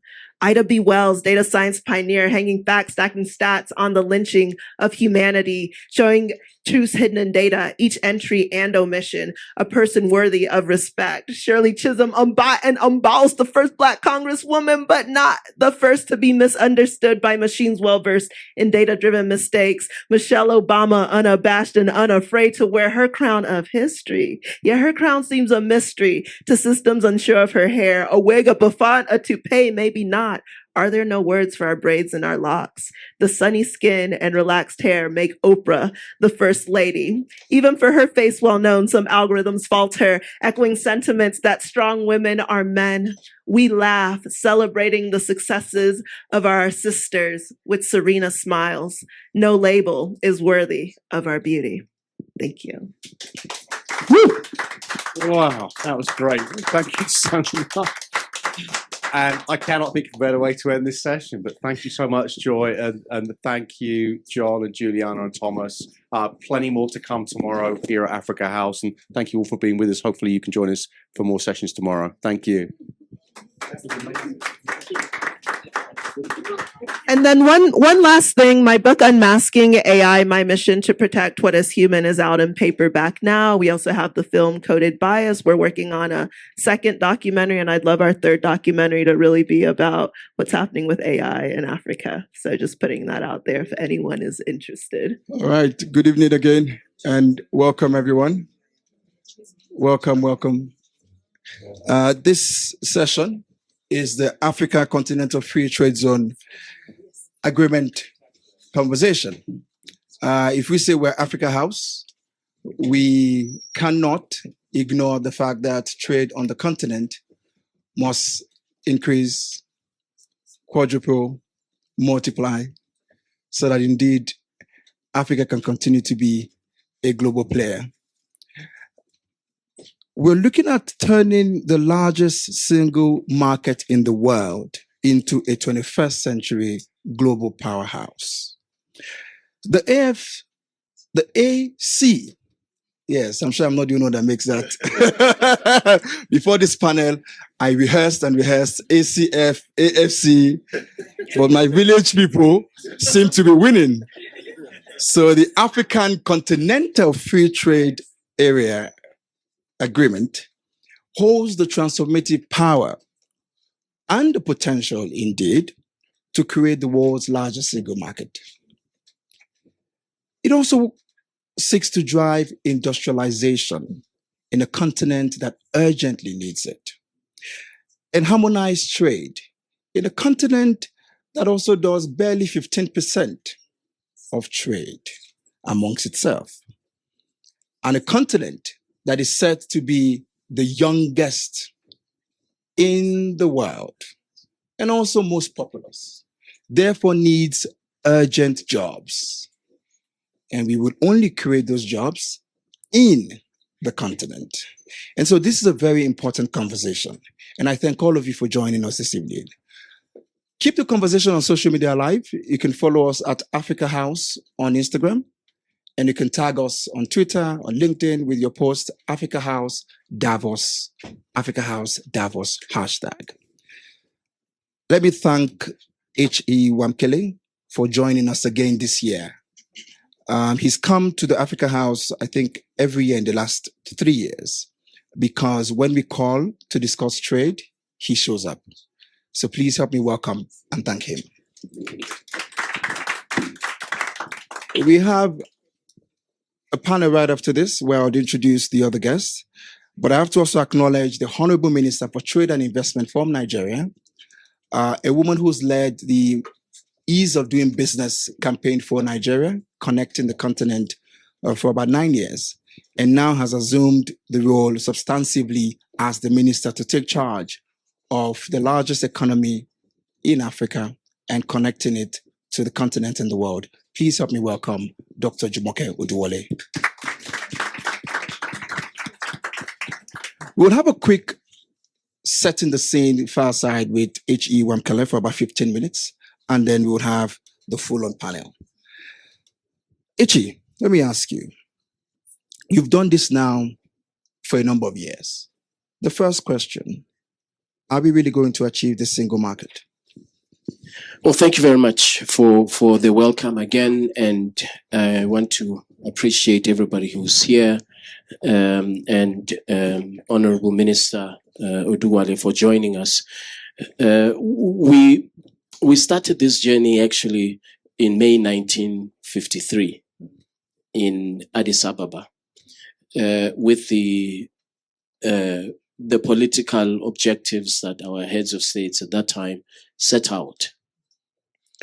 But we had a long period of non-action when nothing was happening, and eventually in 2015, our heads of states said, we must put this vision, make it a reality.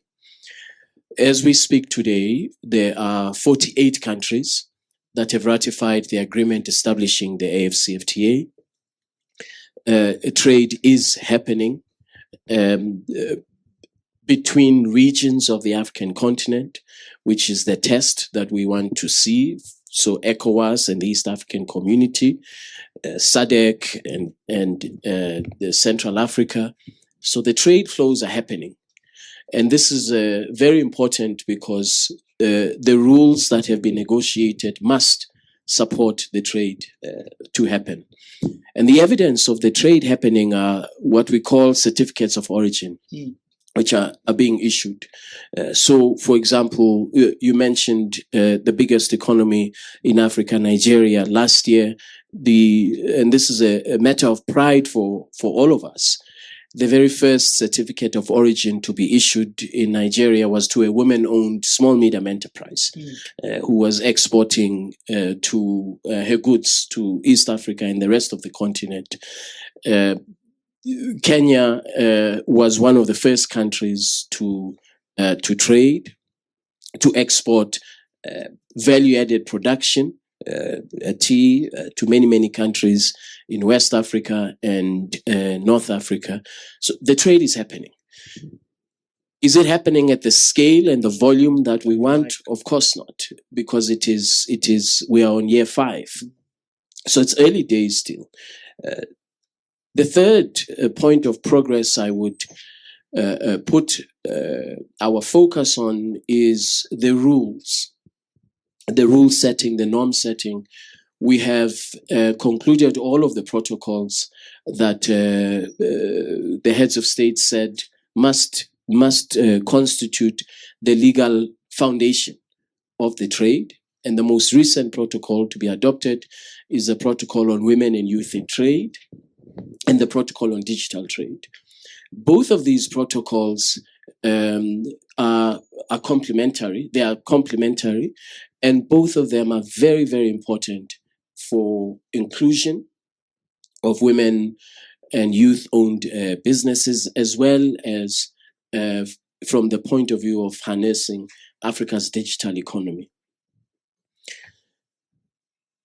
Rules for the digital economy are very, very difficult to find convergence on.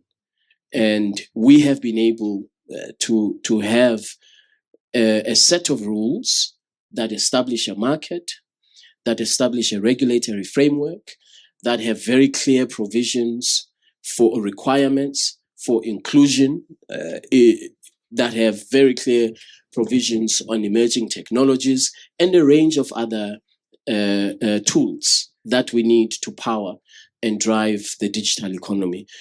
And so we have made very, very good progress.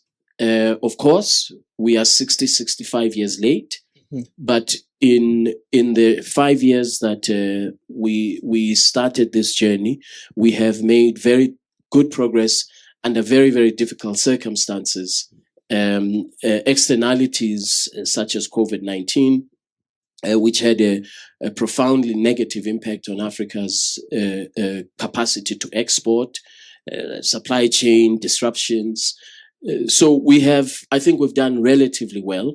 Yes, we have a long way to go, obviously, but given the circumstances, I think in the short time that we had, we've done relatively well. Fantastic. I'm going to ask you for a more pointed answer now. Where do you see us in the next 5 years? Or when do you see us move from 15% intra-trade to about 50%, based on the last 5 years? And as you're answering that, maybe you want to also throw in, the key obstacles, the key challenges that hasn't let it move, and what you think or what you're about to start doing, so that in the next 5 years, I don't want to give you the timeline. I'll let you decide the timeline by yourself. But where do you see us going in the next 5 years? Or when do you see us moving from 15% to 50%? I'm going to let you I'm going to take a water break. And if you want a water break, before you give us our answer. And I'm going to quickly thank our sponsors for this session, AB InBev. This is not an AB InBev, so I'm okay, but I want to just thank our sponsors, AB InBev, who are partners on this session. Please. Well, we've agreed that from this year onwards, the focus must be on the digital economy and leveraging on the digital economy to create opportunities for small, medium enterprises, for positioning our continent for preparedness for the fourth industrial revolution through this protocol that I have mentioned. It is a very important because the projection, a very positive projection by the IFC, is that by the year 2050, 27 years from now, the turn of the century, Africa's digital economy is projected to reach $720 billion. So that's quite significant. That's why everything we do must, digital trade and the digital economy must transcend every sector, whether it is pharmaceuticals, agricultural technology, motor vehicle assembly, all of these areas as a component of Africa's digital economy. And so that's got to be our priority. In 5 years' time, I will be gone happily. The problem will be somebody else's challenge. But where do you think we'll be?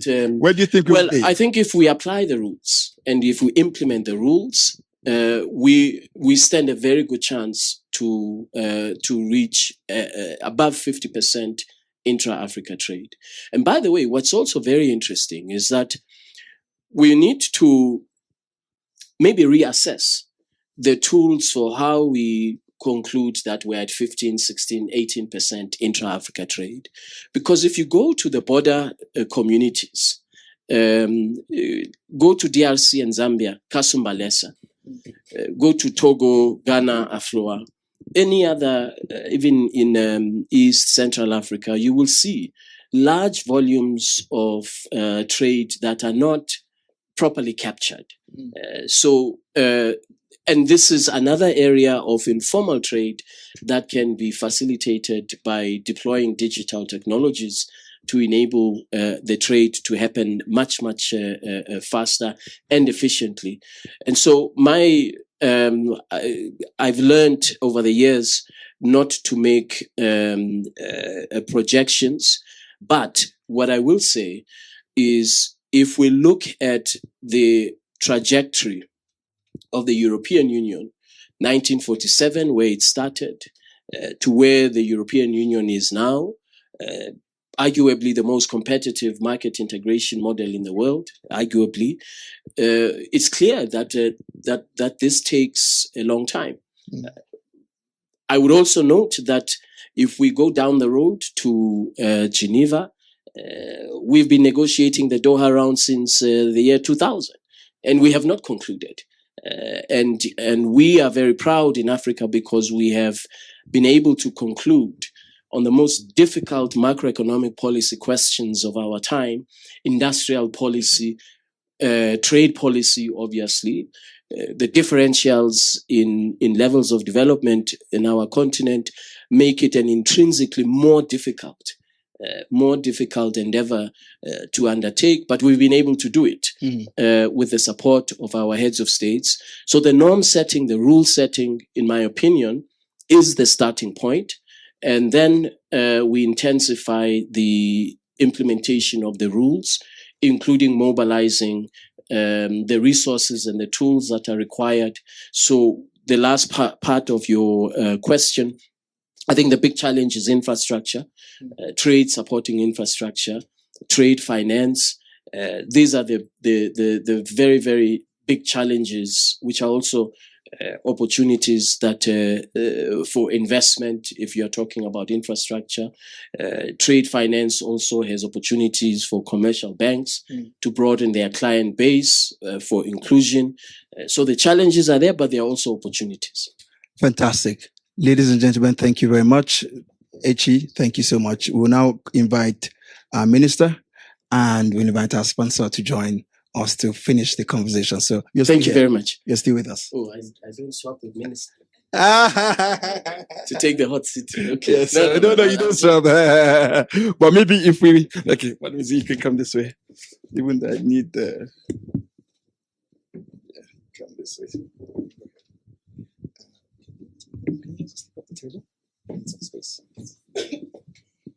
Thank you. Yes, just take off the table.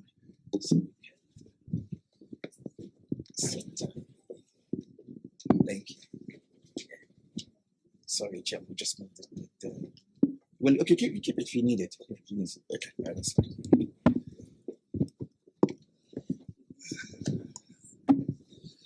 I think we have one more mic. Yeah. So he can have one. You can have this one. Fantastic. Okay.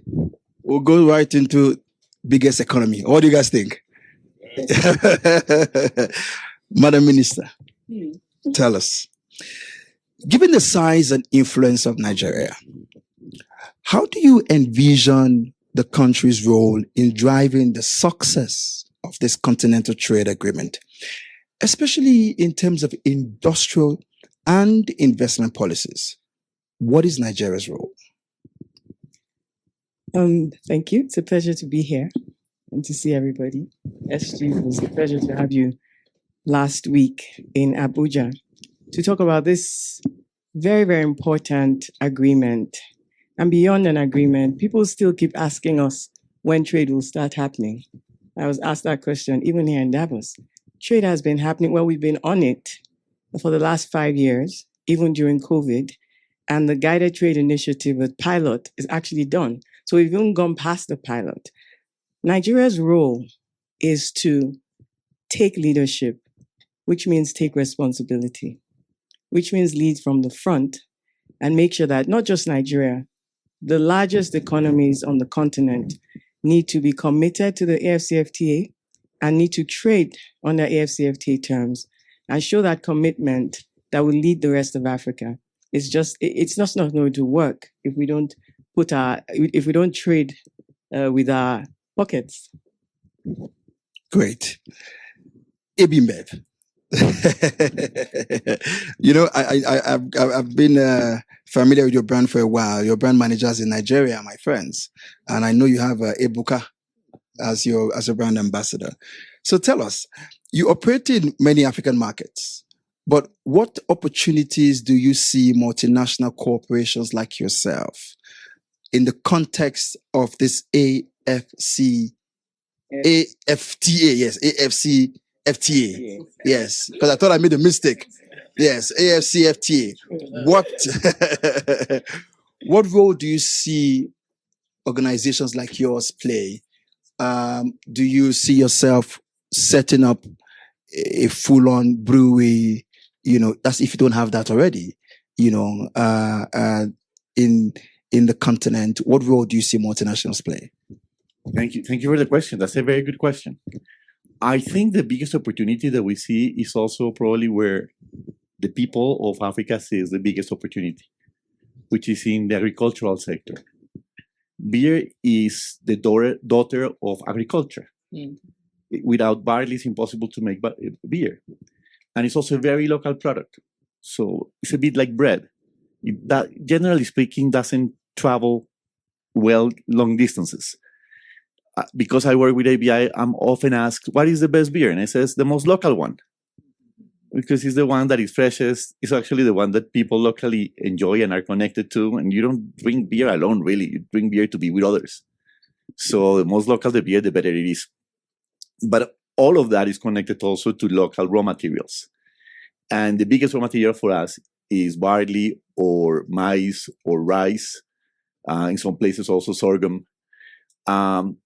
which in many ways is a fantastic opportunity, because in most of our countries in Africa, lots of people, millions of people live out of agriculture. So the more we create opportunities to engage these farms into our supply chain, the better opportunities for them to send their children to school, to renovate their infrastructure, to pay for the health. So in that case, our interest is totally aligned with what people want.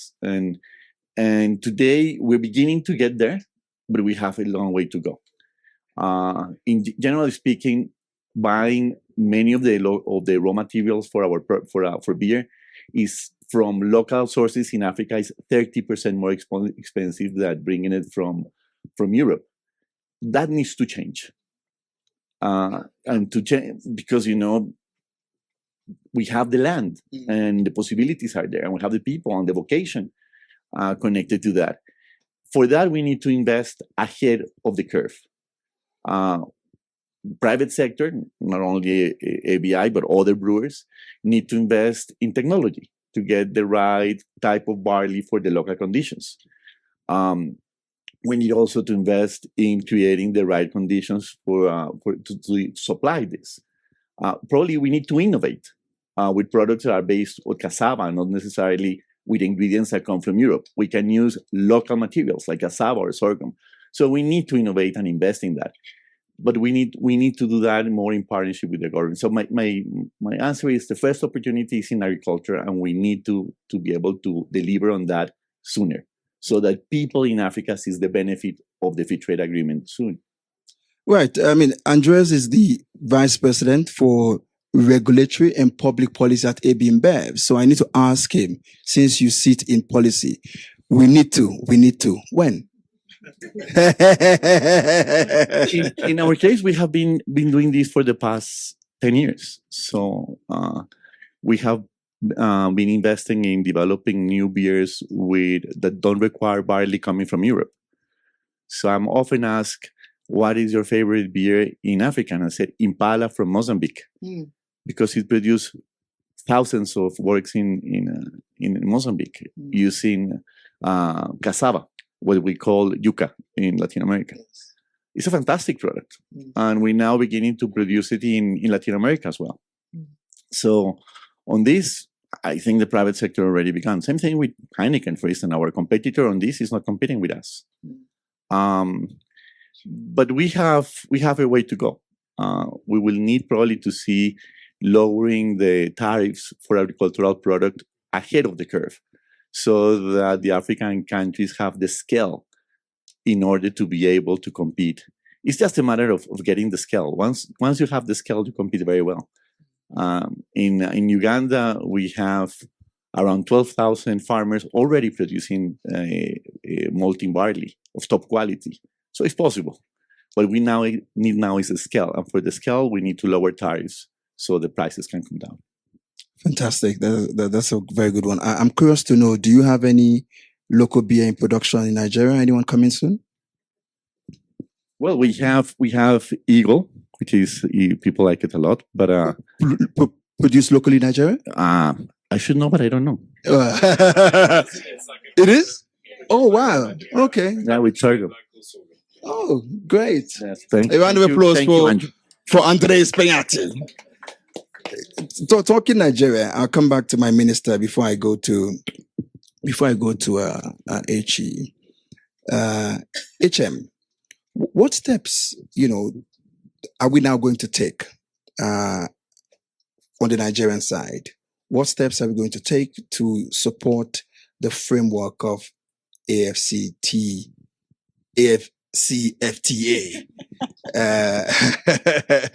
And how can other countries replicate? I think that as a continent, we need to begin to think along corridors.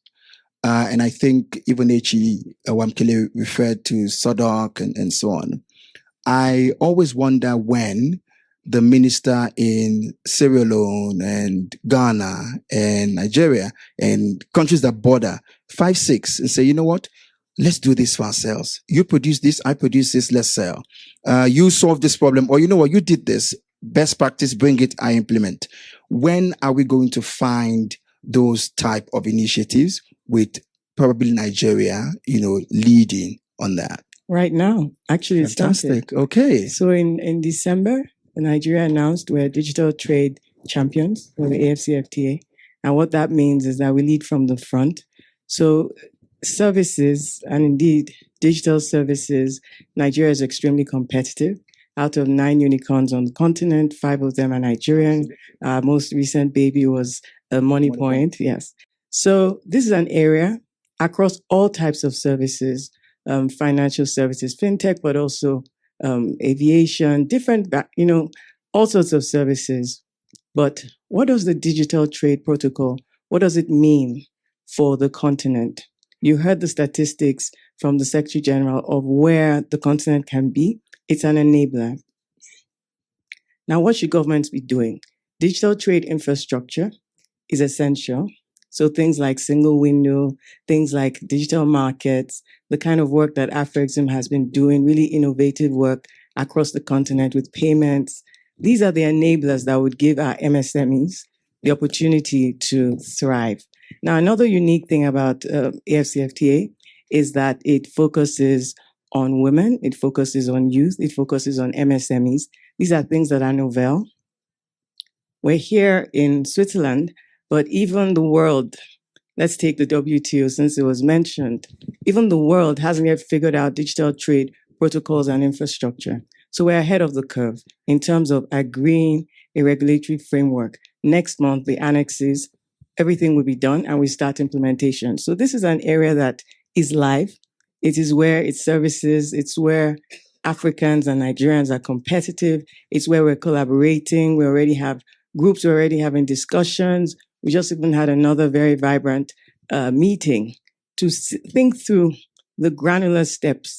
This is going to mean money for the continent. It's also going to have a lot of social impact and businesses like that are going to be enabled. You also see the planet will also benefit. So there's really nothing that will be missing in this mix. And the time is now. It's already started. Thank you. Fantastic. Echi Wankele. This mission requires massive infrastructure investment. Where is the money? Well, I certainly don't have the money, that's for sure. We are the poorest secretariat in the world. We don't have money. But we have friends who have money, and that's important. We have African Development Bank. President Adesina is a very, very strong supporter. In fact, if you remember, one of the regional integration is one of the high fives for during his tenure, and he has put money on the table to support a range of different trade supporting infrastructure in Africa, such as ports, for example. Road corridors that link different parts of the continent. So $45 billion invested by AFDB in less than 5 years. Of course, more has to be done by everybody, not just AFDB. Africa Finance Corporation is also a very, very important development finance institution focusing specifically on hard infrastructure. And of course, our partner, AfroExim Bank, who are Africa's premier trade finance bank. You would have heard this morning Professor Orama talk about all of the investments that they have made in supporting intra-Africa trade and financing intra-Africa trade. We have to be very aware as a secretariat of where our limits are and where our mandate ends, so that we are not doing things that we should not be doing or that we are less good at, and mobilizing investment for infrastructure that supports trade. These development finance institutions that I have mentioned have a specialized mandate for that, and they've done it extremely well under very difficult circumstances. And if we look at the infrastructure deficit, it is an opportunity for us to invest, for investors, whether it's public sector or private sector investors. And this is what they have done. You mentioned earlier the Lagos Abidjan corridor. A few years ago, 2 years ago, 3 years ago, AFDB mobilized private sector investment of up to $16 billion, which is ready to be, that capital is ready to be deployed. We have to rely on them for financing, trade supporting infrastructure so that we can have more efficient and affordable trade in Africa. Thank you. I had a question, but I don't think it's for you. I think it's for AFDB or AFC or AFC because oftentimes these monies are announced, but the bureaucracy to access them sometimes limit. Because I was going to ask you for some symbolic projects. I mean, you mentioned Lagos Abidjan, but I wanted to ask what were these symbolic projects that we could say, have come up, as a result of this funding. But I think I'd wait until I sit with AFC or FXIM and go to answer that question. So let me ask Andreas. Now, as someone who oversees, regulatory and public policy, what would you say are some of the most critical regulatory challenges that companies face when operating in multiple African markets? And I ask you that question because you have the man who can help you unclog that wheel, and you have the woman in the largest market on the continent who can also help you unclog the wheel. And these are two people who really want to do the work. So you are here representing the private sector. Tell them, not us, tell the two of them what you need. I'm glad that I don't get the difficult questions. The difficult questions are here for each. Really, something that is in theory simple, but is difficult and it requires lots of coordination and negotiation, is the harmonization of customs and customs protocols. One would say that is easier than finding the money for infrastructure, but is having served in government, I know how difficult it can be.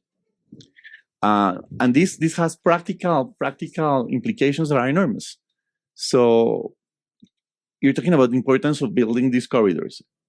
There are already corridors working, but customs, the lack of harmonization in customs, which is not really rocket science, is really the will to sit and negotiate a harmonization of these protocols among several countries, delay our tracks for more than 10 days.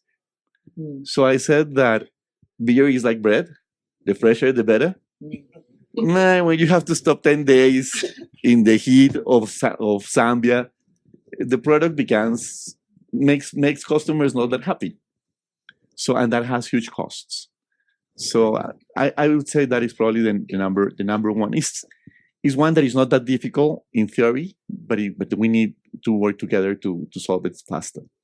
Great. I think. Can I just, if I may, just underscore the point. I was just going to ask you and Dr. Jumoke to intervene. Yeah, that he makes. I went to visit a border crossing that I will not mention, which had trucks lined up 10, 12 kilometers, and I went up to. We had a whole team of people. And the man who was in charge of the border, I said, I see there's a long queue of trucks. So what are the challenges? He said, who are you? And what do you want here? So you may not have much of a helper in me. But in all honesty, I think that the challenge of aligning customs authorities with what is on paper is a very, very difficult task, which we have to work together on with the private sector and customs authorities and ministries of trade, ministries of finance in some cases, depending on where the customs authorities fall.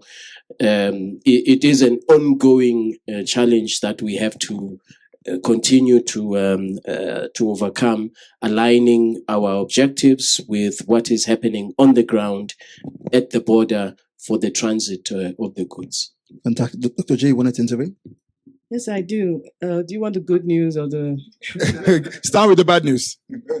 Okay, well, the ongoing news is that, so for nearly a Ongoing news, that's new. that means it will continue to be news. I worked on business climate reforms. I had the honor of leading that intervention for the Nigerian economy for 9 years. And so ease of doing business and business facilitation is an ongoing conversation with private sector. You have to listen, you have to implement, and you have to track. So then you go back again to listen, implement, track the reforms. And so there's no silver bullet. But the good news is that Nigerian Customs General has agreed, to host all the customs heads, yes, across Africa in Abuja before April to discuss this matter. So I've been told things, you've had your experiences, I've had mine in Nigeria. Mine was, I think, the airports, I've also had the seaports. And you've agreed things in Abuja. And then they're like, Madam, you're who? And then they're like, no, the memo has not come down. Until it comes down. It hasn't gone. We don't know. That's Abuja. We don't know. So that engagement for the boots on the ground to really keep explaining to the officers on ground, the customs officials, the airport officials. I've told people in ports, when you want your children to have jobs, right? You come your port's health. Somebody just come off a plane 11 hours and you're stressing them out. Where's your yellow fever card? Give me $100. All those kinds of things. The job is going somewhere else. And so trade facilitation, ease of doing business, making sure that there's transparency and efficiency of public service delivery is important work for all African governments. And we're committed to doing this, and not just doing it, to tracking and announcing the progress that is incrementally being made and making sure that we don't lose, because during COVID and stuff, we actually came back a bit and had to redo some of those reforms. So staying just on the borders and on the ports, seaports, airports, land borders, standardization, making sure that the various teams are talking to each other and understanding the enlightened self-interest. Why? The why. Why is it good to let goods travel? How does that affect the economies? How does that affect your life?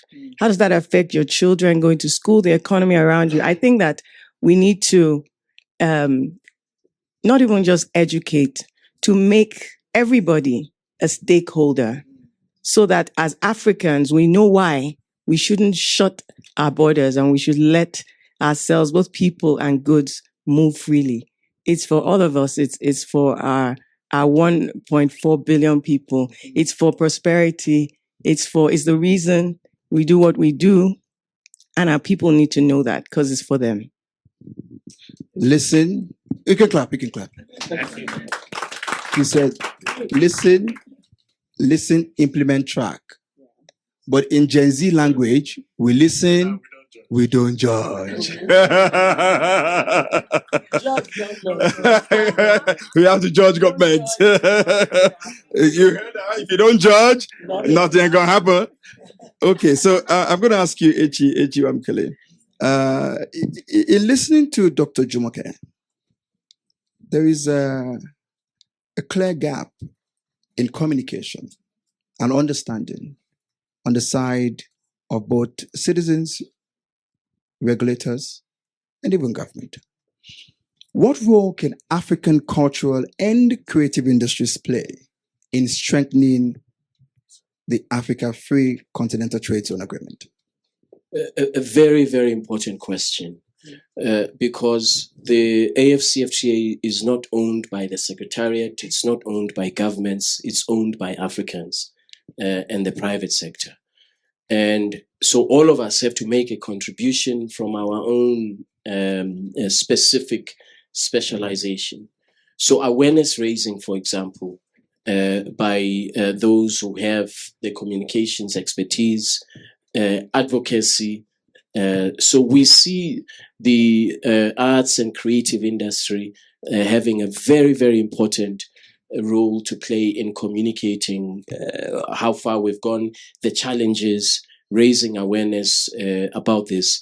We have begun to do something about that. We have partnered with Afrexim Bank to advance Canex, which is the platform that the bank created to support the creative industries, and not just from the point of view of making them competitive, but also from the point of view of the creative industries raising awareness. So it is an important role that our creative industry can play. I emphasize that this is not just for governments or the Secretariat, this is for all Africans. Because as Honorable Minister said, this is for the future of our continent. This is not just for trade negotiators in a room, but it is really to position our continent for competitiveness, for job creation, and to enable our own investors to see the opportunities that exist in the market. So totally aligned with you. Fantastic. As we bring this session to a close, last year I launched a platform called MITA Africa Center, Media, Innovation, Technology, Talent, and Art. And the focus is to basically help accelerate the creative sector in Africa. There is a global 3 trillion value for the creative economy in the world. Africa barely gets 2% of that. In 2022 alone, Afrobeats was streamed on Spotify 13 billion times, Afrobeats alone. The return on that to the pockets of the musicians, we can say if it was up to, the real revenue. Now, what we're trying to do is to spread the development in the creative space such that you have more competence, more capacity, but most importantly, market linkages to the global markets where they buy this content. But that's not where it ends. How does it connect to this? The larger pool of creatives we have on the continent, the larger our voice share to change narratives. And oftentimes, we focus more on how the world sees us. We don't think enough about how we see ourselves. The veil of biases that informs how we trade, how we welcome our neighbor, if the Nigerian is welcome in South Africa or the Ghanaian is welcome in Nigeria, or the Congolese is welcome in Rwanda. And so the question is, how are we going to narrow down to actually key trust issues and those feelings and emotions that stop people from trading beyond the big boys and the big conversations? Because, for example, in Nigeria, the SMEs employ about 80%. More. And then, exactly. So the smaller guys have a lot of work to do in collaborating, and so in MITA, we focus a lot of our storytelling on within the continent to build unity. Africa wants to compete with the world. But unfortunately, when we compete with one another on things that don't even make sense, we can't come together and be united in the strength to fight the big picture, to innovate at the biggest levels. And so this is a question to you both, Honorable Minister and H.U.M. Kale. How are we going to solve these tiny little feelings? Because human beings work based on emotions.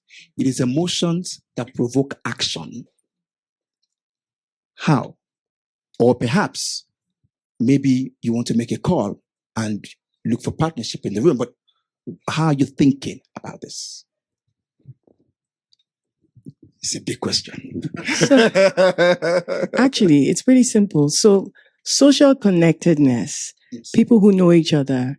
If you've met here and you've had a drink, you've had a meal, you've had a laugh, you're more likely to do business together.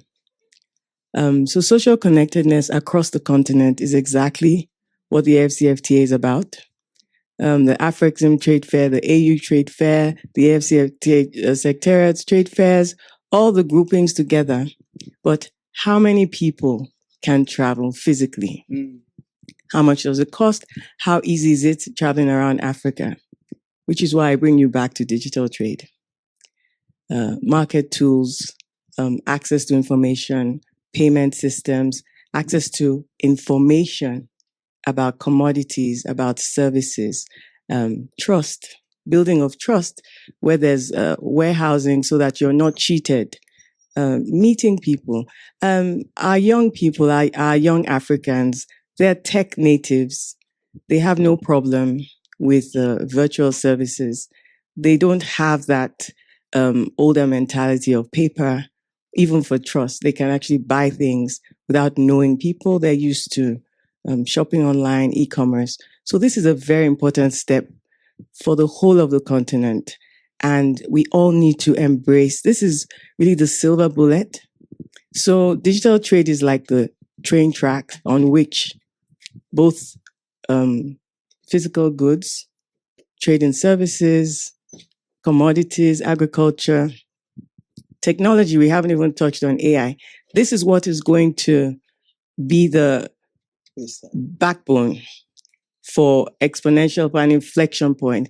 I think that AFCFTA is at an inflection point at 5 years, and we all know what technology does. We all know what digitization, automation does. So in every sector, what I would say, because I know that this is probably my last time to touch the mic, is take an audit.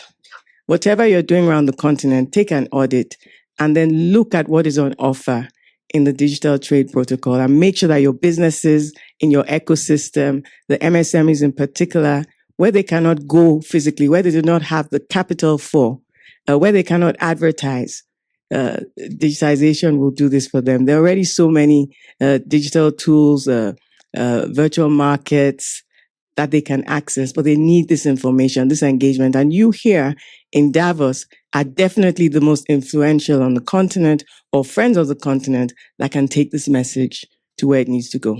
Fantastic. Echi, do you want to add something? As your closing words.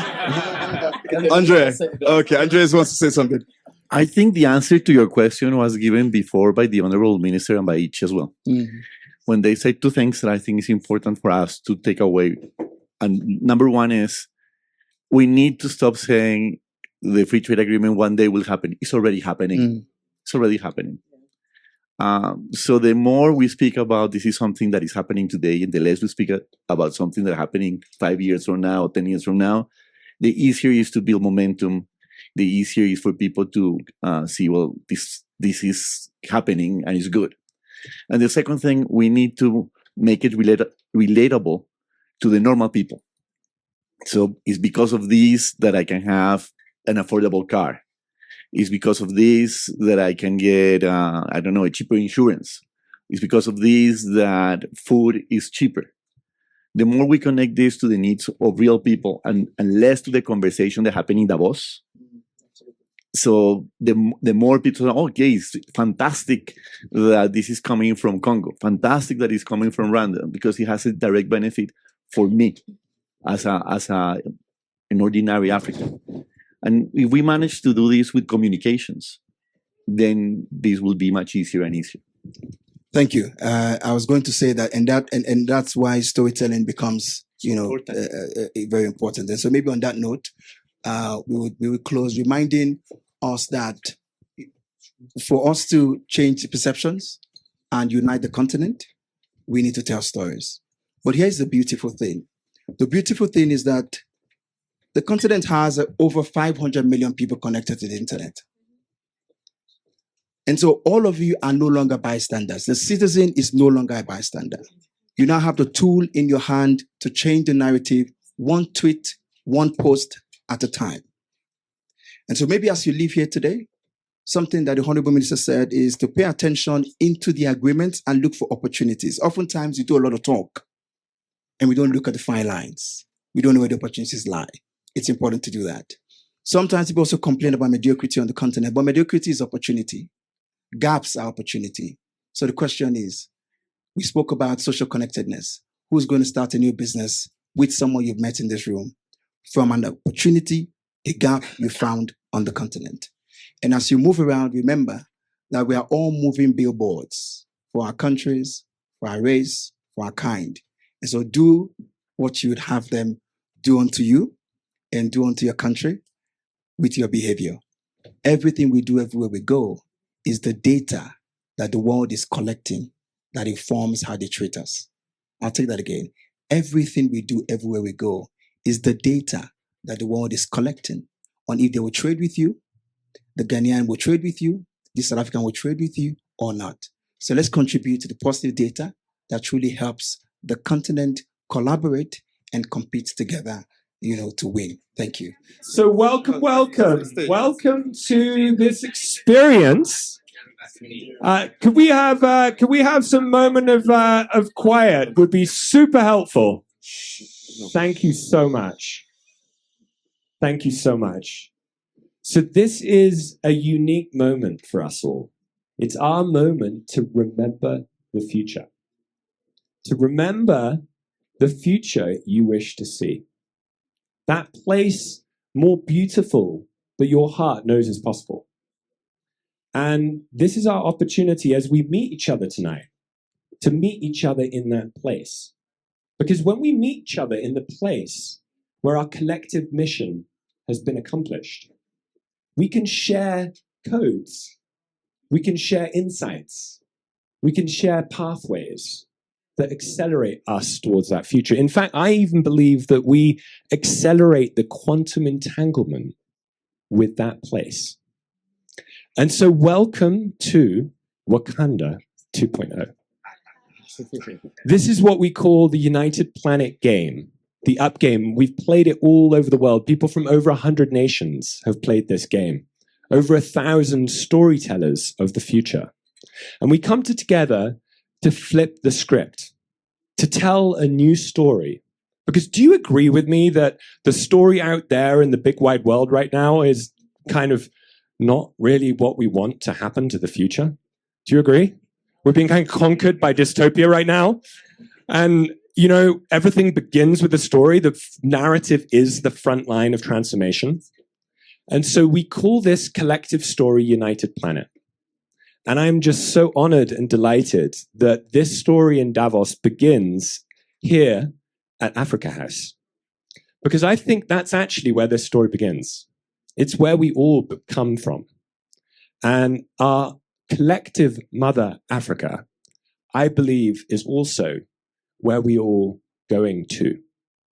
And I believe the continent will play an absolutely pivotal role in transforming our planet beyond the monopoly that nation states have on the story of the future. And so with that, I'm just deeply honored to be here with my brother Mamadou and to welcome, thank you Kojo, thank you their whole Africa House team, and over to you Mamadou. And I'd love for you to give just a welcome to Africa House, and then I'll share some context as the stories we're going to be hearing from. She's the one doing the welcome.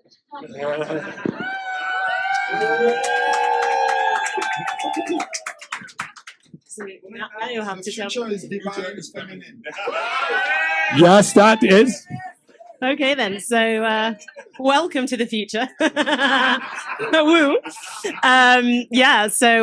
Thank you all for coming. And yes, for those of you who may not know, Africa House is an action platform where we as thought leaders, mainly of African descent, but also supported by our other friends from all over the world, come together to think about how we can actually take actual actions together towards our goals and actually create solutions, be the solution, not just talk about it, not just kind of exclaim in hysteria about, oh no, the world's coming to an end, and actually do something about it for the next generation. So so I hope this future is a lot about the next generation. Okay. Thank you. So, Mamadou, should we start with how we begin with the Gaian Oath? With? The Gaian Oath. Shall I lead off with that? So if we have a tradition, because, when we're storytelling the future, it's so important that we upgrade our story, that we do flip the script. And so we have a story to, when we step outside of time, when we have this gift of stepping into the thriving future, we make a commitment to each other to tell better stories. And the way we do that is we say these words, and I invite you to say these words and reflect on them from your heart. We are a united planet. We are a united planet. I am Gaian. I am On my honor, I commit to a thriving civilization To a thriving civilization in harmony with all life. in harmony with all life. So here we are, Mamadou, Ubuntu tribe, Ubuntu land. Please. I just wanted to say one thing before we start, that next time, Lucian, you have to let us wear some sunglasses because those shoes are something else. You're bringing some real swagger to the room. I'll bring the swagger, I promise. Because we came from the future. Because we haven't seen that yet. The future is bright, right? Definitely future is bright. Future is super bright. Because we believe we're living the future in 5D. Yeah, brother. So I'm going to maybe come to the now, and then I'll hand over to Mamadou to take us into the future. And I just want to read to you a poem by my friend Titi Shonuga. The poem is titled, I Come From a Place.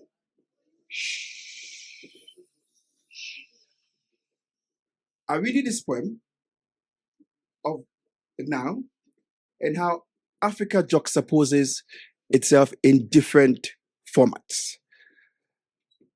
We are not one thing. It's such a diverse and powerful continent. And I'll sort of use this to lay foundation for the Wakanda that Mamadou will take us to. So it goes. I come from a place where mothers go to battle each day with a baby strapped across their backs. Another still clinging from their breast. Childcare at its finest. A place of street businessmen who don't need a white-collar job to make deals. They sign contracts with handshakes, shirtless, sometimes shoeless. They'll show you how to make money, make money. You'll find anything in the streets of Lagos, sometimes in the streets of Accra. From caps to toilet seats, gas cookers to chicken, you can cook a whole meal on the street.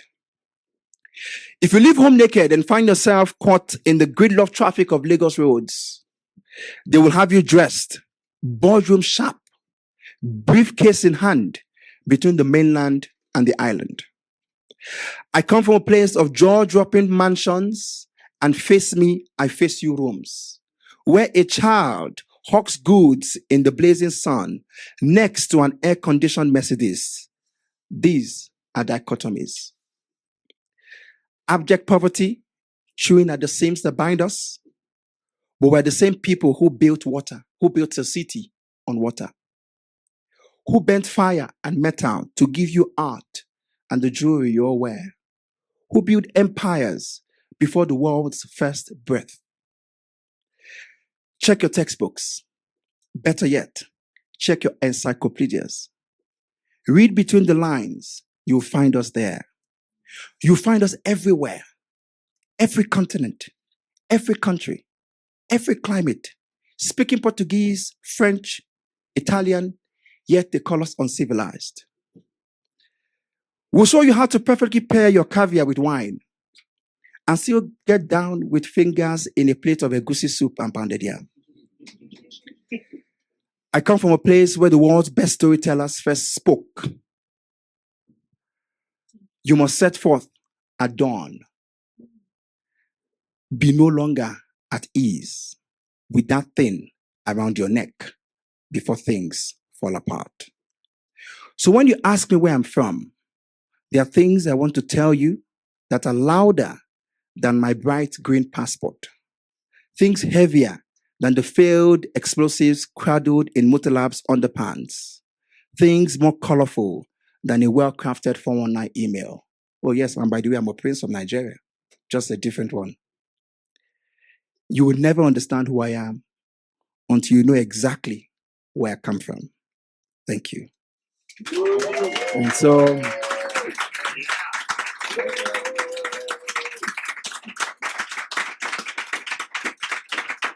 Mamadou will take us forward.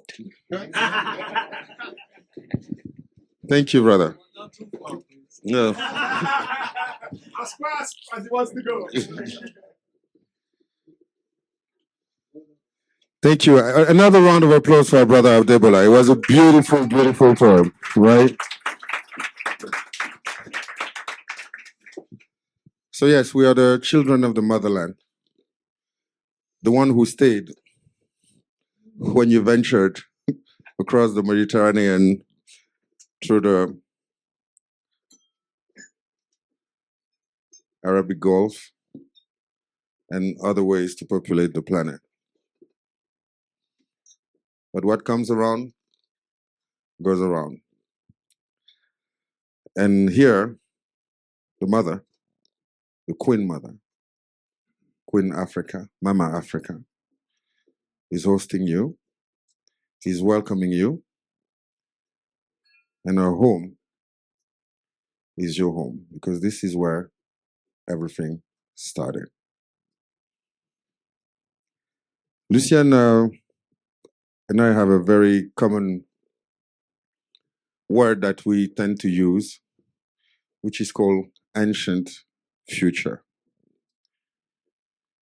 Ancient future is the capacity to remember who we are. Because when you don't know where you're coming from, you don't know where you're going. But when you remember who you are, and when we talk about ancient future, it's the exercise to remember who we truly are, our essence, our true nature. And you know the word remember is remember. That's what we're doing here today. We are remembering into one, into the oneness, into unity. So I've been asked to tell a story. So where I come from, the ones who tell the stories are called griots. West Africa, the Mandinka. And it is through our stories that binds our culture.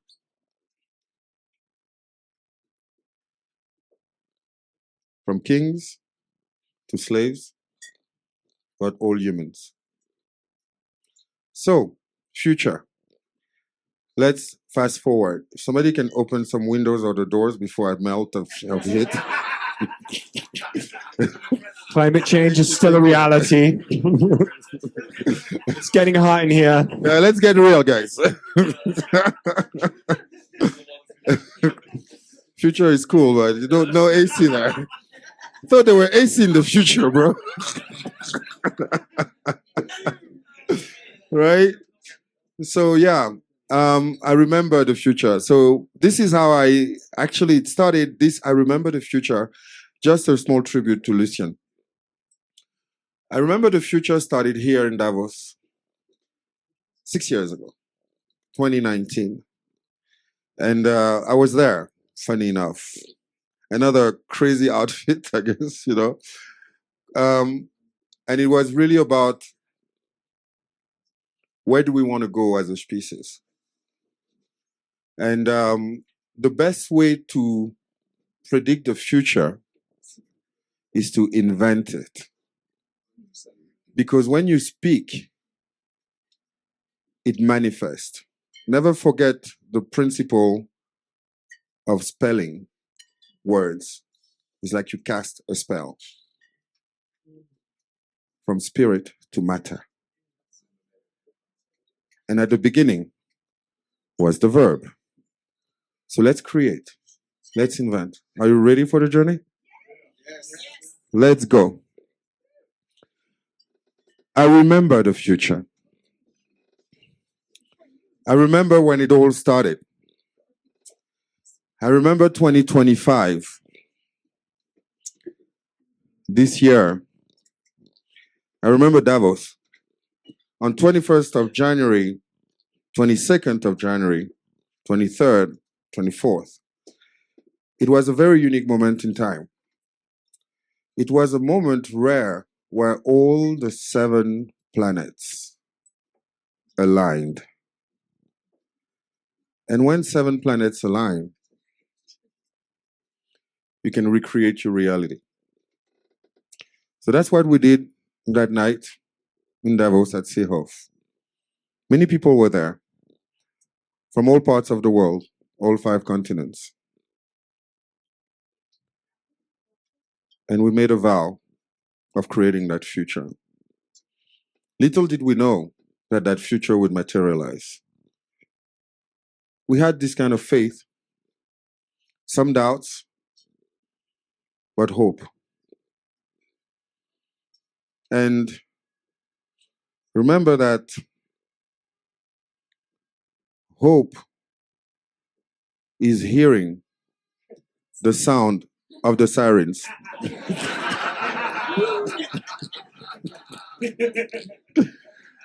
You see, serendipity, guys. Hope is hearing the sound of tomorrow. But faith is dancing to the sound of tomorrow. So we built faith. In 2025, there was something called money, paper money. And at the time, some people were so poor, all they had was money.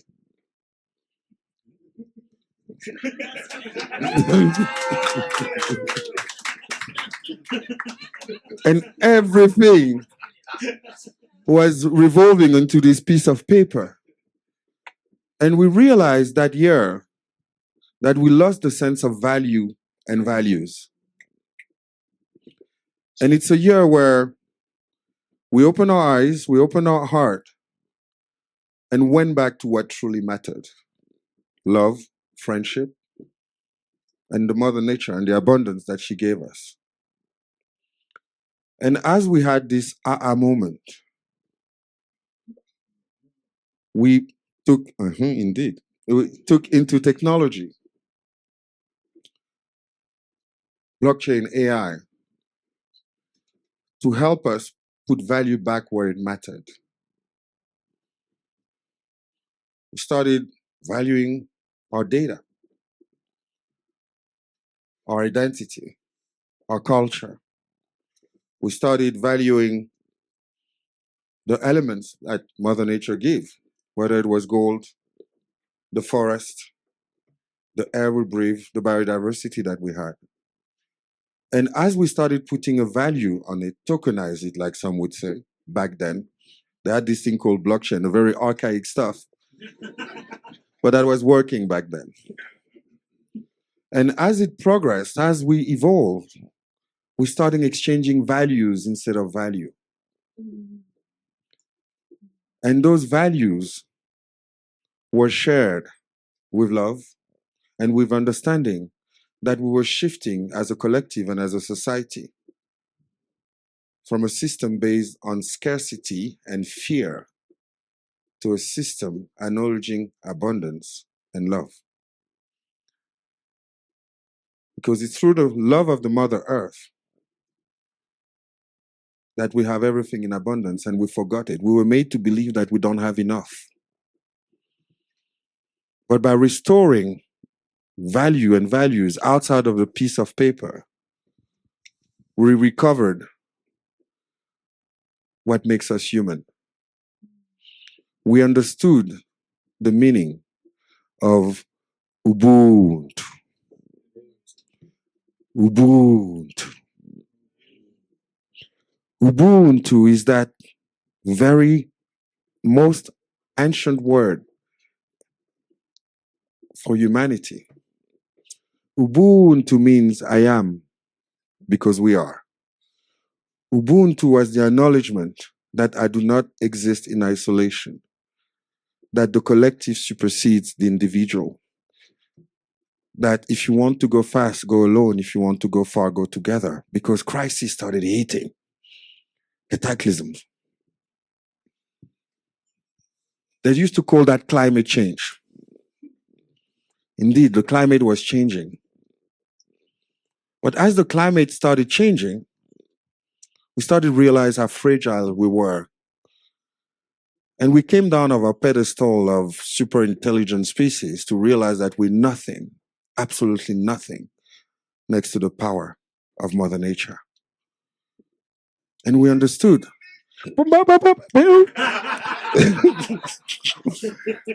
And we understood. Sorry, thank you. Another music, let's go. and we understood that Ubuntu was a declaration of global interdependence. And we started exchanging water, air, protecting biodiversity, and everything that the paper had in value was redistributed in everything that was around us. It was a shift. And today, when I remember that time, it was because a collective got together in the House of Africa, in Africa House, to acknowledge, to realize, to embrace our vulnerability, but also our power. Our vulnerability as individuals, but our power as a collective. And how strong we are when we come as one. The same way as the team of Ubuntu came as one, brought the Gaians. The same way as Africa House hosted B1, Ubuntu, United Planet, because we won. And that oneness is what helped us overcome the challenge, because with AI, everything became instant. The things you need, the people you need to meet. And with blockchain, everything you thought had no value had value for someone. It had become an era of abundance, an era where humanity transcended third dimensional consciousness to fifth dimensional consciousness. Thank you. Yeah, Mamadou. And I'd love to welcome up Lydia.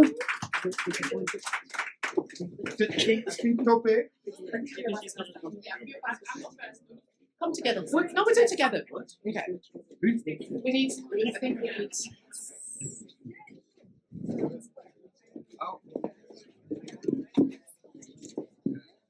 Oh, thank you.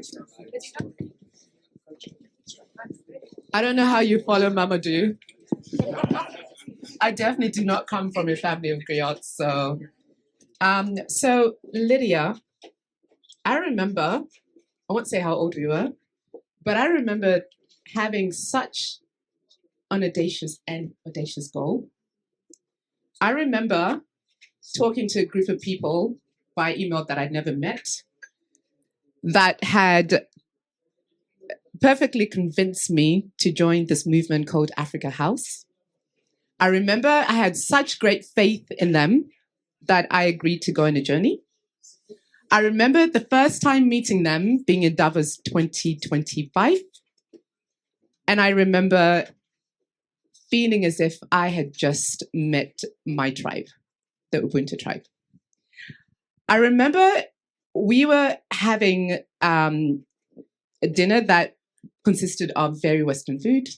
And I remember the world had heard of jollof rice, kind of. And I remember there being conversation around, maybe in the future, there'll be a Swedish version of jollof rice. Yes. And wars among the Scandinavians about who can do the better jollof rice. Yes. And I remember that African culture was more than just listening to Afrobeats. And I remember that TikTok influencers were young people that were talking to you from their bedrooms with very little experience of life. And I remember people couldn't imagine that old African grandmothers could share their wisdom with the world. I remember when Africa was a very far away place, that the likes of us would tell the story of this place and try to convince people that we were the cool kids and that they just didn't know it yet. I remember the world when things started shifting without even realizing they were shifting. I remember the world when a lot of corporations and very powerful media knocking on our door to say, can we please come and join? I remember there being an email that was sent to me from a very interesting publication saying, Africa House is one of the best houses on the promenade. And this person knows their Davos houses. So what I remember in that massive ambition of the winter of 2025 was how we committed to do something at that time it felt unattainable. And it was to put a target in the world in the spirit of spell casting, a target of reaching a $50 billion commitment in financing for African talent to turn them, to transform them into the innovation workforce of the 21st century. There had been, during that winter, that Davos of 2025, a panicked report that was released by McKinsey at the FT House. Do you remember that? And it became a bit of a meltdown everywhere about how the fertility of the world had plummeted, the fertility of the OECD had plummeted. And we at the Africa House thought we have the answer. And so then we launched this initiative, which was to say, we want to mobilize, amplify, bring together, collect under this big tent that is the Africa House, commitments of $50 billion by 2035. And what those would do would bring 2 million Africans at the top of the human capital pyramid, so that no longer from that point would young Africa be seen as the people who are doing the equivalent of sweeping the factory floor of the future, but they're building it. They are the scientists, the large language systems builders, they are the geneticists, and not just the solar panel repair people. I remember how ambitious that felt. And do you know what happened? We passed that milestone by an order of magnitude of 3, because we are here in 2035 when young Africa is larger every year. The workforce that young Africa puts in the workforce that Africa puts in the labor market is larger than any other source. We are more people working than the rest of the world combined. And we're not just sweeping the factory floor of the future. We are building the future. We're in all the rooms where the future is being built. And we did not know we would get there. We thought this would be a spell casting exercise. Little did we know.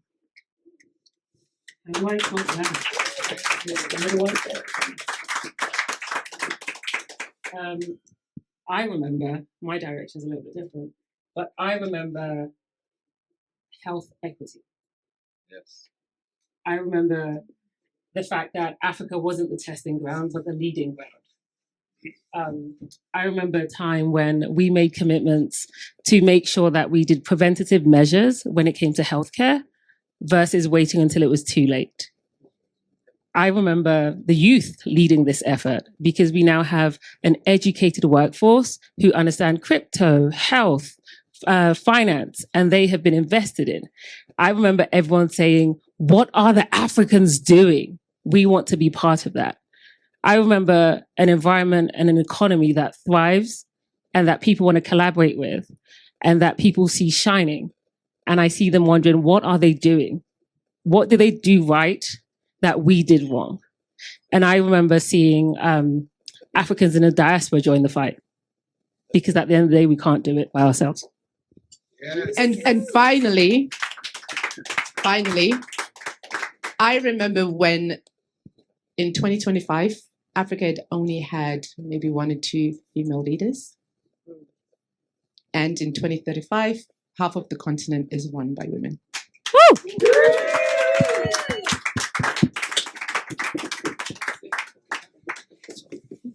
Thank you for representing that better half of the continent. And with that, Del, can you take us home, please? Right, my bad. I think Shanti has warned me not to sit on this. Definitely done. We're really tall in the future. Come down. We've grown tall. Okay, here we go. Shanti, if I fall back, I hope you have insurance for me. Okay, good evening, everyone. So, I am going to base this on my daily experiences at work in the Web3 space.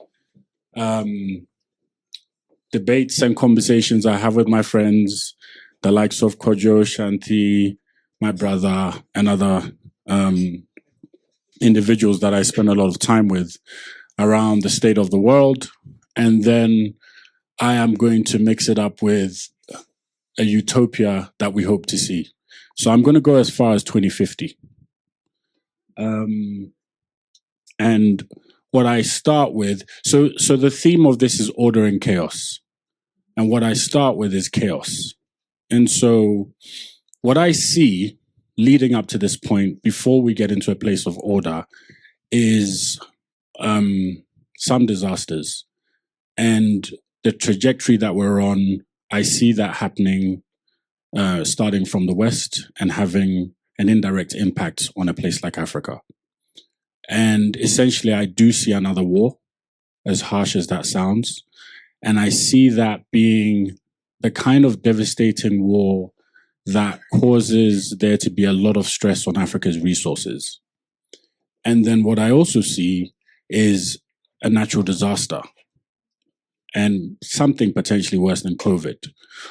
We are in 2024, and we have to look at the data, and we have to look at what has happened in the last 50 to 100 years. And so, funny enough, with all these things happening, I see a shift in the structure of government. We're going to move away from democracy to a hybrid of meritocracy and, systems that you see more prevalent in the Scandinavian regions.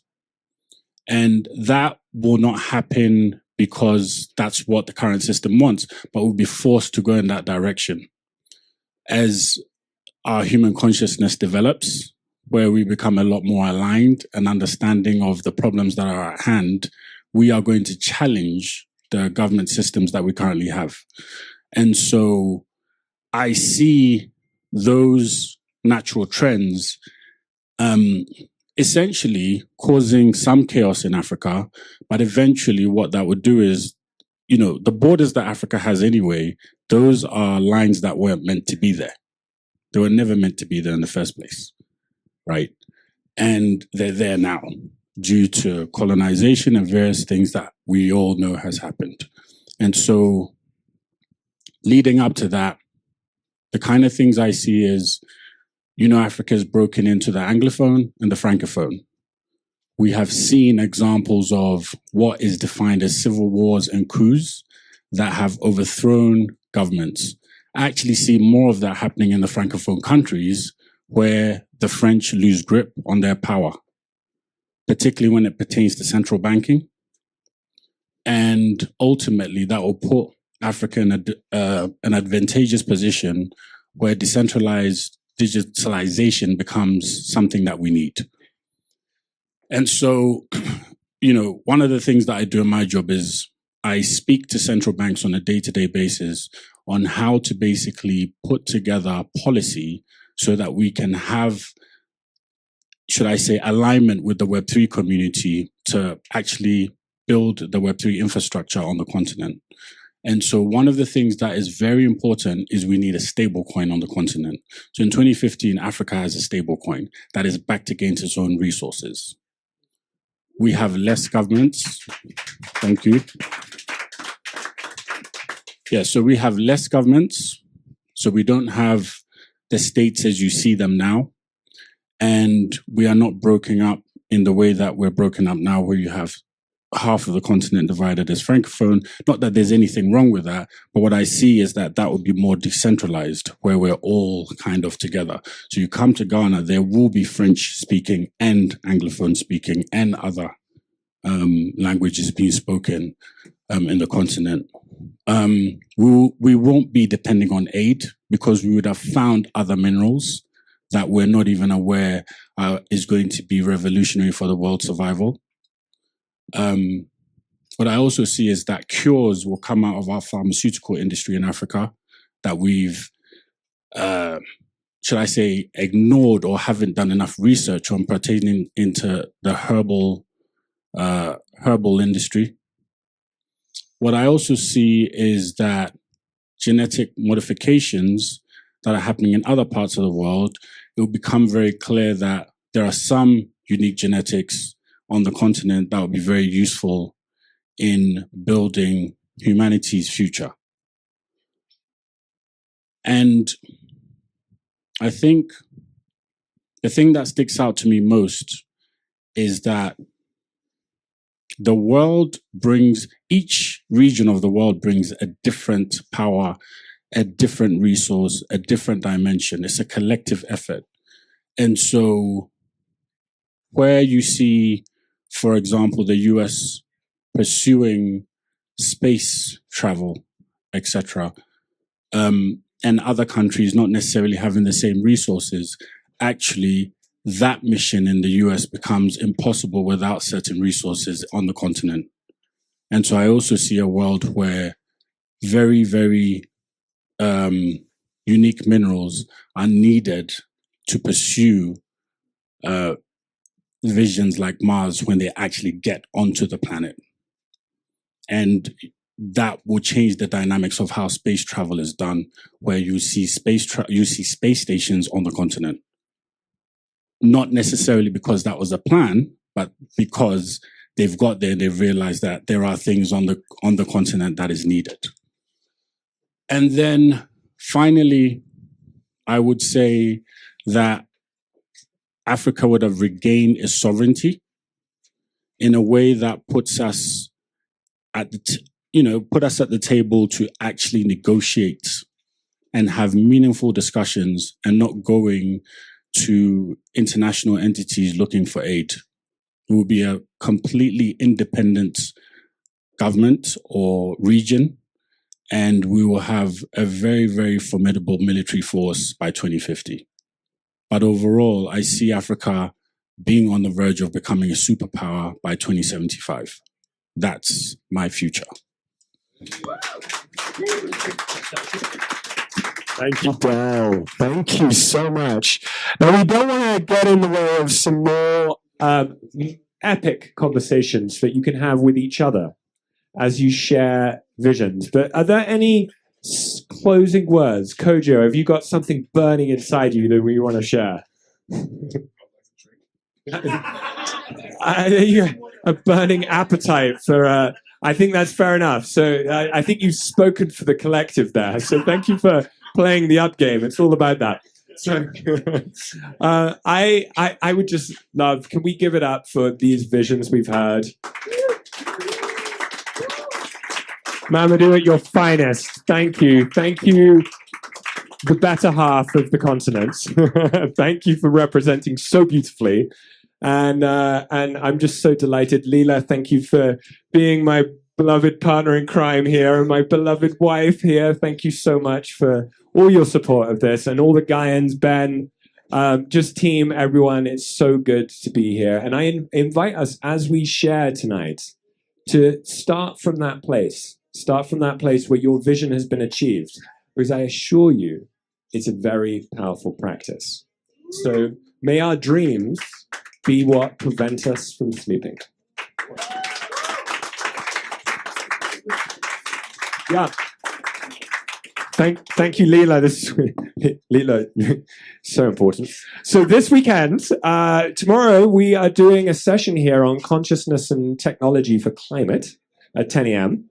So I'm delighted we're going to bring in some future stories there.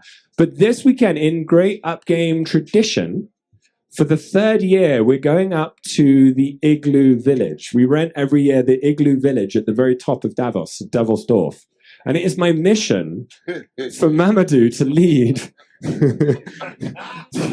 the continent of Africa up to the igloos, please. Do we look like we can go to an igloo?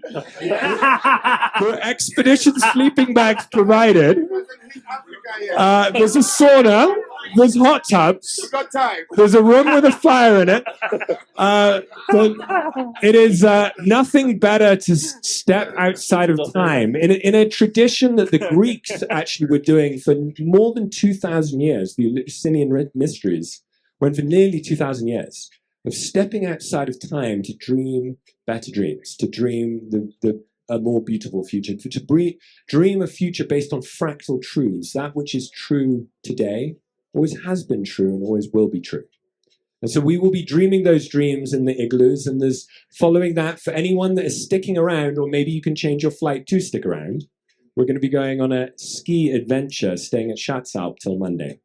So you're super welcome. Come chat with me or Leela or Beloved, any of us. Super welcome. And just one more big round of applause for Africa House and everything you're doing to host us. Thank you. Thank you so much. Thank you. Thank you, Lucy, as well. It's a really amazing session. Thank you so much.